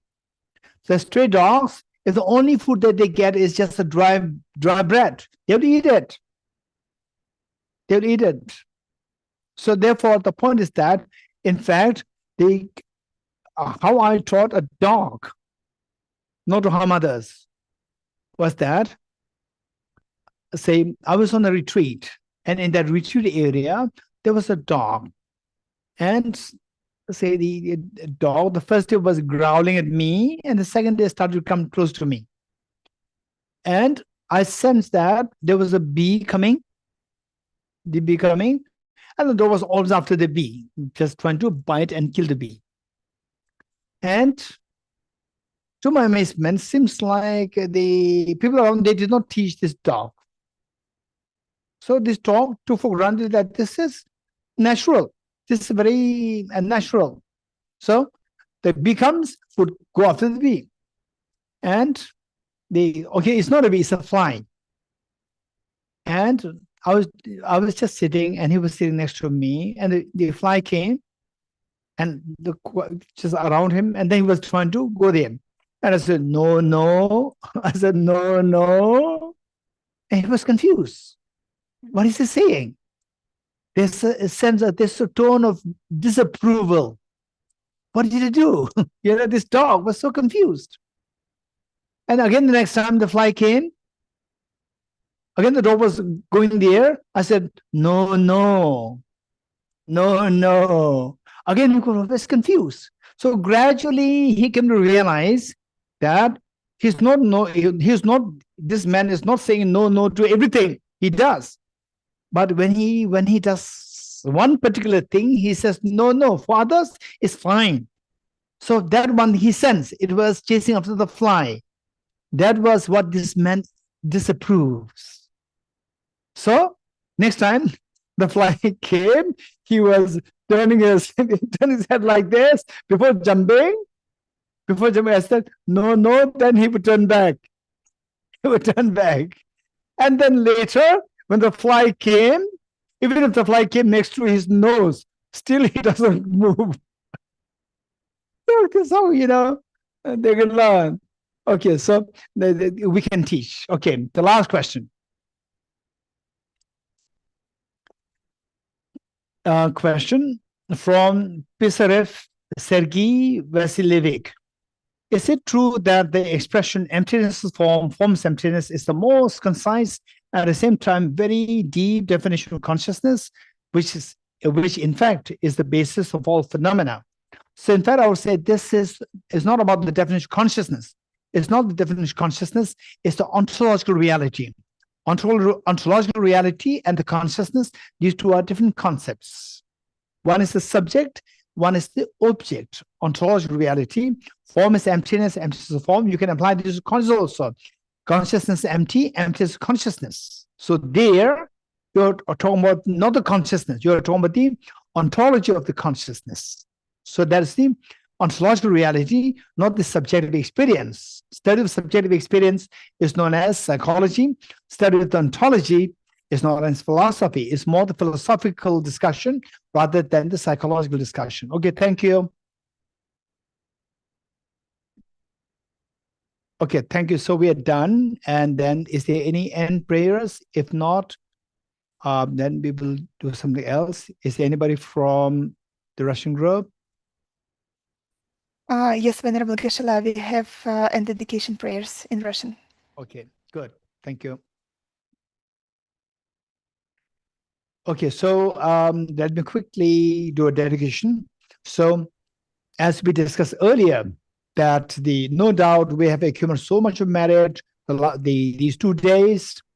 Let us dedicate all these merits. One, that His Holiness the Dalai Lama lives long with extremely good health for the benefit of all the dear mother sentient beings, for the benefit of everyone in the world, that the world becomes a happy world because of His Holiness's presence. Let's pray for that. And let's also pray that the learning centers where the teaching of bodhicitta, teaching of wisdom, emptiness, they are actually happening in the Monash universities. May they thrive in the activities of study, contemplation, meditation, so that as many will continue to reap the benefit of these teachings, for them to become happier, to find the ultimate purpose of life, that all the painful tears stop and the happiness expands to infinity, and that they're able to spread this to everyone in the universe.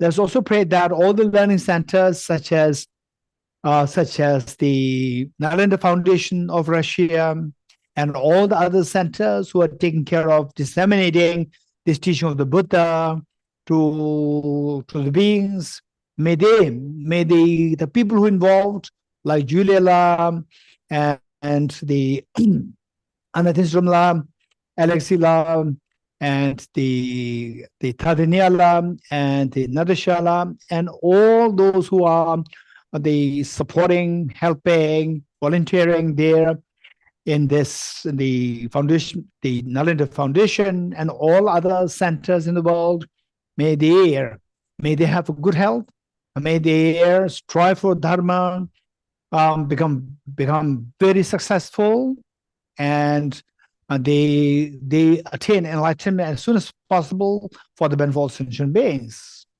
And let me personally dedicate the merits that's gathered, that each one of that through the power of whatever merit that we have gathered, that each one of you, through concerted effort in the practice of the wisdom of emptiness and bodhicitta, that you soon see the dawn of these two amazing, the most beautiful mind of the bodhicitta and the most fearless mind of the wisdom of emptiness soon dawn in each one of you, that each one of you becomes such a reliable guide to lead all other dear mother sentient beings to ultimate happiness and to the full awakened enlightenment. So with this, may the world, may every citizen of the world be able to take a fresh breath of air of joy, happiness, and ease, where all the feelings of the pain subsides and the compassion spreads with the wisdom. So with this mind, let us do the intention prayer in Russian. And in English, for the English speakers, you have the YouTube, on the YouTube channel, the English version. Okay, thank you.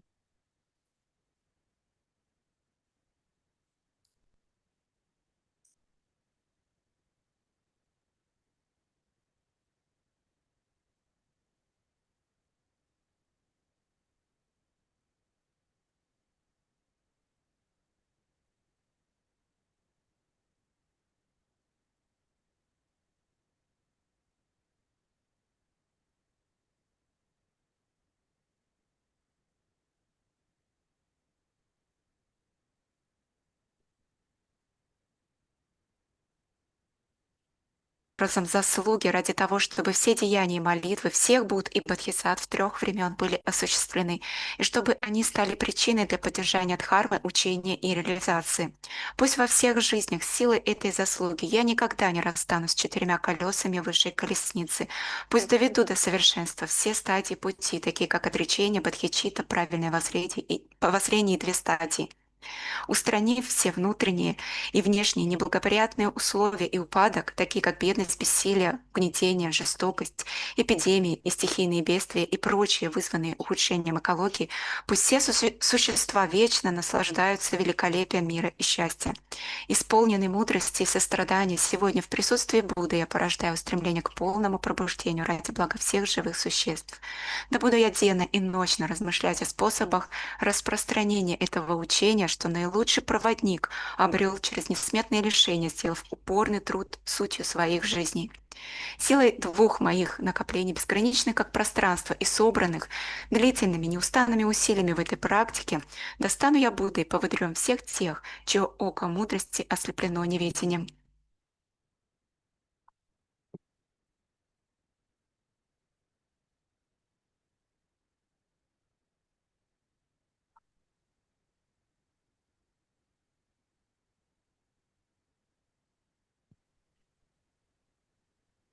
И позвольте мне тогда от лица всех участников 2 дней онлайн-ретрита поблагодарить досточтимого Геше Дорджи Дамдула за очень глубокие учения, которые он даровал нам в эти дни, за то, что мы имели возможность в силу своей свободы воли или причинной связи оказаться на этих учениях, слушать учения о пустоте, размышлять и использовать все те полученные нами знания. Let me speak from the name of all Russian-speaking participants. We want to say our heartful thanks to Venerable Geshe for accepting our request to give these teachings to the Russian groups. And we sincerely appreciate your time, your kindness, and your willingness to share the Dharma with us. This is truly precious and inspiring opportunity for all of us.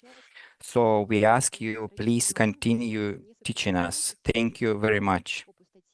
Сегодня и вчера получить эти глубокие знания и вдохновение на то, чтобы продолжать учиться, изучать и двигаться в этом направлении. Большое спасибо досточтимому Геше Дорджи Дамдул за то, что вы приняли нашу просьбу даровать эти учения и вот провели с нами эти 2 дня.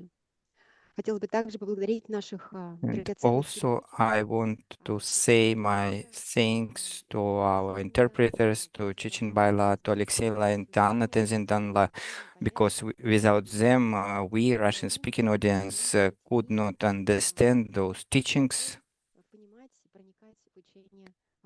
And for us, it was very precious teachings about emptiness. And also, I want to say that, yes, our retreat, two-day retreat is finishing, but we also would like to announce about another teaching of Venerable Geshe, which will take place on 12th and 13th of June on the request of Israel Karma group of the students of Venerable Geshe. There will be another teachings about emptiness and dependent origination in daily life, and we are going to provide Russian translation into Russian, and so we invite all Russian-speaking participants to take part in this as well. More detailed information we will publish on the resources of the Nalanda Foundation and in other channels of Nalanda courses.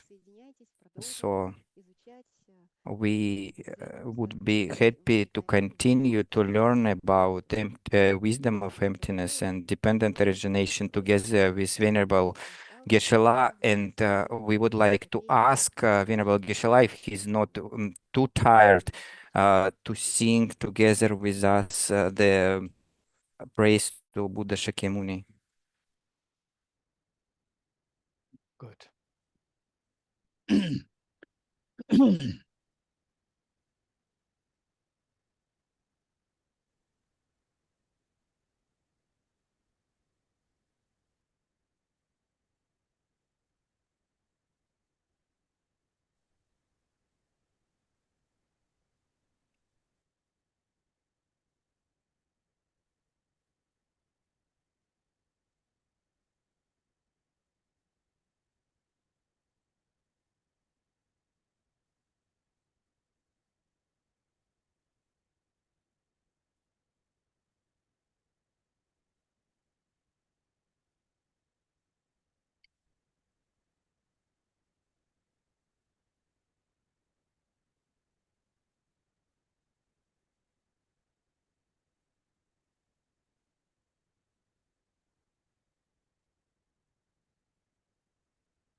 Yeah, right.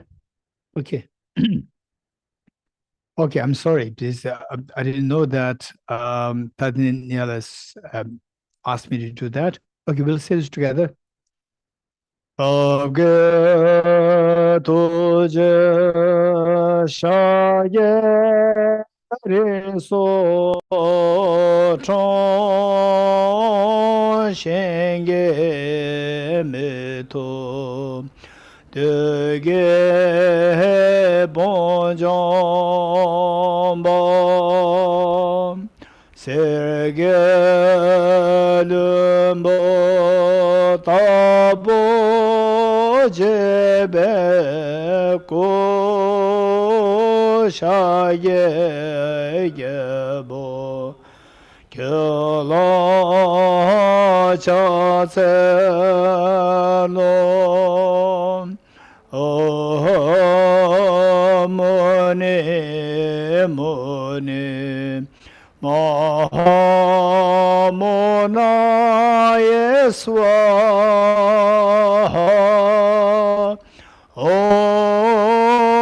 Mone mone Mahamona Yeswa Tabge tuje shaye reso chon shenge medo Dege bonjomba Sergelim bo tabo jebe ko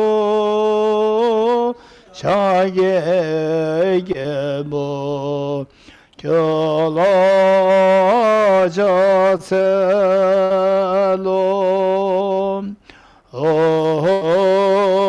mone mone Mahamona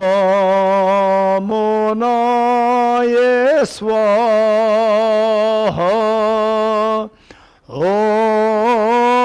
mone mone Mahamona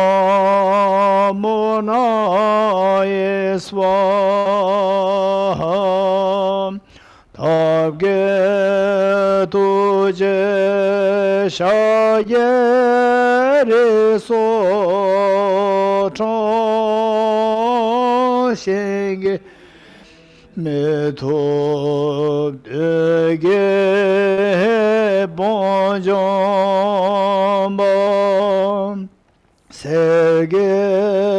sergelumbo tabo jebe ko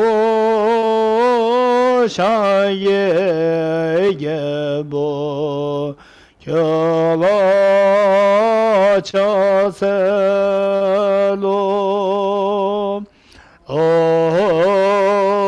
mone mone Mahamona Yeswa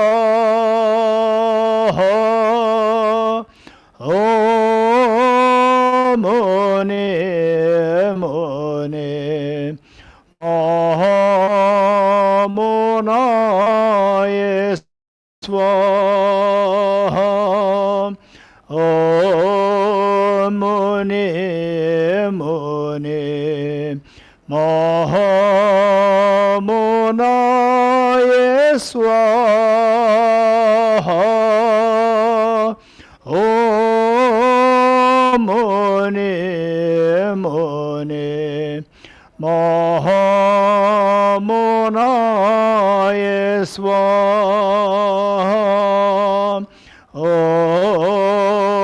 mone mone Mahamona Yeswa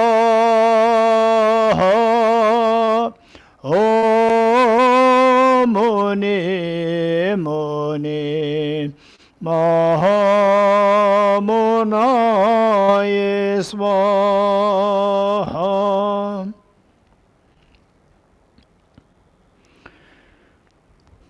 Okay, thank you, all of you. Thank you.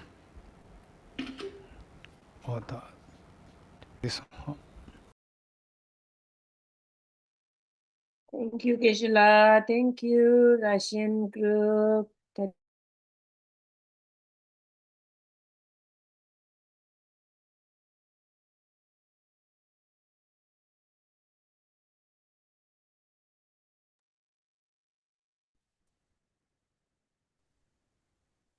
Спасибо.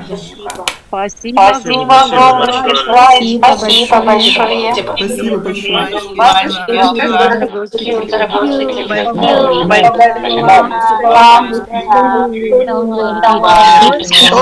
Спасибо вам, мы вас любим. Спасибо огромное. Спасибо огромное.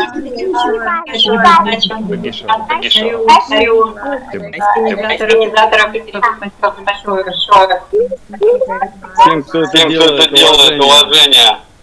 Большое.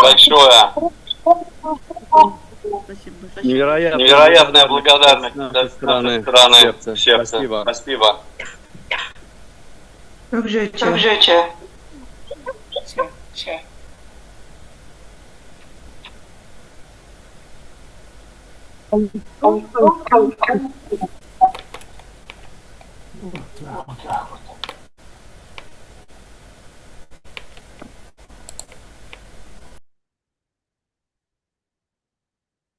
Тучина, Geshe-la, Тучина тебе.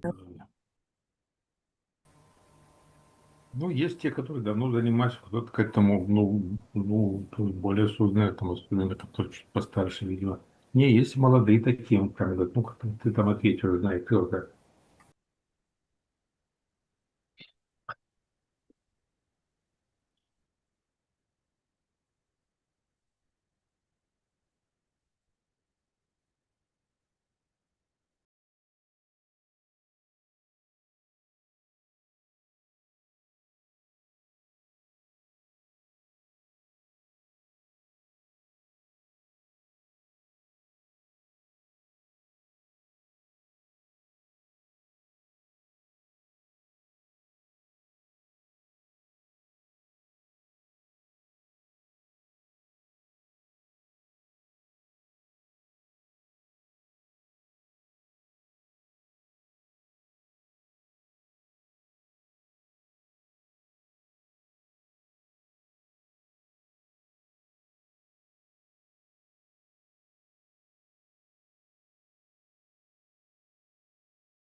Recording stopped.